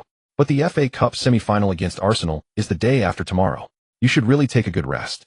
You need to be careful not to exhaust your health." Ferguson shook his head at Shen Yichen, saying, We're at the end of the season. Just 2 more months of hard work, and we'll get through it." Shen Yichen looked at Ferguson, feeling a sense of respect welling up inside him. The FA Cup semi-final sees Manchester United facing Arsenal. Historically, the infamous Flying Boots incident occurred during this very clash. However, the current Manchester United is completely unaffected by external factors. Since Shen Yichen took over the club, he has replaced all the player agents with people from his own company. Afterwards, he had CAA customized commercial plans for all Manchester United players. At the beginning of the season, Shen Yichen's substantial signings had a significant impact on the veterans of Manchester United. Kaká's outstanding performance pushed Scholes out of the starting position. By the midpoint of the season, Adriano, due to his excellent form, began to trend towards replacing Giggs. To address this, Shen Yichen specifically held a small meeting with the Manchester United veterans. The members of the class of '92 are the foundation of the club. No matter who the club buys or sells, the foundation laid by the class of '92 will remain untouched. Instead, he needs these individuals to assist the newcomers joining the team. As for Beckham and Ronaldo, the 2 most famous players, Shen Yichen has specially arranged a team of agents. To allow Beckham to focus more on playing, he privately discussed with Victoria twice. Shen Yichen promised to help Beckham secure more endorsements while also investing in Victoria's clothing brand. In summary, it was about letting Victoria start her own business while he took care of Beckham. Thus, Manchester United has become an invincible force this season. Currently, Manchester United's matches have reached a point where tickets are hard to come by. Moreover, this is a strong matchup in the FA Cup. Arsenal is fielding their full-strength squad. On the other hand, Manchester United seems to have made some adjustments in certain positions.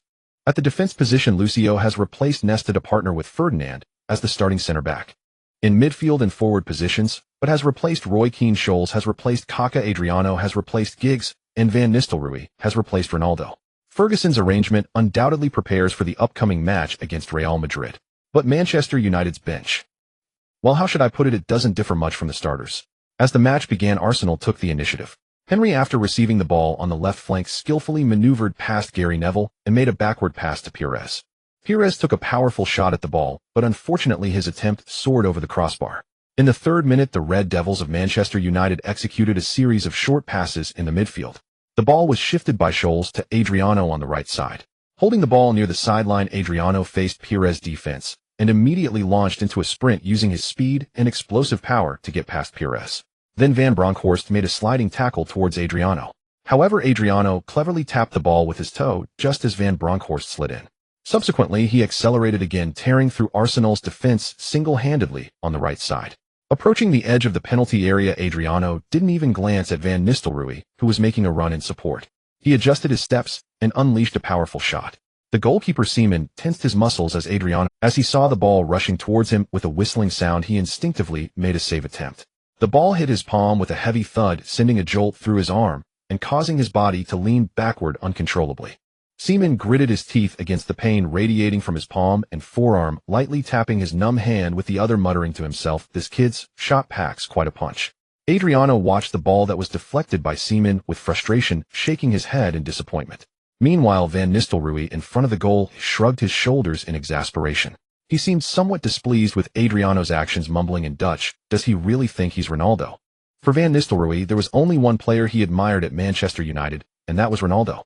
If anyone else were to take the starting center-forward position, Van Nistelrooy would probably have already caused a stir. At this moment, Beckham stood in the corner area, loudly calling to his teammates in the penalty area. Then Beckham raised his right hand. He then began his run-up. That signature bending shot drew a silver arc under the lights of Old Trafford, with the ball spinning inward towards the center of Arsenal's penalty area. In the center of the penalty area, Adriano resembled a lion ready to pounce, accurately predicting the ball's landing spot. Campbell tried to block him closely but was gently nudged aside by the Brazilian's strong shoulder, instantly gaining half a meter of space. As the ball descended, Adriano jumped over Campbell with force, powerfully heading the ball. His forehead crashed into the ball. This powerful header pierced through Seaman's fingers, echoing with a dull thud against the net. 1-0. The north stand of Old Trafford erupted in a tsunami of cheers. Red scarves waved like waves. After scoring, Adriano sprinted towards Beckham in the corner. At this moment, Beckham had already opened his arms wide. Adriano dove into Beckham's embrace, and the two tumbled onto the grass, while laughing and joking. As Scholes ran over, he was tackled by Butt. Van Nistelrooy, though maintaining a serious face, jogged over and playfully kicked Adriano's backside. Manchester United took the lead shortly after the match began. Sitting on the sidelines, Ferguson remained vigilant despite the promising start. He knew that the guy named Wenger nearby would not easily concede defeat. The match continued, and Adriano's form seemed exceptionally good this evening. Originally, Arsenal's defensive focus was on Ronaldinho's side.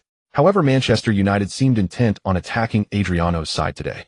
In the 14th minute, Adriano once again made a strong breakthrough against Van Bronckhorst on the wing. He then delivered a cross from the byline, but Van Nistelrooy's attempt slightly missed the crossbar. Van Nistelrooy knelt in front of the small box, covering his head with his hands in frustration. On the sidelines, Wenger, witnessing his left flank being repeatedly breached, suddenly shot up from his coaching seat. He waved his tactical board, frantically gesturing to Pires and Van Bronckhorst on the sidelines. The old Arsenal jersey is still quite appealing. In the 24th minute, Manchester United launched another attack. Beckham delivered a diagonal pass from the midfield into the penalty area. Campbell headed the ball away in front of the goal, and it fell to Manchester United's midfielder Scholes. After a swift advance, the player with the ginger hair sent a lethal lob over the top, and Van Nistelrooy, receiving the ball, made a perfect sideways pass to Ronaldinho. The Brazilian broke into the penalty area, skillfully maneuvering and cutting in repeatedly before unleashing a stunning curler into the net. 2-0. Manchester United continued to extend their lead on the field.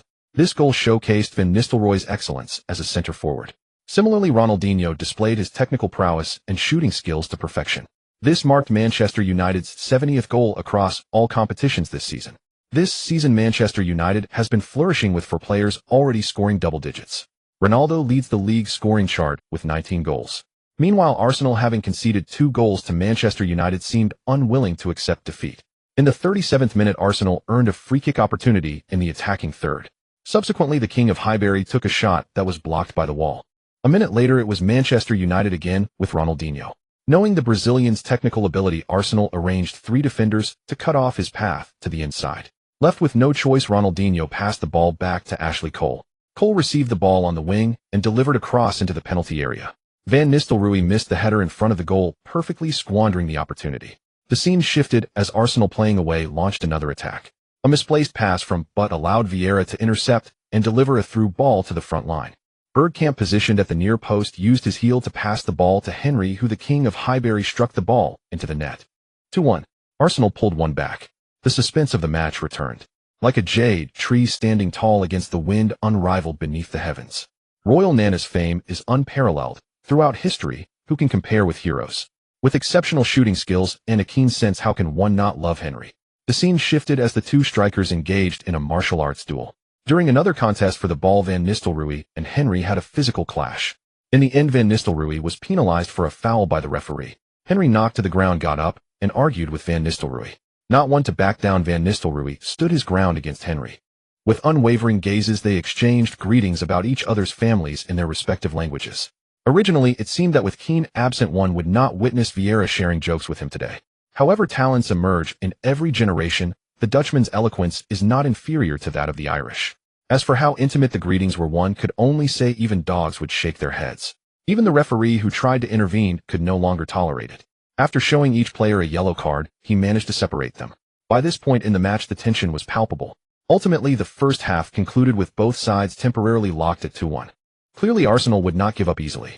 The second half still had fierce battles to unfold. In the 66th minute, it was Manchester United's Adriano on the right overpowering Van Bronckhorst, sending a high ball into the penalty area. Van Nistelrooy nearly made contact with the ball, creating a dangerous moment in front of Arsenal's goal.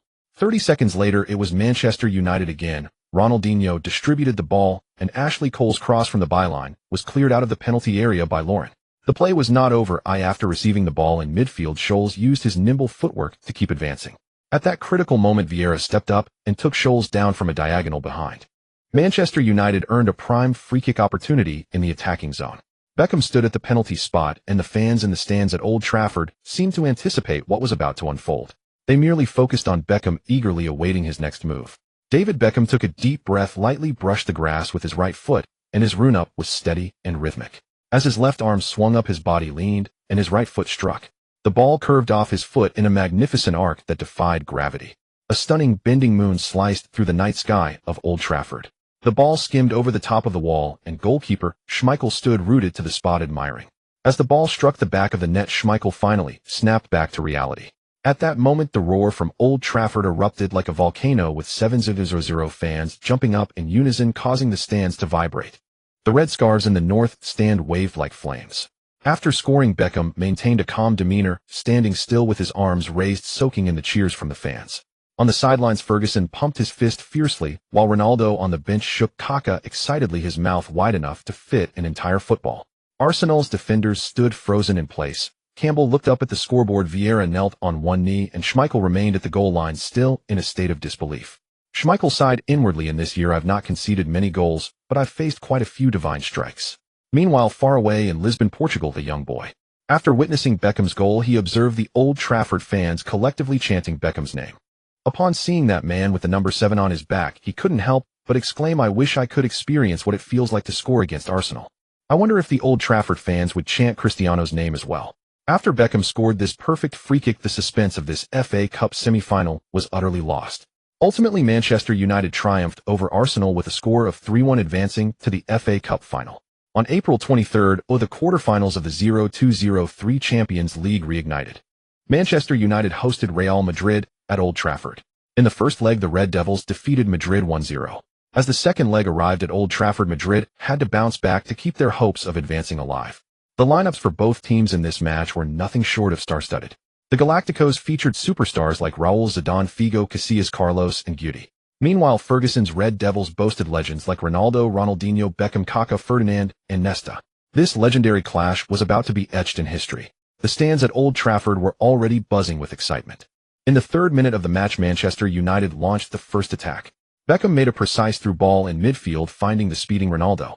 Near the goal line, Ronaldo feigned a move, shaking off Real Madrid's Carlos, and unleashed a powerful shot. Casillas, standing in front of the goal, reacted quickly and deflected the ball out of play. Ronaldo's feint and shot along with Casillas' performance were both exemplary. Immediately after, Beckham's corner kick was met by Nesta, whose header went off target. 8 minutes later, Manchester United capitalized on a mistake by Real Madrid in their half, launching a rapid counterattack. Beckham made a crossfield pass to Kaká from near midfield. Kaká's through ball split the defense of the Galacticos. The speeding Ronaldo inside the box fired a powerful shot. The ball smashed into the near corner, leaving Casillas with no chance to save. 1-0. Manchester United took the lead at home, increasing the aggregate score to 2-0. The shot from Ronaldo was placed perfectly in the dead corner, leaving St. Casillas helpless. When Ronaldo is serious, there's no reasoning. With the score heavily against them, Real Madrid began to mount a large-scale offensive. In the 15th minute, Real Madrid suddenly unleashed a whirlwind counterattack. Owen feigned a shot at the edge of the penalty area and passed the ball to the right. Figo dashed down the right wing like a streak of white lightning. At this moment, Nesta also moved towards Figo.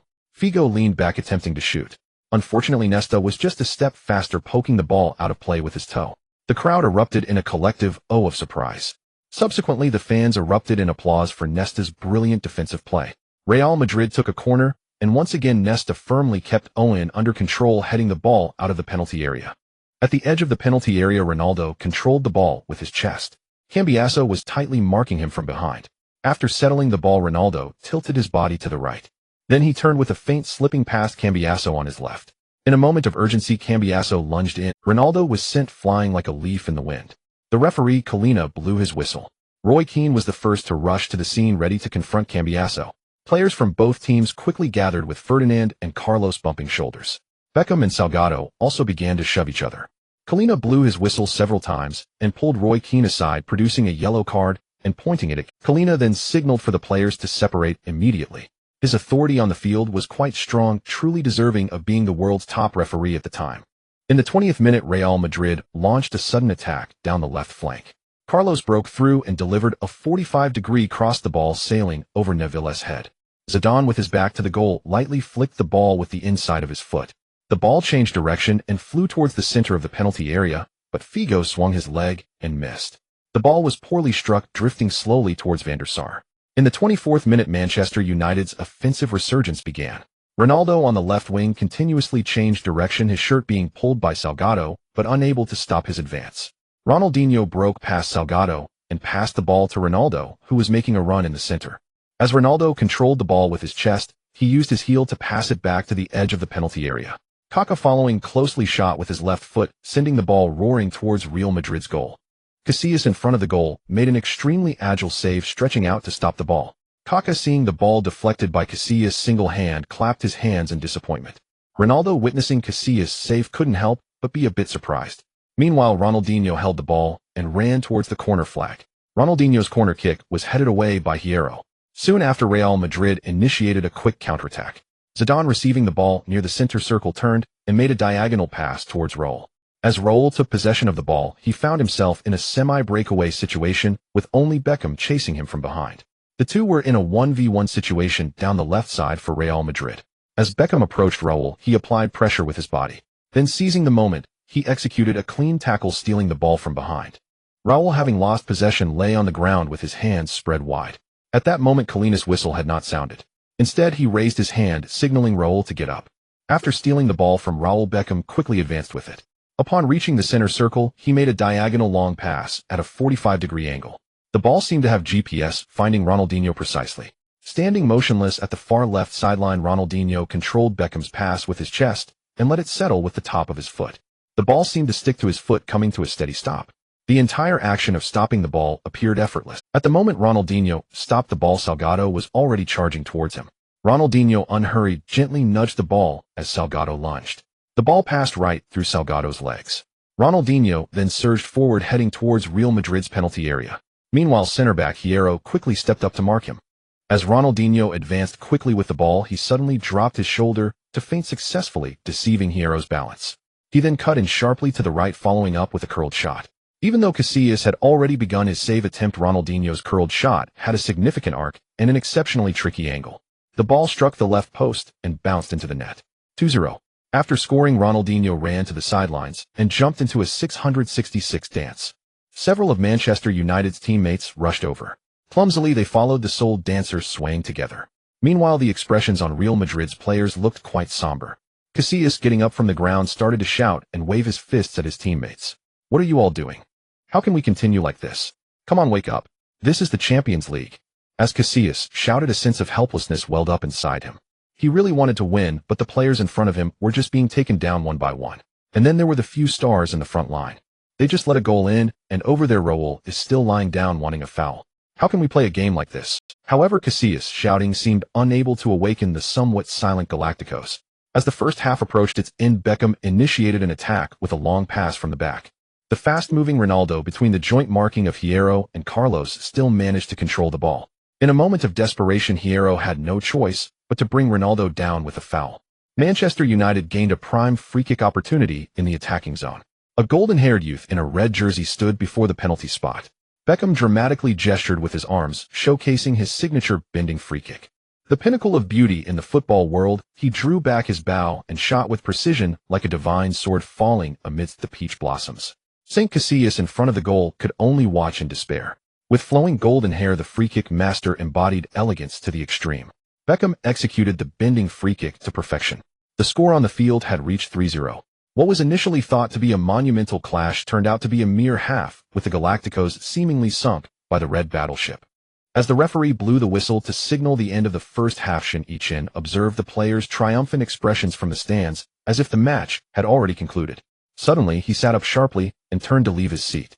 Guan, when confused, quickly got up to follow him, asking, "Where are you going, mister?" "Shen." "To the dressing room." Guan Wen replied, bewildered, sensing a hint of dissatisfaction on Shen Yichen's. With a 3-0 lead and the opposing team down by 4 goals, what was there to worry about? As Shen Yichen approached the dressing room door, he heard laughter and playful banter from inside.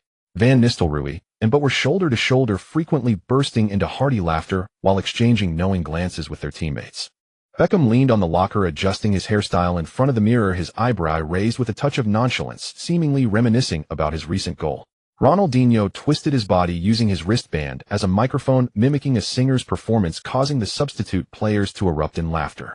The entire dressing room was filled with a relaxed atmosphere of indulgence, as if victory was already within reach. Shen Yichen pushed the door open and walked in, causing all the players to abruptly stop their actions upon seeing him. Shen Yichen walked in with his hands in his pockets. After scanning the players around him, he approached Ferguson. At that moment, Ferguson wore a beaming smile. Shen Yichen understood that Ferguson was genuinely happy. He had rarely seen Ferguson being so indulgent with the players during halftime. However, this tradition of opening champagne at halftime must be nipped in the bud. Everyone played well in the first half. I am proud of your performance. Upon hearing Shen Yichen's praise, the players couldn't help but feel a sense of pride. But damn it, is the match over? Are you all having a party right now? I could hear your cheers in the corridor. The sudden outburst from Shen Yichen startled everyone present. Then Shen Yichen turned to Ferguson. Ferguson slightly lowered his gaze, feeling a bit guilty. Kairos quickly intervened, saying, "Mr. Shen is right, we were just about to discuss the tactics for the second half." Listening to Kairos, Shen Yichen let out a heavy grunt. Remember, until the referee blows the whistle to end the match, the battle is never over. Whether you're leading by a large margin or trailing, you shouldn't give up on the match at halftime. I believe the dressing room of Real Madrid is currently strategizing on how to turn the 4-goal deficit around. With your current state, can you guarantee not to concede another goal in the second half? After Shen Yichen finished speaking, Ferguson immediately responded, "Mr. Shen is absolutely right." Saying this, Ferguson gestured to Kairos, who brought over the tactical board, and he began to explain. Shen Yichen stood at the door of the dressing room, and everyone listened intently to Ferguson's speech. The scene was in stark contrast to the playful banter just a minute ago. Standing at the door, Guan Wen observed Shen Yichen's recent behavior and thought to himself, this young Mr. Shen is sometimes truly incomprehensible. Logically speaking, at his age, why does he always give off an air of being deep and seasoned? After the second half began, Real Madrid indeed ramped up their efforts. At the start of the match, Carlos continuously posed threats from the flanks. In the 55th minute, it was Carlos again, bursting down the wing before delivering a cross. Zidane, crashing in from the center, headed the ball past Ferdinand. The ball slipped through Van der Sar's armpit. Real Madrid successfully pulled one back. The score on the field was now 3-1. Upon seeing this goal, Ferguson immediately stood up from the bench. He loudly reprimanded the players on the field. Then he called Kaká and Beckham to the sideline and gave them a few instructions. We cannot afford to be passive now. We must press forward with our formation. You two need to control the ball cleanly in midfield and release the ball. Make sure the players in the front line shout out more. Look for opportunities to attack behind the opponent's defense. After finishing his instructions, Ferguson patted both of their shoulders. Now the only ones who could help Manchester United turn the tide were the two of them. As long as they performed normally, Manchester United's attack would surely improve. In the 60th minute, Figo suddenly changed direction in front of the Manchester United penalty area, his feint causing Ashley Cole to stumble. Then Figo took a long-range shot that grazed the crossbar and flew out. In front of the goal, Van der Sar launched a long ball forward. Ronaldo controlled the pass just outside the penalty area, but his swift shot was too fast and Casillas failed to secure it. Kaká quickly followed up, looking to take a rebound shot. However, Carlos intervened just in time, clearing the ball out of bounds. Real Madrid narrowly escaped another crisis. In the 65th minute, Manchester United continued to apply pressure on Real Madrid. Gary Neville delivered a cross from the right, with Ronaldo heading it towards the goal. Ronaldinho's shot was interfered with by a defender, yet Casillas securely caught the ball, but stumbled slightly as he got up due to the slick grass. 2 minutes later, Giggs made a sudden through pass from outside the penalty area. Kaká successfully timed his run to avoid offside and slid the ball towards the goal. Ronaldo sprang out like he had springs, easily pushing the ball into the empty net. 4-1. After scoring, Ronaldo performed a glider celebration. Many fans who liked Ronaldo seemed familiar with this celebratory gesture. With the score widening again, Real Madrid's attack became increasingly frantic. However, their defense also revealed more and more gaps. If it weren't for Ferguson substituting Ronaldo early, Real Madrid center-backs would have been nearly overwhelmed by him. However, ironically, the player who replaced Ronaldo was not Van Nistelrooy. Instead, it was Edu, who always got excited when facing Real Madrid. As the match approached its climax, Real Madrid's continuous attacks bore no fruit. After enduring 3 attempts from Real Madrid, Manchester United initiated another offensive. First, it was Solskjaer, who had just substituted in for Ronaldinho. His powerful shot from the left side of the penalty area was saved by Saint Casillas, and Edu's follow-up shot was once again denied by the Real Madrid goalkeeper. Iker Casillas displayed divine prowess in this match, making multiple high-level saves to keep his goal intact. Without Casillas' heroic performance, Real Madrid would likely have suffered a humiliating defeat. 1 minute later, the steel torrent of Manchester United surged once more. After receiving the ball on the right, Sohei's shot into the penalty area was cleared by a Real Madrid player, and Ferdinand's follow-up shot from the perimeter soared high. The shot was executed with incredible force, explosiveness, and a wide swing of the leg. It nearly caused a scene on Old Trafford Street. Setting the outcome aside, the shooting action was quite impressive. 5 minutes later, a defensive error from Real Madrid allowed Sohei to take a shot that was blocked. Not one to give up, he attempted again, but this time Manchester United's Sohei paid homage to Ferdinand. Perhaps due to a long absence from the field, Sohei's touch seemed off. Ferdinand watched his shot and gave him a win. That expression seemed to say, "Brother, your shooting skills are about as good as mine." 3 minutes later, seizing on a mistake from the Red Devils in the front field, the Galaxy Fleet's attack flowed smoothly, creating a rapid counterattack opportunity. The scene momentarily formed a 5-on-3 situation. The master Zidane advanced with the ball from the midfield, skillfully evading a sliding tackle from behind before passing to Figo on the right. After receiving the ball, the owner of the number 10 jersey for Real Madrid made a deft move into the penalty area, but his curled shot just grazed over the goal. It was quite a pity. However, Manchester United, having turned around, demonstrated a textbook-like rapid advance against Real Madrid. Van der Sar's long goal kick was contested by Roy Keane, who outjumped Cambiasso. The ball found its way to Ashley Cole's feet. Cole progressed along the left, first engaging in a wall pass with Solskjaer before successfully breaking through Real Madrid's defense. Immediately after, Cole made a cross from the left sideline, delivering the ball to the unmarked Edu in front of the goal. The African striker slotted it home. 5-1. The aggregate score has now risen to 6-1. With only 5 minutes remaining, the Galaxy Fleet seemed truly incapable of turning the tide. The Real Madrid players stood frozen, somewhat at a loss, watching the exuberant Edu. Roberto Carlos knelt on one knee, tending to a bloodstain on his knee. Saint Casillas slowly stood up while clutching the ball, his youthful face filled with discontent. In the stands, Florentino's expression was quite gloomy. On the sidelines, Bosque sat on the coach's bench, shaking his head in despair. A skilled cook cannot prepare a meal without ingredients. Bosque's coaching ability was already quite exceptional. But the fragility of Real Madrid's defense was unbearable. The opposing team could exploit every opportunity with ease. Adding an all-powerful alien to the mix, how could this match be played? If Makelele had still been around, this match wouldn't have ended so disgracefully. Had the money from selling Makelele been used to strengthen the defense, then the outcome of today's match would truly have been uncertain. Unfortunately, Florentino used the funds from selling Makelele to buy Owen. Yet this inaugural winner of the European Golden Boy Award was nowhere to be seen in such an important match, being relentlessly schooled by Ferdinand and Nesta. In truth, it is not entirely Owen's fault. His technical strengths lie in speed and finishing during quick counterattacks. However, Shen Yichen had debated this matter with Ferguson for quite some time. Ferguson's original plan was to engage Real Madrid in a direct battle regardless of whether at Bernabeu or Old Trafford. Yet Shen Yichen insisted on pulling the defense back, allowing possession and playing on the counter. The result was unexpectedly good. Manchester United's attacking players were indeed fast. Coupled with a cruising Beckham in midfield directing the play, they were formidable. Real Madrid's defense certainly could not withstand Manchester United's onslaught. If they had lowered their guard and focused on defense, they might have had a chance. However, because Real Madrid spent heavily this season to acquire Owen, they couldn't possibly seat him on the bench in such a match. Raul, as a club veteran, couldn't be left out of the starting lineup either. With Manchester United pulling back their defense, there were no aerial threats in front of Real Madrid's goal, and Morientes on the bench could only watch anxiously. After the match, Florentino secretly resolved to act regarding Ronaldo. However, there was a mysterious observer at this match. A wealthy Russian, like countless fans, was stirred by this game, which undoubtedly solidified his resolve to get involved in this sport. 1 month after this match concluded, this Russian billionaire named Abramovich purchased the Premier League club. The next morning, Shen Yichen had just arrived at Carrington when he heard some news. According to Ronaldinho's personal fitness trainer, last night Ronaldinho went out to celebrate with a few friends. He only returned to the villa at dawn and is currently still asleep. Due to the intense match yesterday, Manchester United had no possession training today. Players would only engage in some indoor fitness training in the afternoon. To facilitate some players, Shen Yichen specifically installed fitness equipment in their villa and hired personal trainers for them. Generally, during such times, they don't have to come to the training base. They can train freely at home as per requirements. However, Manchester United had another rule. Except during the off-season, players are not allowed to consume alcohol at any time. Even their daily meals are meticulously tailored by nutritionists according to the players' tastes. Ronaldinho's behavior clearly violated the team's regulations. Shen Yichen informed Ferguson about this matter. Upon learning, Ferguson called Ronaldinho to the team in the afternoon for a discussion. In the afternoon, Shen Yichen sat in his office playing games. Recently, the game Journey to the West had just launched, and he was engrossed in it. In his previous life, he was too busy with women and hadn't realized how enjoyable games could be. Suddenly, hurried footsteps approached. Guanwen entered directly without knocking. Manager Shen, it seems there's a commotion in Coach Ferguson's office. Shen Yichen, who dares?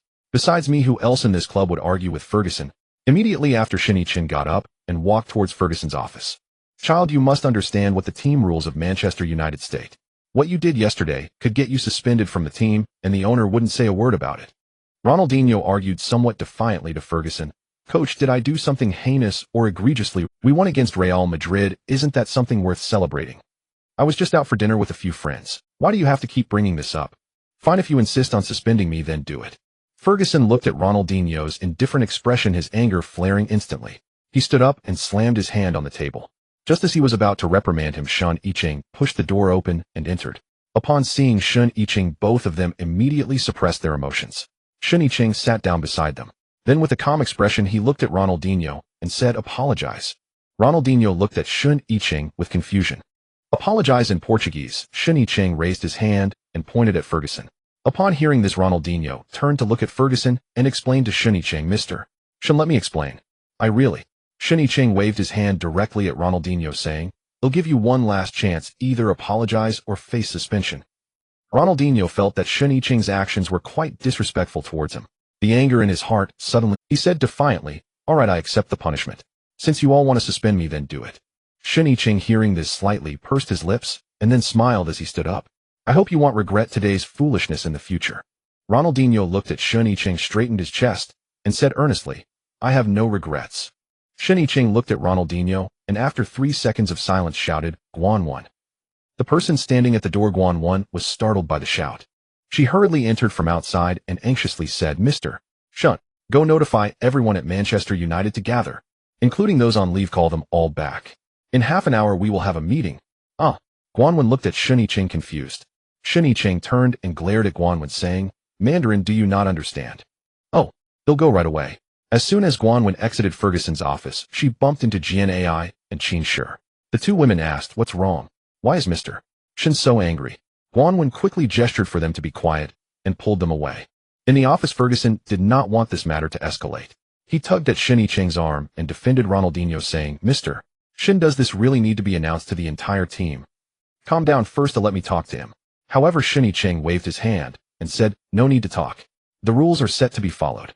Otherwise, what's the point of having those rules? If he dares to drink today, someone will dare to skip training tomorrow. If this continues, Manchester United will only become more chaotic. Ferguson sighed helplessly upon seeing this. He stood up, approached Ronaldinho, and patted his shoulder, saying, Kid, you go out first, or I need to have a word with Mr. Shen. Ronaldinho looked at Shen Yichen's furious expression and knew that today's issue had truly escalated. At this moment, doubts began to surface in his heart. He nodded at Ferguson before leaving the office. After Ronaldinho left, Ferguson sat beside Shen Yichen and began to advise, Shen, why are you even more temperamental than this old guy? Shen Yichen turned around and looked at Ferguson, suddenly laughing. Just tell me, can we win against Juventus without? Ferguson raised an eyebrow and shrugged, saying, the depth of our current lineup is not a problem. Then isn't that, why are you still advising me? Although this moment is quite critical. But we are 9 points ahead of Arsenal in the standings, and the next match against Juventus is still about 10 days away. You have plenty of time to prepare. Ferguson rolled his eyes at Shen Yichen, saying, you really know how to cause? Shen Yichen pouted, saying, it's not me causing you trouble. The sooner you resolve a problem, the better. There's an old saying in the great Xia, kill the chicken to scare the monkey. Since you want to establish authority, this chicken should be as fat as possible. After hearing Shen Yichen's words, Ferguson looked slightly surprised and asked, Shen, how do you plan to deal with Ronaldinho? Indefinite suspension. Ferguson. Damn, does it have to be this severe? Shen Yichen smiled lightly at Ferguson, saying, if the law is not strict, authority cannot be established. If authority cannot be established, virtue cannot be respected. If the law is unknown, then the authority is unpredictable. Ferguson. What does that mean? Actually, this matter can be both big and small. A verbal warning would suffice as well. But if Ronaldinho is indefinitely suspended, what will the other players think? What would you think if you were a player? Ferguson.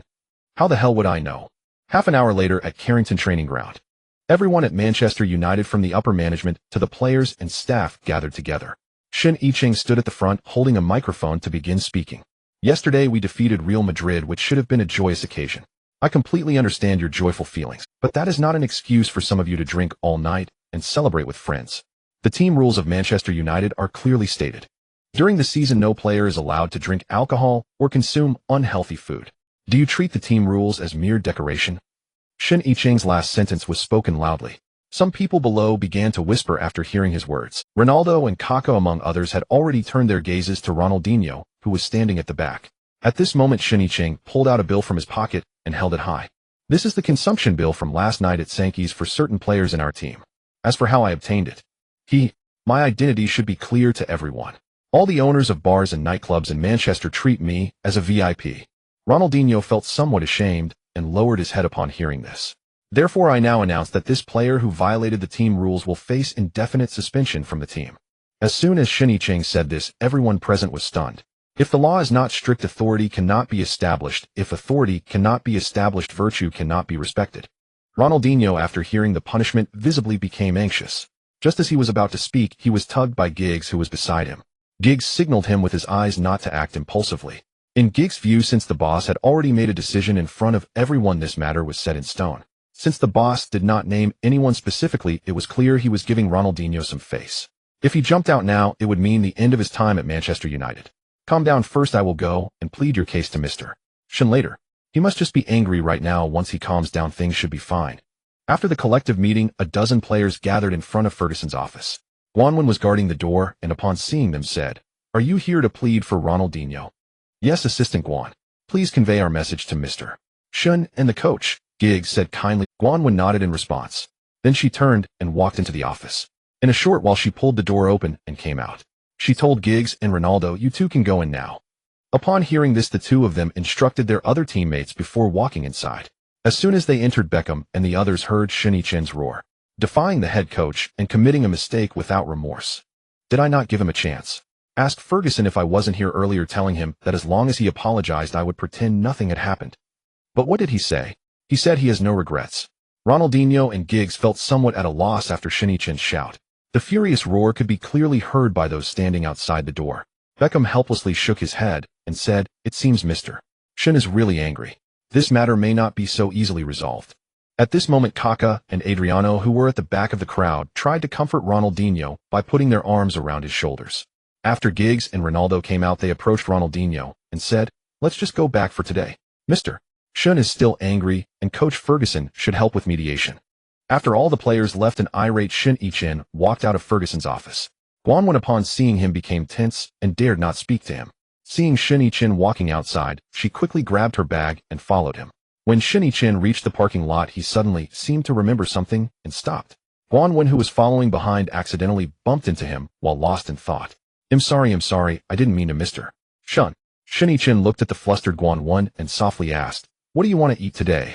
Guanwen replied, looking at Shen Yichen with some confusion. "Hey, I'm talking to you. Are you mute?" "Oh." Guanwen quickly took out a notebook from her bag.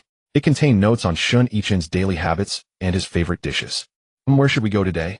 Before Guanwen could finish, Shen Yichen interrupted. "All right, let's go. Today, just listen." Saying this, Shen Yichen pressed the key for the 911. Then he opened the car door and got in. Seeing this, Guanwen hurriedly ran to the passenger seat. After getting in, Shen Yichen immediately stepped on the accelerator and drove away from Carrington Base. Half an hour later, looking at the direction they were heading, Guanwen couldn't help but ask, "Mr. Shen, where are we going?" "Where are we going?" "London," Guanwen replied, pouting a bit, feeling speechless, and did not dare. At this moment, Shen Yichen chuckled and said, "What's wrong with you today?" Guanwen replied, "Nothing. Nothing at all." Normally, if I say we're going to London, you'd definitely complain to me directly, more overtime again." Shen Yichen mimicked Guanwen's tone, speaking in a teasing manner. Hearing Shen Yichen's words, Guanwen awkwardly lowered her head and said, "How could that be? How dare I complain to the boss?" "If you wouldn't dare, just say, in the past 6 months of being by my side, what have you not dared to say? Every day I tell Qin Shi to keep her distance from me. I'm just a good for nothing scion. What are you that afraid of Qin Shi crawling into my bed?" Guanwen turned to Shen Yichen and shot him a fierce glare, saying, "Am I wrong?" Shen Yichen said somewhat speechlessly, "I'm not saying you. Do you have a man-hating syndrome?" "No." Shen Yichen looked at Guanwen, shaking his head in disbelief. At this moment, Guanwen cautiously asked, "Mr. Shen, are you not angry now?" Shen Yichen replied with some confusion, "When was I angry?" You seemed ready to tear Carrington apart just now." "Hey, that was just pure acting. It was for those people outside to see. Given my position, do you think there's anything that should make me angry?" Guanwen, momentarily confused, asked, "Are you saying you were just acting the whole time?" "Why, Shen Yichen replied in a flat tone, "Manchester United needs this act, and Ferguson needs it too, so I acted it out." "But regarding Ronaldinho's matter, are you really not angry?" Shen Yichen was silent for a few seconds before saying, "How should I put it? Ronaldinho, I bought him precisely because of this. If I say that from the moment I bought him I anticipated everything that would happen today, would you believe it?" Guanwen looked at Shen Yichen, feeling a vague and indescribable emotion. After a brief hesitation, Guanwen nodded and said, "I believe." Upon hearing this, Shen Yichen turned to look at her, and a smile of relief appeared on his face. "I really appreciate your trust in me. You are now a qualified assistant. Even if Ronaldinho is given a slight punishment today, as his fame continues to rise, he will become increased. Dealing with him this way today not only clears up the bad atmosphere within Manchester United, but also helps Ferguson and myself establish good authority. Those who make mistakes must face the consequences regardless of how important you are to the team. This also conveys a message to the outside world."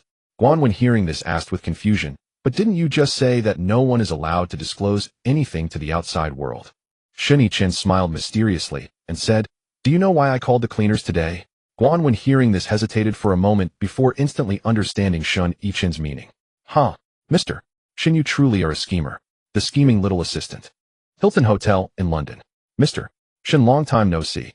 Harris warmly embraced Shen Yichen upon seeing him. "Harris, look at you glowing. It seems you've encountered some good fortune recently." Harris chuckled at Shen Yichen. "What is Mr. Shen talking about? My glow is merely because I am happy to see you." Shen Yichen rolled his eyes and replied, "Cut it out, who would believe that? By the way, Mr. Shen, I have a guest who wishes to meet you. I wonder if you are available." Shen Yichen looked at Harris curiously and asked, "Oh, what kind of guest?" "He is a friend from Russia. He has admired you for a long time. He has mentioned several times that he wants me to. I was just worried that you might be too busy, so I didn't dare to disturb you." Shen Yichen had already guessed that the distinguished guest Harris spoke of was likely Abramovich. "This old fellow is worried about my busyness. He is probably more concerned that I might say something to disrupt his business. Harris, we are old friends. There is no need to worry about disturbances. Since he is your esteemed guest, shall we have a meal together?" Harris immediately agreed, saying, "All right, I will give him a call right away."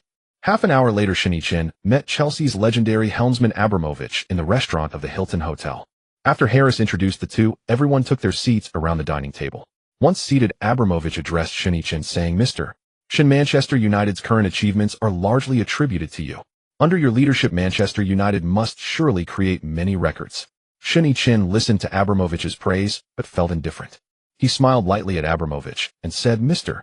Abramovich, given your close relationship with Harris, are you perhaps looking to buy a football team to play with? Upon hearing Shen Yichen's words, Harris felt a jolt in his heart. Young master, this deal is not small. Oh, please don't mess it up for me. Please take it easy when chatting. Having worked with Shen Yichen for half a year, Harris understood his character very well. This fellow may appear polite and easygoing, but he dares to say anything. Moreover, there is nothing you can. After all, he is the financial backer. Abramovich looked at Shen Yichen and after a brief hesitation smiled and nodded. I do have that thought. I wonder if Mr. Shen would welcome it. Shen Yichen looked at Abramovich nonchalantly, replying, Of course I welcome it. I suppose I might be the only one who does. Shen Yichen thought to himself, after all, your arrival can stimulate the market. I bought so many players last season, just waiting to cash in this summer. Hearing Shen Yichen's words, Abramovich could not help but laugh, saying, Mr. Shen, you are indeed straightforward. I quite enjoy making friends with someone like you, Mr. Shen. Shen Yichen smiled at Abramovich, saying, I feel a kinship with you as well, Mr. Abramovich. If you come to Manchester in the future, be sure to contact me, so I can extend my hospitality. After hearing Shen Yichen's words, Abramovich happily replied, It seems our friendship is solidified. With that, Abramovich raised his glass and clinked it with Shen Yichen's. As Shen Yichen drank, he calculated in his mind, I remember Abramovich's daughter seems to be quite attractive. A Russian beauty I haven't played around yet. I wonder how old his daughter is now. Will writing this down get me in trouble? But if he considers me a brother, is it inappropriate for me to think about his daughter? After a drink, Abramovich asked Shen Yichen, Mr. Shen. Old boo, just call me Xiao Shen. Calling me Mr. Shen sounds so distant. Abramovich. All right then, Xiao Shen, since we are friends now, could you help me with something? Shen Yichen nodded and replied, Sure, go ahead. Then Abramovich began to discuss his plans to acquire. After hearing Abramovich's explanation, Shen Yichen analyzed, acquiring Chelsea is not a problem. Considering the current situation, Chelsea ranks 4th in the Premier League and has a high chance of qualifying for next season's Champions League. Acquiring Chelsea is indeed your best choice. However, compared to Chelsea, its heritage is significantly lacking in comparison to Manchester United. When I mention heritage, I am not just referring to the players. There is also the cultural attributes of the club. Abramovich, curious, asked, What do you mean by cultural attributes? Shen Yichen patiently explained, When taking over a club, the first goal you need to clarify is not what achievements you want to attain next season. First, you need to instill a culture within the club. By the way, Mr. Abramovich, how many Manchester United matches have you watched? Abramovich replied without hesitation, Since you took over Manchester United, I've watched every match. Even when busy, I still catch the replays. Shen Yichen smiled and asked, Then besides tactics, what can you see from the current Manchester United? Abramovich thought seriously for a moment. Manchester United's matches are very cohesive. They give off a strong sense of teamwork, unity, and passion. Shen Yichen nodded, saying, That is one aspect of the cultural attributes. Managing a football club is quite different from managing a company. You need to clarify what kind of club you want to build. Then step by step you can introduce new players through funding to gradually improve what you envision. You need to instill a sense of faith in your players regarding the club. As for how to do that, it depends on the charisma of you. After listening to Shen Yichen's words, Abramovich felt he had gained much. That night he and Shen Yichen talked for a long time. After Abramovich left, Shen Yichen invited Harris to his suite. Mr. Shen, is there something specific you came to London to discuss with me? Shen Yichen glanced at Harris and smiled. About the acquisition of Chelsea, is it nearly finalized? Harris smiled slightly at Shen Yichen and replied, Yes, only a few documents and the final payment are left. If all goes well, Chelsea's ownership transfer should be completed in about 10 days. You old fox, how much will you make this time? Good buddy Abramovich has arrived. Harris looked at Shen Yichen and chuckled. It's not much, just a £10 million commission fee.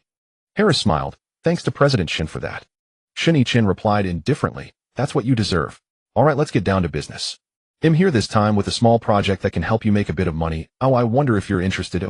Harris looked at Shen Yichen and said, President Shen, what businessman would complain about making less money? I want you to help me plan a marketing proposal. As for the compensation, that will depend on the final results of your marketing proposal. Upon hearing this, Harris put away his smile and looked at Shen Yichen with a serious expression. President Shen, please elaborate. 2 hours later, Harris left Shen Yichen's room. Guan, when sitting on the sofa beside Shen Yichen, asked, President Shen, are you planning to sell so many players this summer? Shen Yichen sat on the sofa and said, Our revenue this year looks pretty good. But if you take a close look at the financial report, our club is still losing £15 million. Guan pouted and said, Isn't that because you insist on inviting celebrities to sing at every match? Just this expense alone costs us tens of millions of pounds a year. If this money came from CAA's account, the club would definitely be profitable now. Shen Yichen knew all. The problem is inviting celebrities to sing at Old Trafford is determined by the system as a commercial activity of Manchester United. Even if he uses money from other sources to cover the gap, the system still counts this expense as one of Manchester United's expenses. When the system settles accounts, he still ends up in a loss state. This damn system previously stated that revenue would be settled by multiples. Never did he expect that the loss system would also deduct his funds by multiples. This made Shen Yichen feel quite frustrated. According to the current financial report, if there are no championships this year, I might still owe the system some money. However, the players bought with the £200 million budget from the newbie reward are counted as profits from last season. As long as the operations are handled well this summer, making a profit is still quite feasible. Anyway, according to Shen Yichen's original plan, all those bought last year can be sold except for Kaká. Ronaldo can only be used for 1 year. Even though Shen Yichen hired the best medical team and did not overuse him, allowing Ronaldo to remain injury-free during this year. However, he suffers from hypothyroidism. The body's metabolic function is failing, leading to a continuous increase in weight. Gaining weight is only a matter of a year or two. This condition is not untreatable. It's just that the medications for treating such conditions all contain stimulating components. For a professional athlete, this is undoubtedly the most fatal. But Manchester United currently faces another problem in selling Ronaldo. Although they have many forwards who will start, who will be on the bench. Van Nistelrooy, Eto'o, and Adebayor are all willing to be substitutes for Ronaldo. Once Ronaldo leaves, anyone who starts will cause dissatisfaction among other players. Therefore, this summer Shen Yichen not only needs to sell players, but also needs to select some practical newcomers. With 2 months left until the summer transfer window opens, if he doesn't plan, well, the foundation accumulated over the year might be lost in an instant. On the other side, in a clinic in Turin, Italy, several players currently playing for Juventus are injecting an unknown substance. Juventus CEO Maggi sat in the clinic's office. You have already tested it, right? No issues, correct? Sir, rest assured we have conducted clinical trials and guarantee that it can increase players' muscle strength in a short time without any side effects on their bodies. Maggi looked at the attending physician with a somber tone. It better be that way otherwise. In a few days they would be facing Manchester United in the Champions League semi-finals. Although Juventus is currently strong, Maggi has no confidence that they can win against Manchester United in the semi. If it were a domestic league, he could still think of ways. But in the Champions League matches, it is completely beyond his. In critical times, he can only resort to some extreme measures. Recently, rumors about Ronaldinho have been at White Hart Lane on April 26th in the match where Manchester United faced Tottenham. Ronaldinho didn't even appear on the starting list. Such an arrangement further convinced the outside world of the credibility of the rumors. Logically, Manchester United only needed a draw in this match to lift the Premier League trophy 3 rounds early. In such an important match, Ferguson had no reason to exclude the core player Ronaldinho from the roster. However, facts speak louder than words. During the match, the broadcast cameras found Ronaldinho. At that moment, he was wearing casual sportswear sitting in the stands watching the game. The Sky Sports commentator speculated perhaps Ronaldinho was injured in the match against Real Madrid. That's why he didn't appear in the starting lineup today. However, the Sky Sports guest commentator and former Manchester United player Mark Hughes said, I heard that it's not quite like that. Ronaldinho's body seems to be fine. It seems that. Oh no, I can't say any more. I'm afraid of receiving a lawyer's letter.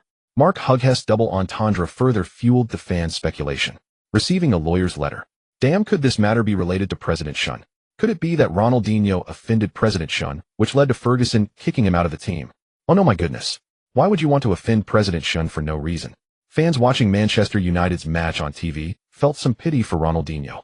After all, Ronaldinho's skills truly captivated them. But compared to Ronaldinho, the true idol they supported was the god Shen Hao. They believed that since President Shen could bring them a Ronaldinho, even if Ronaldinho was gone, he would still bring them other world-class superstar players. Moreover, in this match, even without Ronaldinho, Manchester United played with remarkable dominance. By halftime, thanks to Ronaldo's 2 goals, Manchester United's championship was almost a certainty. They were all wondering how to celebrate Manchester United's victory with no mood left to care about Ronaldinho. In the end, Manchester United triumphed over Tottenham at White Hart Lane with a score of 4-0, just as the referee blew the final whistle. The CEO of Tottenham, Levy, rose from his seat and extended his right hand to Shen Yichen in a friendly gesture. Congratulations, Mr. Shen. Your performance this season has been truly remarkable. As Levy shook hands with Shen Yichen, the broadcast camera captured the moment. Mark Hughes shouted into the microphone, "Let us congratulate Manchester United on winning the Premier League title for the 2002 2003 season. At the same time, Manchester United fans must thank one person, and that is the young man on camera. He has breathed new life into Manchester United, making them a true powerhouse. Tonight, the sky over Manchester will surely be painted red with fireworks. As Beckham raised the Barclays Trophy, high White Hart Lane seemed to transform into Manchester United's home ground. The Manchester United fans in the stands instantly became a boiling sea of red. They waved their scarves and tossed their jerseys, the roar nearly shaking the foundations of White Hart Lane. At this moment, Old Trafford was ablaze with fireworks and filled with music. More than 70,000 Manchester United fans who did not travel to London remained at Old Trafford. As Beckham clinked glasses, they collectively sang the song "Glory, Glory, Man United." In a bar in Manchester, unfamiliar fans embraced and wept. Some stood in front of the television, showcasing their Beckham tattoo on their right arm. There were also fans driving modified cars adorned with Manchester United flags roaring down the streets. This night was destined to be sleepless. This night was meant for Manchester United. On the very night of Manchester United's championship victory, Harris traveled to Barcelona to meet with Laporta. "I can help you get elected as president of Barcelona in next month's election. And I can help you acquire Ronaldo from Manchester United. Mr. Laporta, are you interested in making a deal? Guess who will win?" On May 7th, in Turin at the Alpine Stadium, the Italian powerhouse Juventus hosts the visiting Red Devils Manchester United. In this match, the silver-haired Lippi was on high alert. Meanwhile, Ferguson, chewing gum, appeared remarkably relaxed as he entered.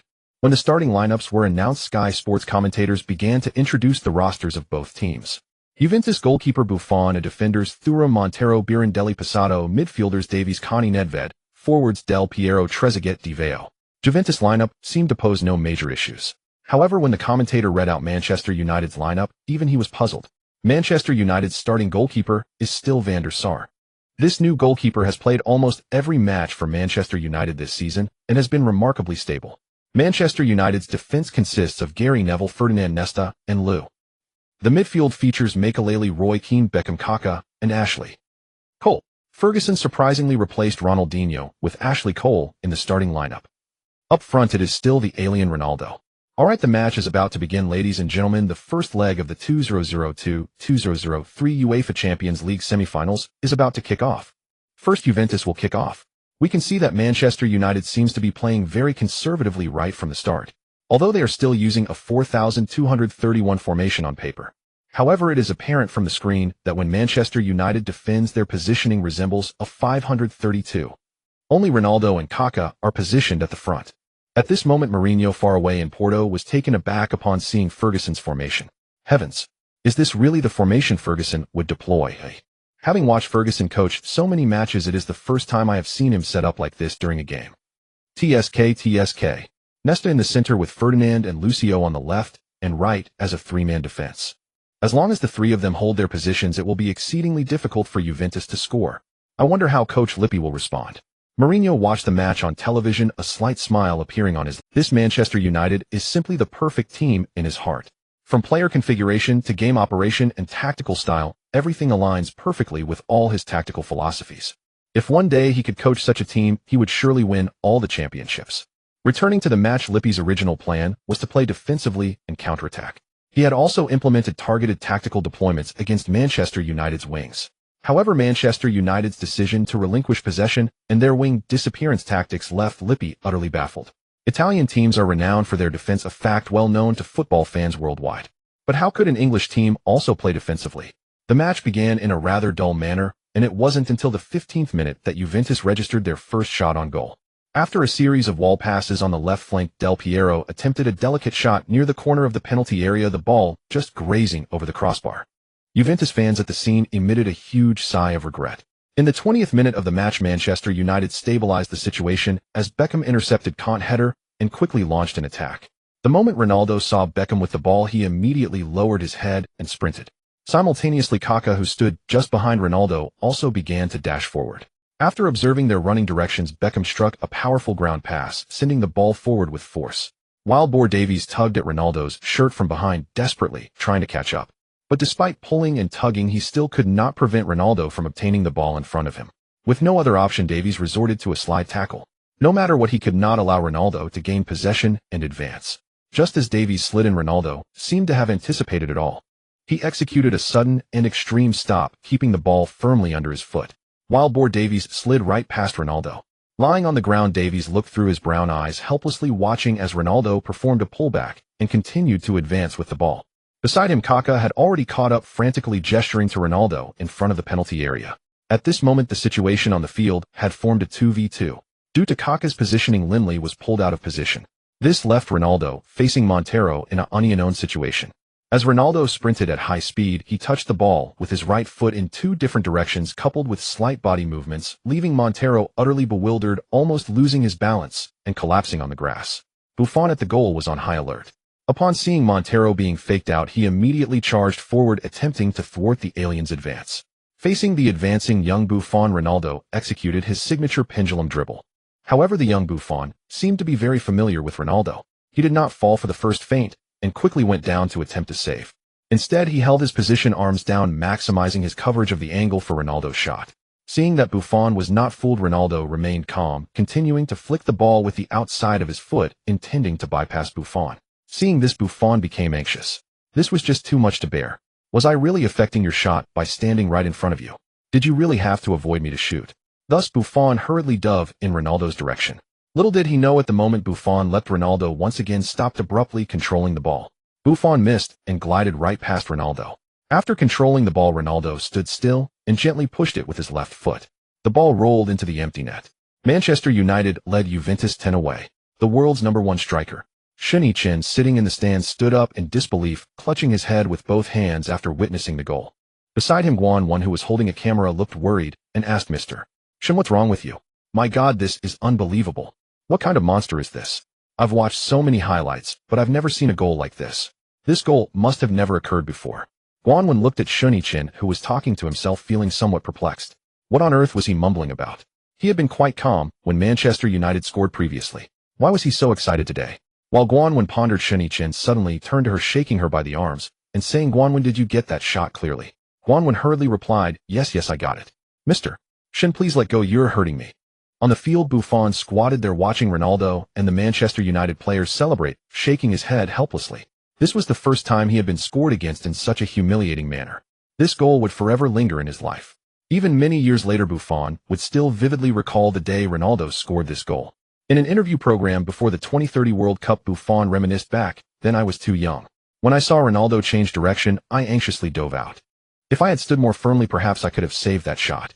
Maybe if Ronaldo hadn't scored that goal, we could have advanced, and I might have won my first Champions League title. Unfortunately, there are no ifs in this world." The scene returns to the field, where Montero lies on the ground, unable to get up. He clutches his knee with both hands, his expression showing immense pain. Juventus team doctor entered the field with a medical kit. After examining Montero, he gestured to Lippi on the sidelines for a substitution. Upon seeing the doctor's gesture, Lippi's furrowed brow deepened. He immediately walked toward the bench to settle Ferrara, who was preparing to change jerseys. "When you come on, tell Nedved and Davis that if Ronaldo gets the ball, if we can't stop him, just let him go. Don't give him a chance to face our defense directly. Let Thuram slightly pull back to assist in guarding the center." In this match, Manchester United won't attack down the flanks anymore. Their attacking force consists only of Ronaldo and Kaká. Then Ferrara, who came on with the mission, replaced Montero, the king of red cards in Serie A, who was carried off. Seeing Montero being carried off, Ronaldo felt a strange sense of satisfaction. When he played in Serie A, he had often been kicked by that guy. However, the kind-hearted Ronaldo never got angry at anyone. In the ensuing match, Davis tightly marked Ronaldo, while Conti closely followed Kaká. Although they would not allow the two to easily get the ball, Juventus attacks did not seem to be doing well either.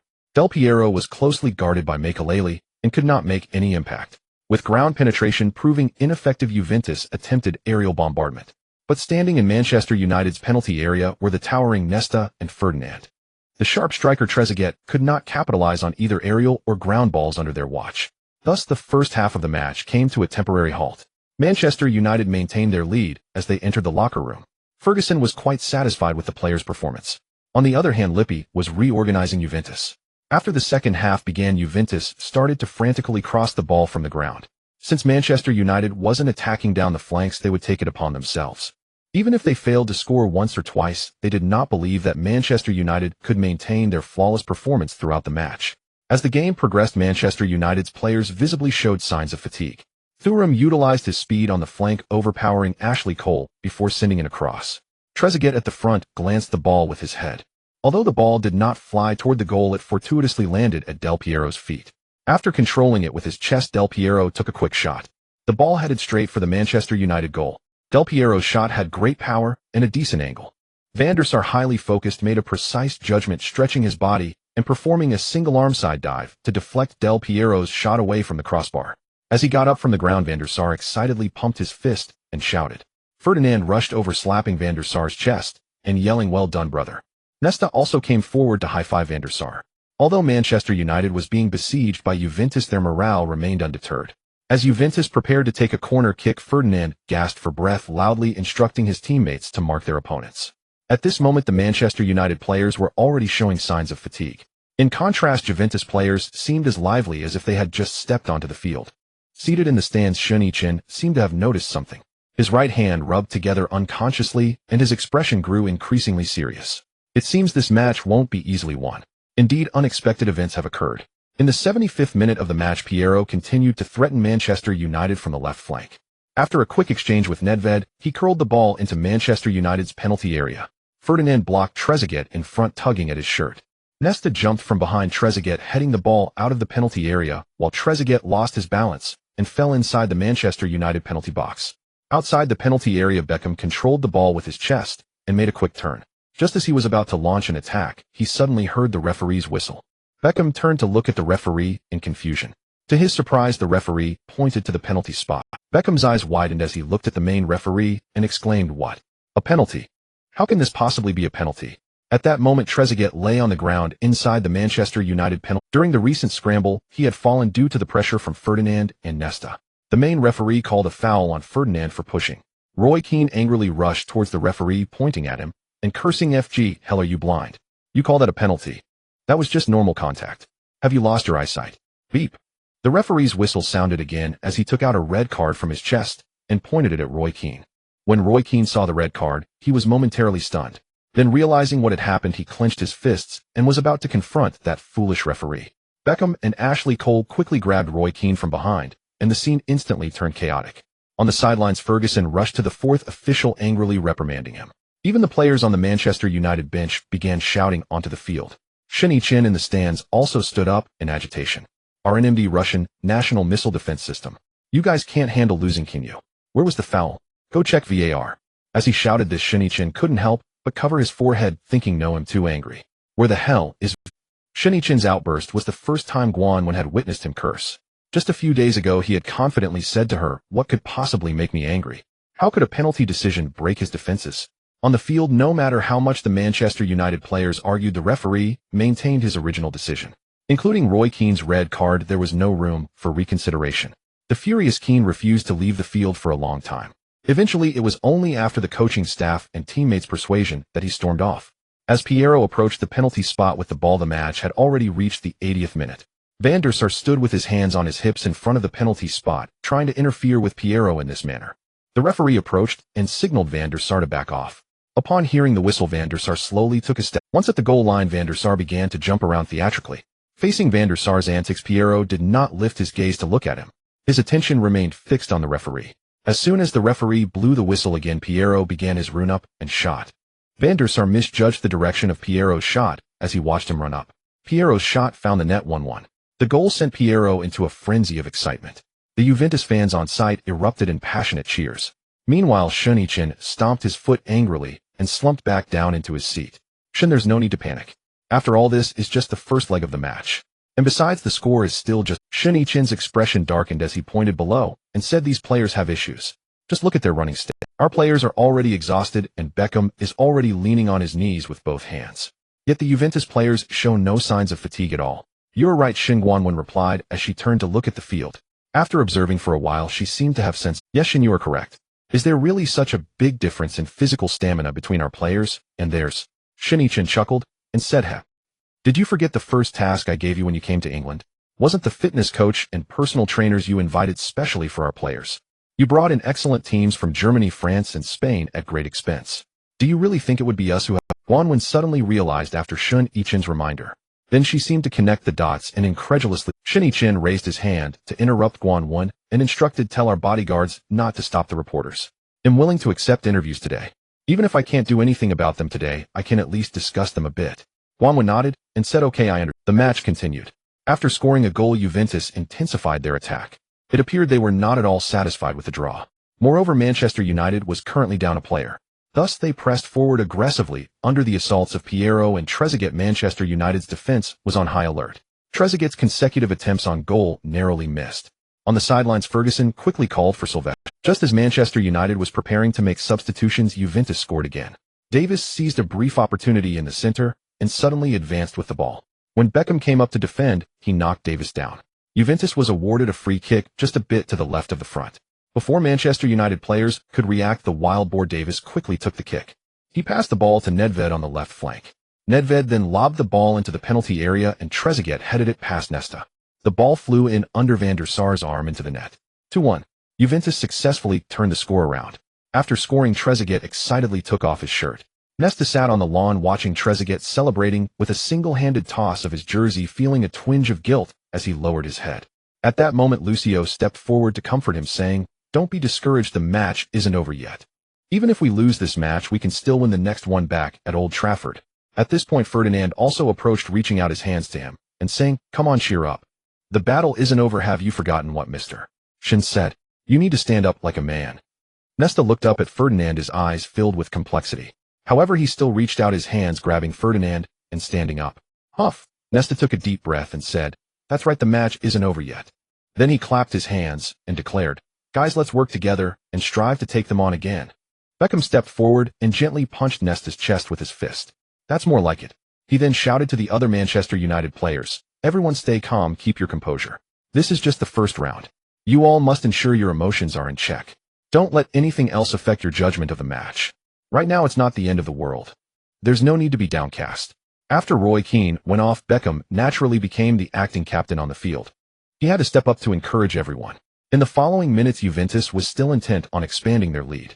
But Manchester United's defense stood firm, and Juventus players did not get many good chances to shoot.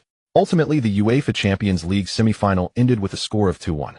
After the match, Manchester United players were almost exhausted sitting on the grass. In contrast, Juventus players were still lively, celebrating their victory. Ferguson entered the field comforting his disciples. At the post-match press conference, Ferguson harshly criticized the referee in front of the reporters. Indeed, he personally ruined a match that could have gone down in history. "We will appeal to UEFA against this." As Shen Yichen left the Alpine Stadium, he was surrounded by reporters. "Mr. Shen, what are your thoughts on the result of this match? Can you tell us why Ronaldinho was not in the squad for this match?" "Mr. Shen, if Ronaldinho had played, would the outcome have been different?" Shen Yichen paused suddenly at the reporter's questions. He pointed at the camera with a raised hand and said loudly, "You have ruined Italian football. You have destroyed pure football. I respect my opponents. I respect those players who fight for football on the field. But you have ruined them. Italian football is finished. Go to Old Trafford and let you see what true football is." With that, Shen Yichen left the Alpine Stadium under the escort of his bodyguards. After this match, Roy Keane was banned from 3 UEFA Champions League matches and fined 2-0. This penalty meant that Roy Keane not only could not play in the next match. Even if Manchester United could reverse Juventus at home, he still could not represent Manchester United in the final. Manchester United appealed against UEFA's penalty result, but it was ultimately rejected by UEFA. Shen Yichen's post-match remarks became the headline news in major European newspapers the next day.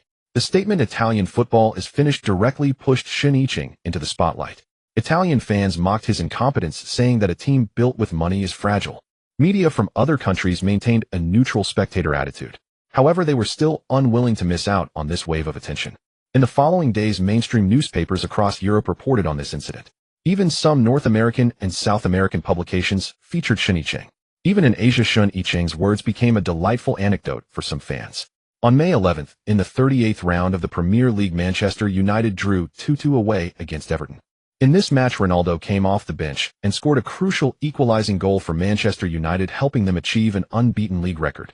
This season, Manchester United won the Premier League title with a record of 27 wins and 11 draws, accumulating 92 points. Ronaldo scored 32 goals in this season's Premier League, claiming the Premier League Golden Boot. Ronaldinho, with 19 goals and 20 assists, became the Premier League's assist king. The double R combination continued to dominate European football after the World Cup. However, unfortunately, Ronaldinho did not play in the last few rounds. Otherwise, he might have achieved the terrifying statistics of 20 goals and 20 assists. After the match, Ronaldo said in an interview with reporters, "I am very grateful for the help from the club, the coach, and my teammates. This has been the best season of my life. Coach Ferguson has helped me a lot and my teammates have also supported me. I hope to continue contributing to the team in the match against Juventus a few days later. May 15th. The second leg of the UEFA Champions League semi-final is about to be held here. The viewership for this match is no less than that of the match between Manchester United and Real Madrid. Tonight the Theatre of Dreams is filled with an overwhelming atmosphere. Not only is the stadium packed, but outside thousands of Manchester United fans are also gathered. They support their beloved team with their songs, cheers and shouts. The Juventus players were already overwhelmed by the waves of Manchester United fans during their warm-up.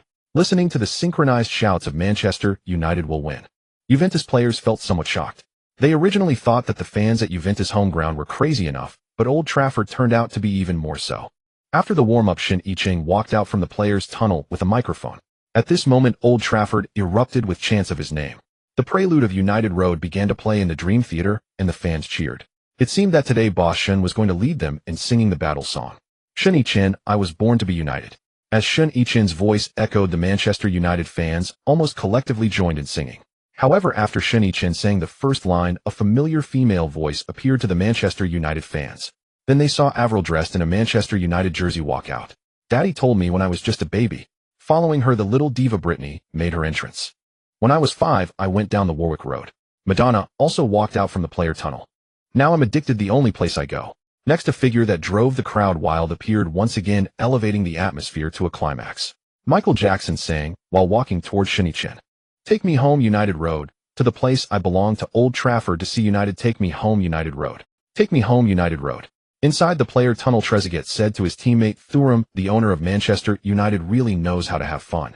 I've heard that every home game at Old Trafford has a star to sing the theme song. Hey, how much would it cost to get Michael Jackson to sing? Thuram chuckled, how would I know? He's just a spoiled rich kid treating his family's money like it's nothing. Trezeguet smirked and said, who knows how much Manchester United loses every year running the business. Those stars' appearance fees aren't low. I remember they only made a profit of 20 million last year. Thuram nonchalantly replied, why do you care about it? Anyway, it's not your money. Even if he has a lot of money, he won't spend it on you. Soon the grand chorus outside had come. Shen Yichen held the microphone and shouted, everyone, let's cheer for the Manchester United players. Shen Yichen, Manchester United. The audience, victory. Avril, Manchester United. The audience, victory. Michael Jackson, Manchester. The audience, victory. Shen Yichen shouted, justice will prevail. Justice will prevail. Inside the player tunnel, the Manchester United players indeed felt their blood boiling. In contrast, the Juventus players seemed to be overwhelmed by the momentum before the match even started. After the cheering, Shen Yichen led a few people toward the stands. Then the theme song of the UEFA Champions League started playing, and both teams' players began to enter the field. For this match, Juventus made no significant changes except that Ferrara replaced the injured Montero in the center-back position. Manchester United, however, made quite a few changes. First, they reverted to their more familiar 4,231 formation. Goalkeeper Van der Sar. Defenders Lucio Ferdinand, Nesta, Ashley Cole. Midfielders Makelele, Beckham, Kaká, Scholes, Adriano. Forward Ronaldo. With the referee's whistle, the match began. The Red Devils, Manchester United, started the kickoff. Ronaldo stood at the kickoff spot and pushed the ball back to Scholes. He then immediately turned and started running. Charging toward Juventus center, Kaká and Adriano also began to move, one to the left and one to facing Scholes' pass, and the Juventus players rushing in to press him. He merely spread his legs slightly, letting the ball roll between them. Beckham came in from behind and directly launched a long pass toward Adriano, who was racing down the right side. Seeing this, Lippi immediately stood up from the bench and shouted at the field, two of you go up and challenge him. Don't. Connie chased after Adriano, but Adriano seemed to disregard him. He ran while twisting his head to watch the Passato. Hearing Lippi shout, also approached Adriano. Adriano stopped at the ball's landing spot, spread his arms, and backed up to block Connie. Then he stopped the ball with his chest. At this point, Passato also arrived to defend, and the two formed a siege against Adriano.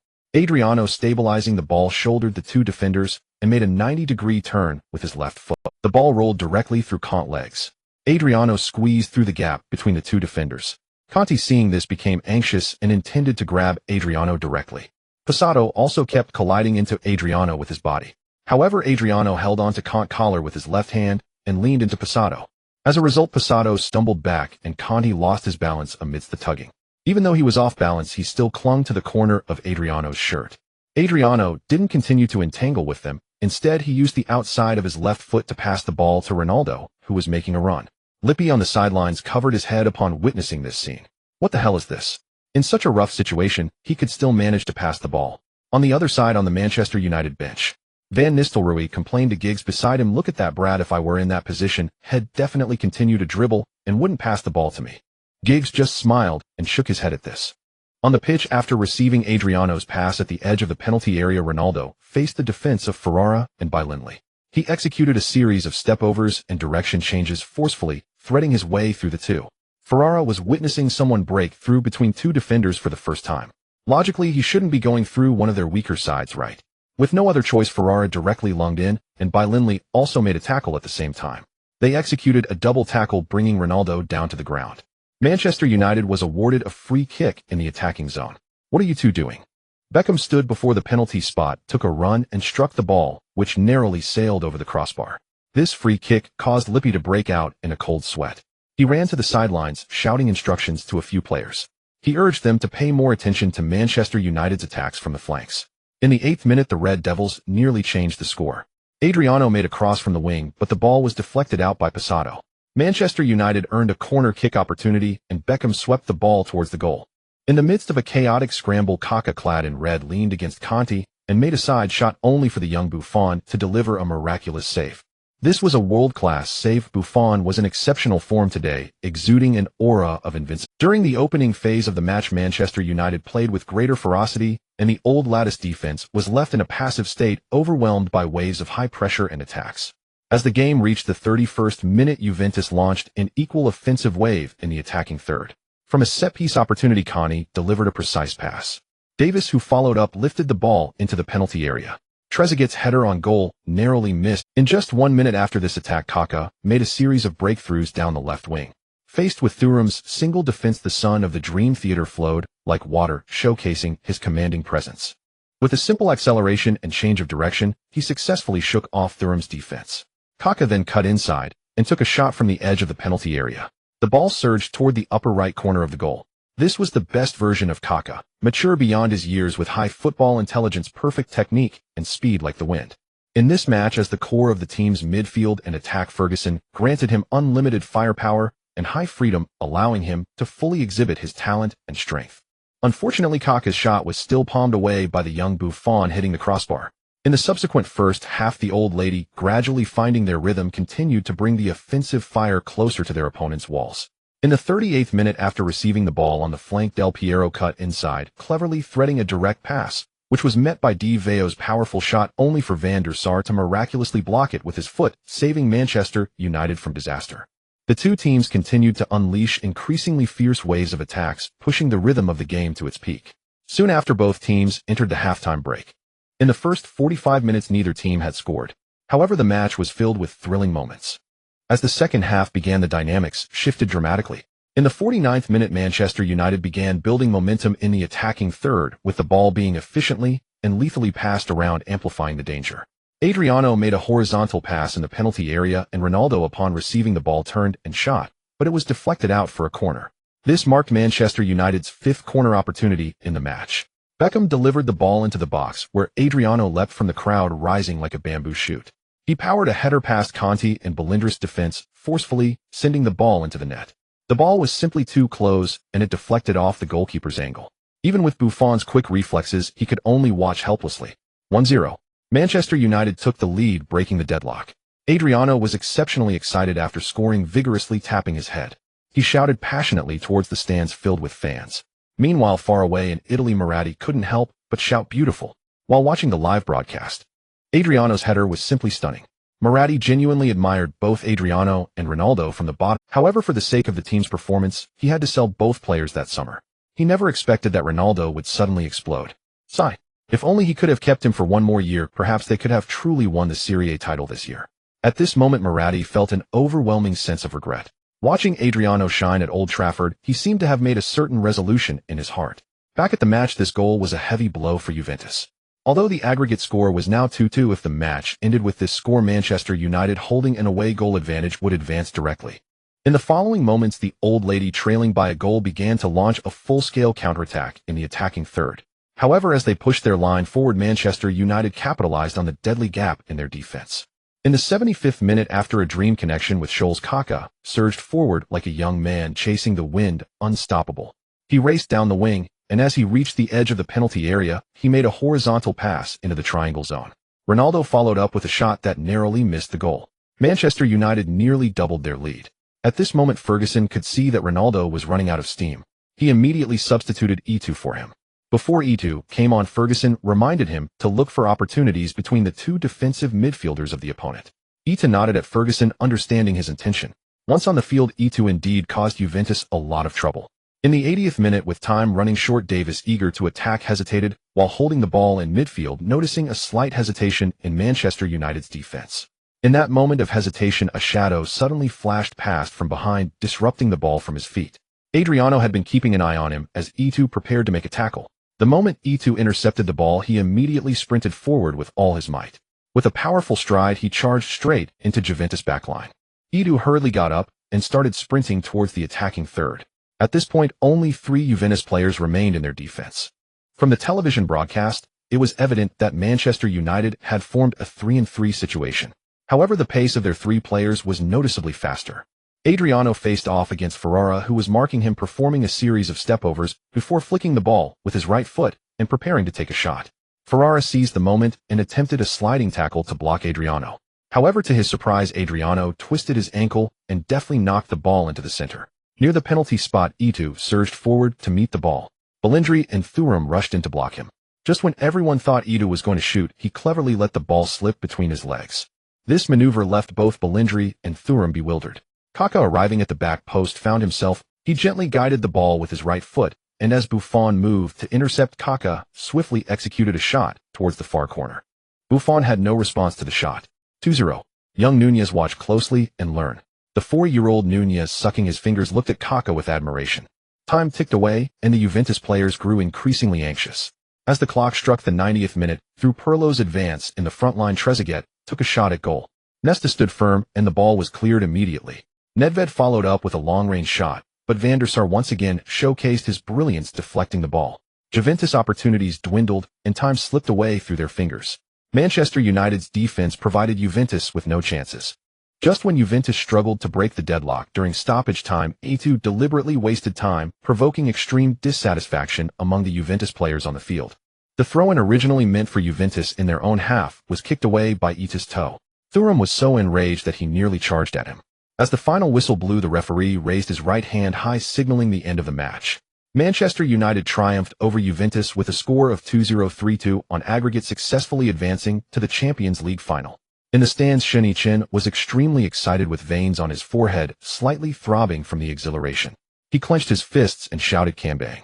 It was as if all the repressed emotions within him had erupted.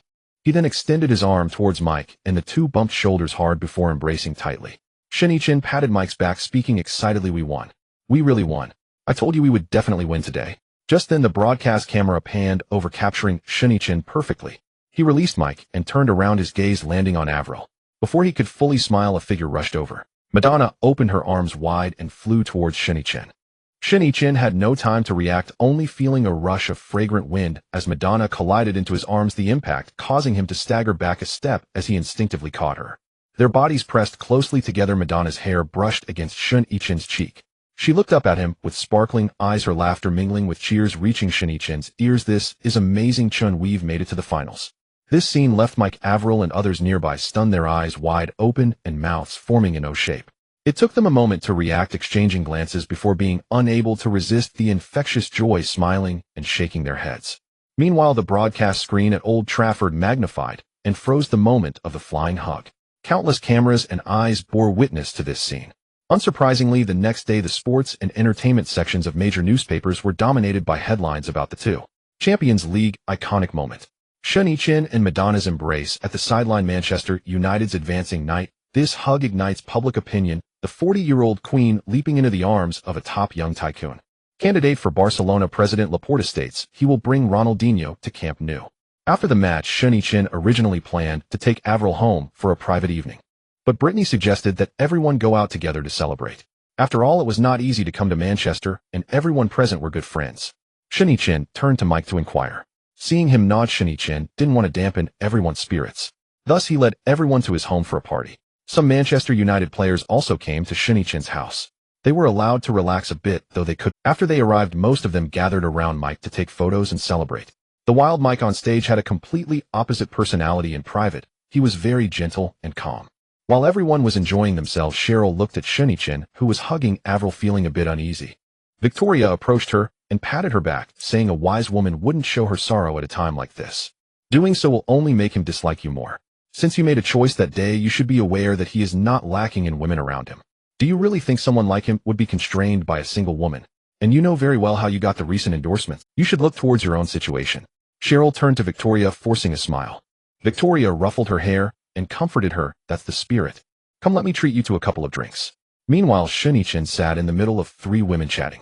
Brittany rested her chin on her hand, sitting beside Avril, looking at Shen Yichen, and asked, when did you two start dating? Upon hearing this, Avril's eyes darted, and she slightly shifted away from Shen Yichen, saying, we're not dating. Right now, Avril turned her head, looking at Shen Yichen meaningfully, and smiled. He is just my boss. Brittany scrunched her nose at Avril's words, saying, do you take me for a fool? You two are practically glued together, and you say he is just your boss. Avril playfully bit her lip, swaying her body slightly, and smiled. Yeah. Well, you don't believe me. Brittany rolled her eyes in response, putting her hand on her forehead, looking speechless. At this moment, Madonna stood up from across the table, twisting her waist and swaying her hips with a carefree wildness, sliding down to sit next to Shen Yichen. Before Shen Yichen could react, her warm palm was already resting on his thigh, her fingertips teasingly grazing, as she playfully said, Chun, I think that little girl doesn't even prepare a script for her lies. Do you think if we were dating, she would be jumping up and down in frustration? Brittany gazed at Madonna's antics, her eye. Meanwhile, Avril, sitting beside her, couldn't help but smile knowingly. She showed no signs of displeasure. Clearly, she had already seen through the situation. Shen Yichen observed Madonna's actions, a playful smirk curling at the corners of his mouth. Are you interested in dating me, Aunt? Puffed. Brittany couldn't hold back and almost burst out laughing. Madonna was momentarily taken aback by the term aunt. Noticing Shen Yichen did not stop her actions, she continued to tease, yeah, but you wouldn't mind an aunt who's older, would you? As she spoke, Madonna leaned closer to Shen Yichen's ear, gently blowing a warm breath. I have no qualms, just worried that an aunt can't handle the energy of a young man. Huh, who do you look down on? Come, I want to see just how energetic you can be. Saying this, she directly grabbed Shen Yichen's tie and pulled him away. Brittany stared at Madonna dragging Shen Yichen up the stairs, her eyes wide and her jaw nearly dropping to the floor, before she finally managed to blurt out, hey, your boyfriend just got taken away, aren't you going to stop him? Avril, curled up on the sofa, casually shrugged her shoulders and replied nonchalantly, why stop him? As long as he's happy. Brittany, shocked, reached out to touch Avril's head, her fingertips poking at her hair, as she mumbled, good heavens, how can you be so easygoing? 2 hours passed, and the Manchester United players began to leave one by one. When Mike came over, he specifically waved at the two of them, smiling as he said, see you, his footsteps disappearing into the night. At this moment, the villa was quiet, leaving only Brittany and Avril. Brittany glanced at her watch, her lips twitching. They can't be planning to stay upstairs all night, can they? Avril shot her a sideways glance, a mischievous smile tugging at her lips, teasingly replied, in this little time, he probably won't even exhaust 1/10 of his energy. That guy is really sturdy, like he has springs in him. Brittany's ears instantly turned red, her forehead seeming to sprout 3 black lines, yet her heart felt like it was being scratched by tiny claws. Are Asian men really this vigorous? She gritted her teeth and leaned closer to Avril, gently nudging her with her shoulder, her voice soft and urgent. Hey, can you tell me about it? Avril blinked, pretending to be confused. Tell you what? Brittany's face turned crimson, not knowing where to put her fingers, stammering, just about him in that regard. Oh dear, you know what I mean. Avril immediately understood, her eyes turning crescent-shaped as she laughed mischievously. Oh, so you want to try it too? Brittany was hit right at the heart of the matter. Embarrassed, she gave her a shove, her mouth stubbornly insisting, trying. Trying is fine. Just, will he be willing? Avril's eyes darted around before suddenly grabbing her wrist, pulling her swiftly towards the stairs. Let's go. He'll take you up to meet him. Huh? Hey. Brittany was caught off guard, nearly twisting her ankle as Avril half-dragged, half-pulled her up to the second floor. Feeling both anxious and flustered, yet harboring a secret thrill that thumped in her chest, the two arrived at the door of Shen Yichen's room. Listening to the heart-wrenching screams from inside, Avril turned back to wink at Brittany, who was nervously clutching her clothes and shyly lowering her head. Seeing this, Avril suddenly looked at her with an epiphany and exclaimed, oh my God, you can't be. Brittany anxiously covered her mouth, gesturing for silence. What are you shouting for? What if he hears us? Avril wore an expression that said, you're such an idiot, so what if he hears us? What are you afraid of? Suddenly, Shen Yichen's door was flung open. The two saw Shen Yichen, bare from the waist up and wearing only half pants, instinctively turning to flee. After turning around, Avril thought, wait, why should I run? Then she turned to look at Brittany, who was also turning around, and without hesitation she grabbed Brittany's clothes, pulling her clothes, and turned to Shen Yichen, saying, "Hee little sweetie, has something to discuss with you, I'll leave you to it." After saying that, Avril pushed Brittany towards Shen Yichen, and then turned around to slip away. Brittany stumbled into Shen Yichen's arms, feeling his strong muscles and firm chest, her heart racing wild. Shen Yichen was taken aback, tightening his embrace around her, lowering his gaze at her. As Shen Yichen raised his head to speak, his mouth was suddenly blocked. Brittany tilted her head up and kissed him directly. Shen Yichen's eyes widened in disbelief as he glanced at Brittany. However, Brittany kept her eyes closed, continuously rising on her tiptoes, kissing Shen Yichen's lips deeply. Shen Yichen wrapped his arms around Brittany's waist, responding with a long kiss. Their lips and teeth intertwined, lingering and passionate. After a while, Brittany gasped and released Shen Yichen, whispering, I want to try too." Shen Yichen paused for a few seconds, then suddenly reacted, a slight smile tugging at the corners of his mouth as he lifted Brittany off the ground, walking towards the neighboring room. Meanwhile, after Avril ran away, she arrived at the adjacent room, intending to eavesdrop. Suddenly, there was a sound of a door opening. Shen Yichen walked in from outside, carrying Brittany. Seeing Avril kneeling on the bed with her face pressed against the wall, Shen Yichen asked in confusion, "What are you doing?" Avril awkwardly grinned. It's nothing, just had a bit too much to drink. Stretching. Right, just stretching." Avril pretended to do some stretching motions as she rolled off the bed. She stood up and said to Shen Yichen, "Well, I won't disturb you too, I'm going to find a place to sleep." Then Avril attempted to leave. As she passed by Shen Yichen, he suddenly grabbed her arm. Then he forcefully tossed both of them forward. Immediately after, he pounced on them. In the next room, Madonna had just fallen asleep when she heard a series of screams. She angrily got up, hammered the wall with her hand, and scolded, "What the hell? Why are you screaming so loudly?" However, Madonna recalled the previous scene, feeling somewhat unsatisfied. "Sigh. Good things come to those who wait. I'll let you off this time, little girl." Then Madonna turned to tug at the blanket, preparing to sleep. Half an hour later, Madonna propped her face up with one arm lying sideways against the head of the bed. What kind of shabby house did Shen Yichen buy with such poor soundproofing? Another half an hour passed. "No way, I can't take it anymore. Damn it, I won't let you off." Saying this, she threw off the blanket and charged toward her. On May 17, 2003, the FA Cup final of the 2002-03 season was held at the Millennium Stadium in Cardiff. The match was between the Red Devils Manchester United and the Saints Southampton. From the start of the game, Manchester United took the initiative.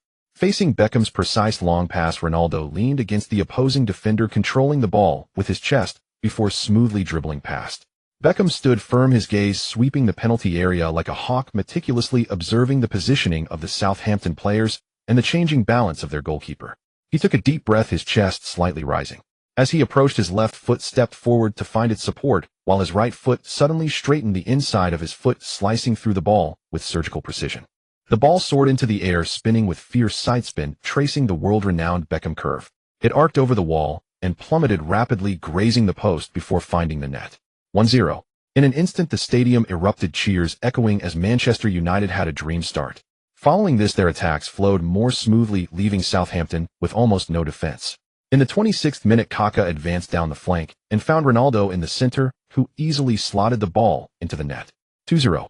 In the 39th minute, Ronaldo once again posed a threat, weaving past two defenders before entering the opponent's penalty area. The Southampton goalkeeper charged out and brought him down. Manchester United was awarded a penalty. Ronaldo took the responsibility and calmly converted, making it 3-0.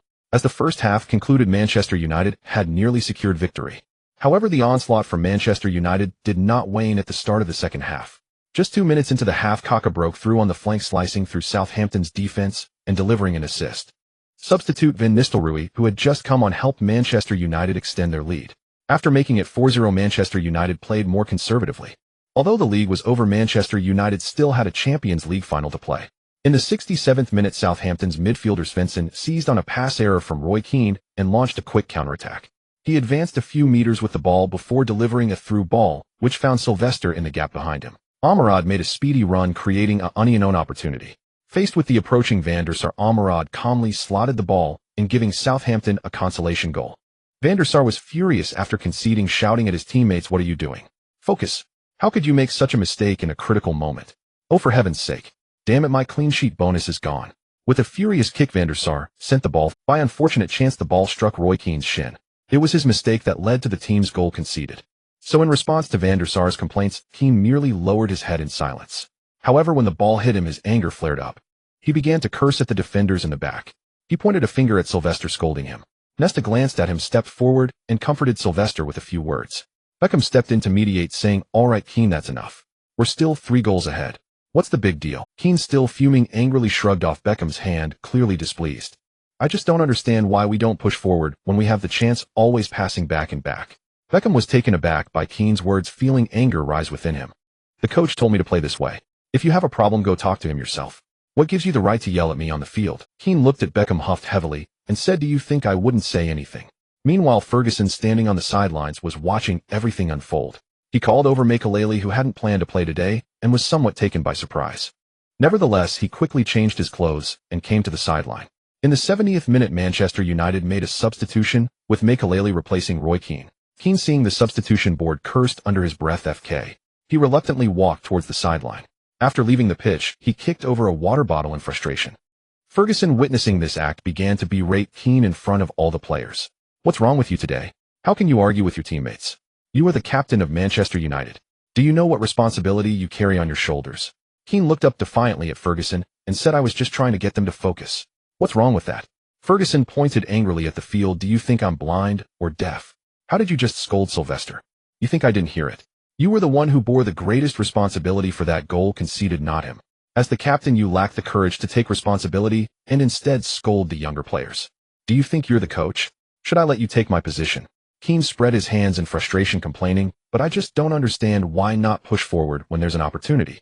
David has been passing the ball to me all day, and when I send it forward, they pass it back after 2 touches. Is this still a Manchester United game? Are the fans spending money on tickets just to watch this kind of game?" Ferguson listened to Keane's complaints, gritting his teeth, filled with disappointment. "Fine, I'll talk to you after the match. You just sit here and behave." Before Ferguson could finish, an unexpected incident happened on the field. Makelele injured his thigh during a challenge. The team doctor had already entered the field, and Ferguson glanced back, saying to Keane after the match, "I will deal with you." Ferguson approached the sideline, observing Makelele's condition. When the doctor signaled for a substitution, Ferguson closed his eyes in frustration and let out a deep sigh. The last thing he wanted to see had happened. FK. Ferguson turned, pointing a trembling finger. Then he glanced at the bench. "Giggs, change your gear." A minute later, Giggs replaced Makelele, who had just come on. Upon entering, Giggs took up Scholl's position, while Scholes dropped back to a defensive midfield role. Throughout the remainder of the match, Manchester United maintained control. Ultimately, Manchester United triumphed over Southampton with a score of 4-1, lifting the FA Cup trophy. Under the shroud of dust, Shen Yichen's black vehicle glided steadily through the night. However, the atmosphere inside the car was far from relaxed. Ferguson sat in the right rear seat, his palms striking the leather seat with force, his murky eyes filled with rage. "Damn, that kid Keane. If it weren't for him, Mark Lawley wouldn't have had to rush into the fray, and now look at this, he's injured." Guan, curled up in the passenger seat, dared not even breathe, stealing glances at Shen Yichen's face in the rearview mirror. Indeed, that guy rested his chin on his hand, his brows and eyes as cold as ice. "Old man, our team needs to clean house this summer." Listening to Shen Yichen's words, Ferguson sighed deeply. "To be honest, I was just hoping to win another treble before I retire." Upon hearing this, Shen Yichen straightened up and turned to look at Ferguson. Ferguson flashed a smile, his wrinkles deepening. "Xiao Chun, after a year of contact, I've come to understand you. Though you are not fundamentally different from those wealthy, spoiled brats, your passion for football, for Manchester United, I have seen it with my own eyes. With Manchester United in your hands, it will inevitably become the world's premier football club. You are well aware of the current state of the team. But the team needs a major overhaul, not only the players, but also me as the coach." Shen Yichen quickly said, "Old man, I never thought about replacing you." Ferguson interrupted him, patting his shoulder. "Let me finish. To be honest, when you started buying players like a madman, I had my reservations about you. I truly feared that your blind, excessive investments would lead Manchester United to an irretrievable situation. But later I realized I was overthinking it. You really are suited for business. Your commercial acumen is indeed..." Listening to Ferguson's compliments, Shen Yichen couldn't help but chuckle. Ferguson continued, "The tactical changes you proposed have indeed helped the team. However," he dragged out the last word, locking his gaze onto Shen Yichen, "but I am not suited for you. Hey, old man, don't joke with me. Who else can lead Manchester United besides you? You at least need to work for another 20 years. Hearing Shen Yichen's words, Ferguson was both amused and exasperated, slapping his shoulder. "Are you trying to work me to death?" Shen Yichen grinned at him, saying, "How could I bear to work you to death? If you're gone, who will do the work for me?" Ferguson chuckled in frustration. "You sometimes are truly out of touch." Shen Yichen laughed and patted his arm in comfort, saying, "All right, don't be upset. We just won the FA Cup, shouldn't we be celebrating? I have 2 bottles of good wine. Come over to my place later, and I'll drink with you." Ferguson shook his head, saying, "Take me back to Carrington. I'm not in the mood to celebrate." After all this time we played the Champions League final at our home ground. Historically no team has ever lifted the Champions League trophy at their home ground. I should go back and research how to play against Milan in the final. Shen Yichen said, what time is it? You don't need to rest. I'll tell you if you work like this I won't pay you overtime. Ferguson turned to Shen Yichen sneering, cut it out. Have I ever asked you for overtime pay? Alright, I know my own body. It's fine, I just thought of a tactic during the match and now I feel uneasy if I don't go to the office to sort it out. Seeing this, Shen Yichen stopped saying anything. He understood Ferguson too well. Even if he were to send him home today, once he left, Ferguson would surely sneak back to the training ground. Alright, let's go back to the base. Shen Yichen instructed the driver. At the Carrington training ground, after getting out of the car, Ferguson turned to Shen Yichen and said, Shaochin, Manchester United is my home. As long as it can make this home better, you can do your job without worrying about me. Shen Yichen understood clearly what Ferguson meant. He nodded at Ferguson saying, Alright old man, I know what to do. You remember to rest early. After turning around, Ferguson kept muttering, David can play defensive midfield and Scholes can too. Thus he kept repeating this line as he returned to his office.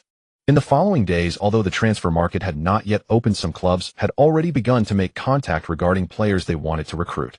As for Manchester United, the player with the highest demand was undoubtedly Ronaldinho. Although he was suspended from the Manchester United squad throughout the season, Ronaldinho undoubtedly showcased a superstar-level performance. During this time, multiple clubs expressed their desire to acquire this Brazilian future superstar. On May 29, 2003, the highly anticipated Champions League final was about to take place at Old Trafford. Since it was Manchester United's home ground, the fans snatched up most of the tickets when they first went on sale. Their thought was that even if Manchester United did not reach the final, they could still make a profit by reselling. As it turned out, Manchester United indeed made it to the final this season. The influence of Manchester United had significantly increased this season. Additionally, the possibility of seeing Michael Jackson at Old Trafford added to the excitement. Many fans from around the world arrived in Manchester but couldn't buy tickets. Thus, they had to pay high prices to buy second-hand tickets from locals. However, the problem was that the locals were all Manchester United fans. Oh, where could they buy them? Which Manchester United fan would want to miss such a match? It's unknown who the genius was that spent $3,000 to buy a ticket from a Milan fan. Later, many Manchester United fans learned this. They frantically sought Milan fans to purchase away tickets. The ticket prices even soared to $5,000 at one point. This was unprecedented in the scalping market. In fact, Milan fans were not greedy, but Manchester United fans offered too much. The tickets they bought for just over $100 could now be sold for $5,000. Who could refuse such a deal? Watching the broadcast at home wasn't a bad option either. However, this led to very few away fans being present at the scene. Old Trafford, which can accommodate 76,000 fans, was filled with 95 Manchester United supporters. Those Milan fans who did not sell their tickets fell into two categories. One genuinely didn't need the money, and the other truly loved Milan. However, they looked so pale and powerless in this sea of red. Manchester United will win. On the stands of Old Trafford, watching the stars perform below, Abu couldn't help but exclaim, Next year we must invite celebrities to sing at our Chelsea home matches. Next to him sat Shen Yichen, who smiled lightly and said, Well, you're not doing it for money, so why not? Sitting on Shen Yichen's other side, Guan Wen couldn't help but laugh out loud. Abu looked at Guan Wen, who was trying to suppress his laughter, and an inexplicable sense of foreboding arose in his heart. Little brother, what do you mean by that? Shen Yichen pointed at the people below and said, Look at these people down there. Except for Mike, the rest are all artists under my company. I invited them to perform not just to boost Manchester United's popularity, but also to enhance their own. If their popularity increases, my company can make money. Do you have an entertainment company in Europe and America to invite people to perform? Besides wasting money, how can you make a profit? Abu was left speechless by Shen Yichen's words. Alright, it seems that different fields are like different mountains. I've learned my lesson. But haha. Little brother Shen, I have something I want to discuss with you. Shen Yichen turned his head, looking at Abu's cheerful face, feeling that it was nothing good. Can you give me a hint? Are you really planning to sell Ronaldinho? Yes, I do plan to sell him. Abu's eyes lit up as he looked at Shen Yichen. Stop right there, I won't sell him to you. If you want to sell someone, fine. But don't set your sights on me. Abu, come on little brother, given our relationship, I'm not short of money. I can offer you a high price. Shen Yichen rolled his eyes and said, If I sell him to you, would you make him play against me next season? Wouldn't that make me a fool? After thinking for a moment, Abu said, Then where do you plan to sell Ronaldinho? I've already sent someone to negotiate, and currently the chance of him going to Barcelona is the highest. Abu said, But I heard Bayern is planning to spend €50 million to sign Ronaldinho. Upon hearing this, Shen Yichen turned to Abu and smiled, not continuing to answer his question. While the two were chatting, the players from both sides began to enter the field. AC Milan's starting lineup: goalkeeper Dida, defenders Cafu, Costacurta, Maldini, Colazza, Midfielders Gattuso, Pirlo, Seedorf, Rui Costa. Forwards Shevchenko, Inzaghi. Manchester United's starting lineup: goalkeeper Van der Sar, defenders Gary Neville, Nesta, Ferdinand, Ashley Cole. Midfielders Beckham, Scholes, Kaká, Giggs, Adriano. Forward Ronaldo. The live broadcast platform was filled with commentators and guests from around the world. When the camera focused on Shen Yichen, the live commentator from Dasha TV5 introduced, the two people in the frame are the owners of Manchester United and Chelsea. Many domestic fans should be familiar with this young man. It was this young man who acquired Manchester United for £7.9 billion last year.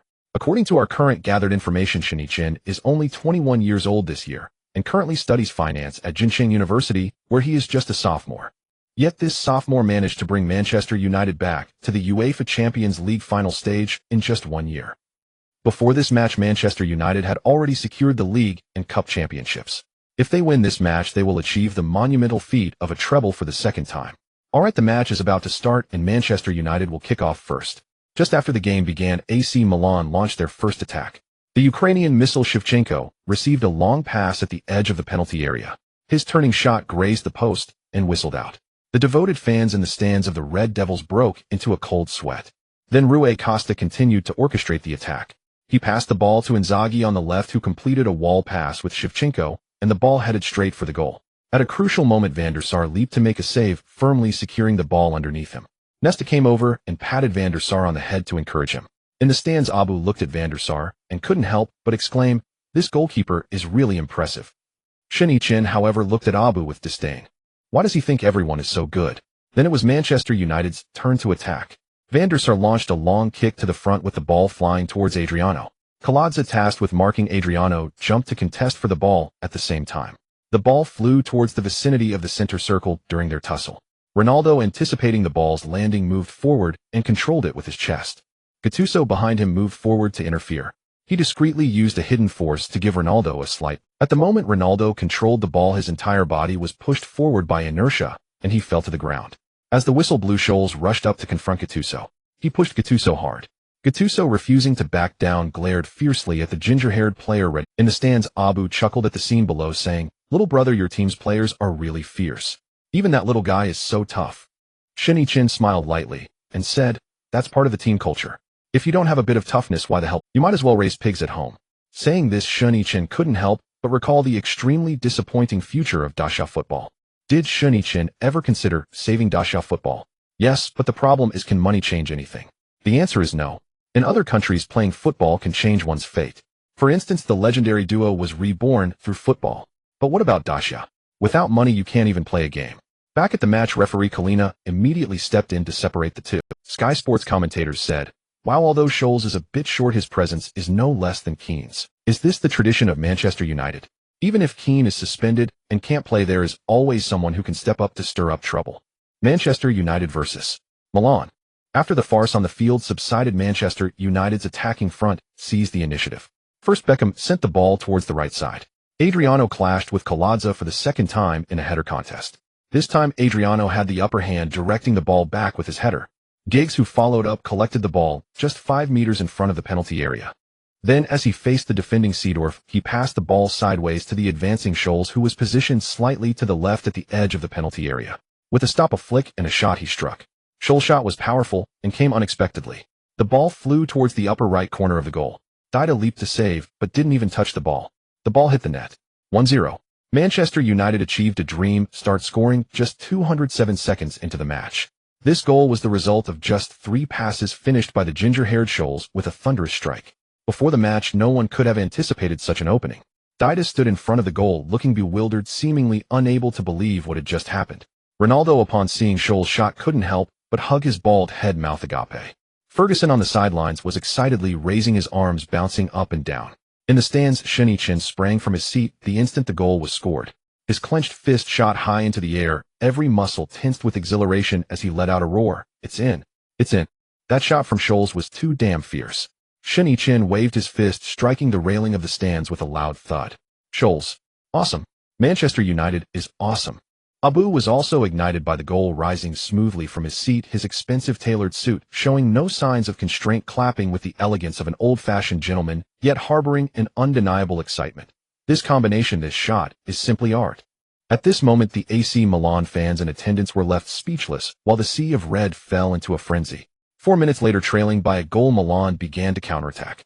Rui Costa received the ball at the right sideline, faking out Ashley Cole, before delivering a cross into the middle. Seedorf following up shot with his left foot, but missed just above the crossbar. 40 seconds later, the forward duo from Milan began to connect with Shevchenko, sending a through ball to Inzaghi. The 9 pulling wide shot after creating space, but was denied by Van der Sar's extreme save that sent the ball out for a corner. This shot from the 9 had good speed, power, and angle. Unfortunately, Van der Sar's reflexes and ground speed were somewhat extraordinary. After Van der Sar parried the ball, Inzaghi displayed an incredulous expression. After getting back on his feet, Ferdinand, full of excitement, approached him for a high five. At this moment, the morale of the entire Manchester United team was completely ignited. Next, AC Milan had a corner opportunity. Pirlo took the corner, finding Maldini in the penalty area. Nesta, tasked with marking him, jumped simultaneously. Ultimately, under Nesta's interference, Maldini headed the ball into the stands. Then it was Manchester United's turn to make their mark.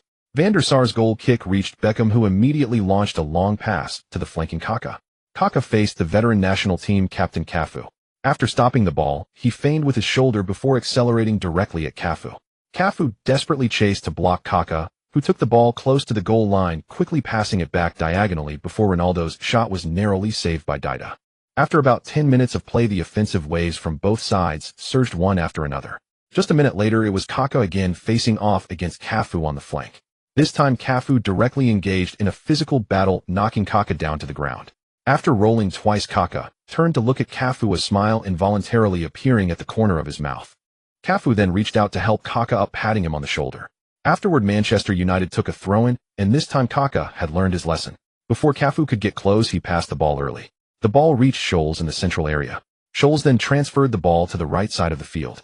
Adriano had long been waiting there. He looked at the approaching defender Glazer, first lightly nudging the ball with his left foot to feign an inward cut, then suddenly exploding with power, pushing off the ground with his right foot and driving the ball towards the goal line with his left. As he made his bold strides, Adriano used his body to withstand Glazer's challenge. Just before the defending player could position himself, he swept a low pass into the middle. Ronaldo had already been lurking in front of the goal. Upon seeing Adriano's cross, he managed to poke it forward despite being tugged by Maldini. However, the strength of the shot was not very great. Dida easily caught the ball in his arms. In the 20th minute, AC Milan initiated a fast counterattack. Seedorf delivered a direct pass from midfield, and Pirlo continued to distribute the ball near the center circle. Rui Costa, advancing with the ball on the left, sent a diagonal pass after surveying the field. The ball was directly lifted into the penalty area. Inside the box, Nesta jumped alongside Shevchenko, both unwilling to give way. Ultimately, Nesta had the slight edge, heading the ball out of the penalty area. However, in the midst of challenging for the header, Shevchenko inadvertently scratched Nesta's face. The fallen Nesta lay directly in the penalty area. Kalina immediately stopped the match, and Manchester United's team doctor rushed onto the field. Blood flowed continuously from the cut on Nesta's face, trickling down his cheek and soaking his jersey. Lying on the grass, Nesta's usually handsome face was now covered in blood. Yet he still bore the pain, silently gritting his teeth tightly, beads of sweat forming on his forehead. His teammates gathered around, faces filled with worry and concern. Shevchenko squatted beside him, filled with guilt, repeatedly apologizing. The team doctor quickly arrived, carefully treating his wounds, stopping the bleeding, disinfecting, and bandaging. The once boisterous Manchester United fans in the stands fell silent at this scene, feeling anxious for the iron-willed defender. Finally, Nesta received temporary treatment at the sidelines. However, he remained very attentively focused on the situation on the field. After some treatment, Nesta re-entered. As he stepped back onto the field, the 7-0 Manchester United fans collectively gave him a warm round of applause.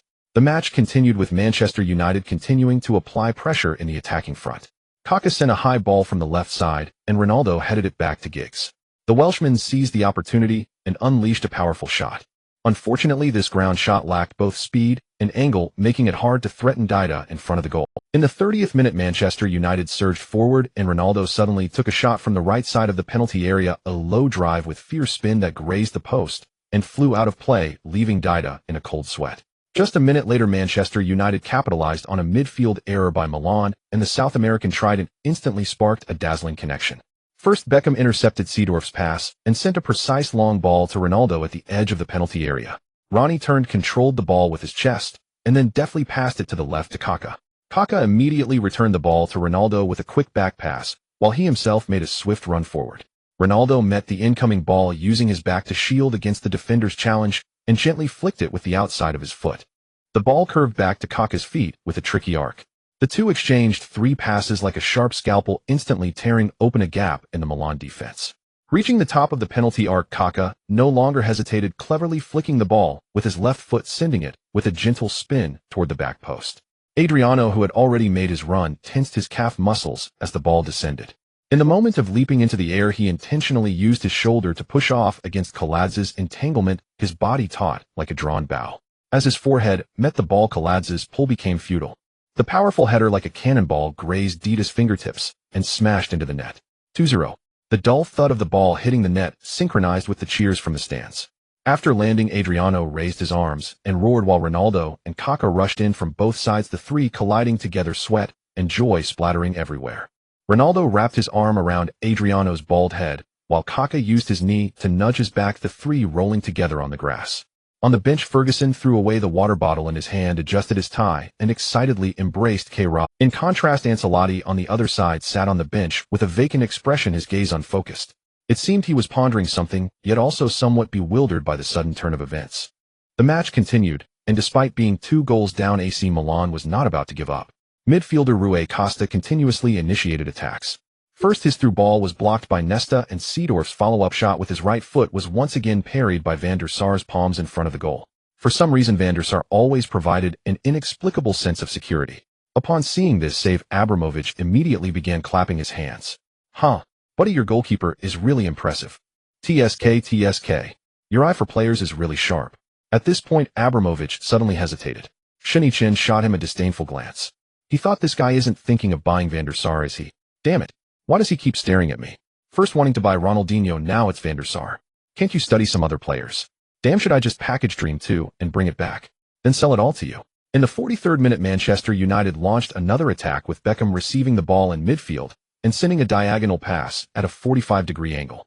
The ball flew toward the area between AC Milan's center-back and goalkeeper. Ronaldo had already started his run with Maldini closely trailing him. Dida, not daring to slack off, rushed out of his goal to intercept, striking the ball out of danger with both fists. However, in his haste, he collided with both Ronaldo and Maldini, sending them all tumbling to the ground. The three fell directly inside Milan's penalty area. Witnessing such chaos, Collina once again stopped the match, and the medical staff from both sides began to enter the field to provide treatment. At this moment, Maldini lay on the ground holding his waist. Ronaldo was covering his forehead, while Dida was clutching his knee. The three had collided solidly, with no one backing down at a critical moment. This scene garnered the respect of the fans, who all stood up to applaud. However, judging by the content of the first half, the ticket price for the fans was truly worth it. It can be said that this was one of the most exciting Champions League finals in recent years. It was no less thrilling than the miracle at Camp Nou. Of course, the miracle at Camp Nou refers to the 1999 Champions League final, where Manchester United staged a stunning comeback, a memory forever etched in the hearts of Bayern fans as the Black 3 minutes. After the team doctor's examination, the three were found to be fine. The match continued. However, little time remained in the first half. Neither side managed to create any particularly threatening attacks. After entering the halftime break, there was no joyful atmosphere in Manchester United's locker room despite the lead. All the players were attentively listening to Ferguson's tactical arrangements and addressing issues. On the other side, the atmosphere in AC Milan's locker room was even more serious. Ancelotti stood among the players, not pointing at the tactical board to speak. Gattuso, in the second half, you need to help Glazer contain Adriano. Glazer, when you're directly facing Adriano, focus on preventing him from getting to the byline for a cross. If he chooses to cut inside, let Gattuso assist in stopping him. Glazer nodded in response to Ancelotti, saying understood. In the first half, AC Milan's left side had indeed been troubled by Adriano. This was a problem that needed to be solved, otherwise they would concede again in the second half. Then Ancelotti pondered the issue while slowly walking up to Rui Costa, saying stop all crosses. With Ferdinand and Nesta's height, that style of play cannot break through. Did you notice the issue between Ashley Cole and Nesta in the first half? Rui Costa thought for a moment before replying, Coach, are you referring to the gap after Cole makes an attacking run? Ancelotti nodded, saying yes, Cole's attacking frequency is quite high. I observed that whenever Cole moves forward, Nesta's position shifts slightly to the left. I had watched many of Manchester United's matches, and they usually didn't arrange it this way.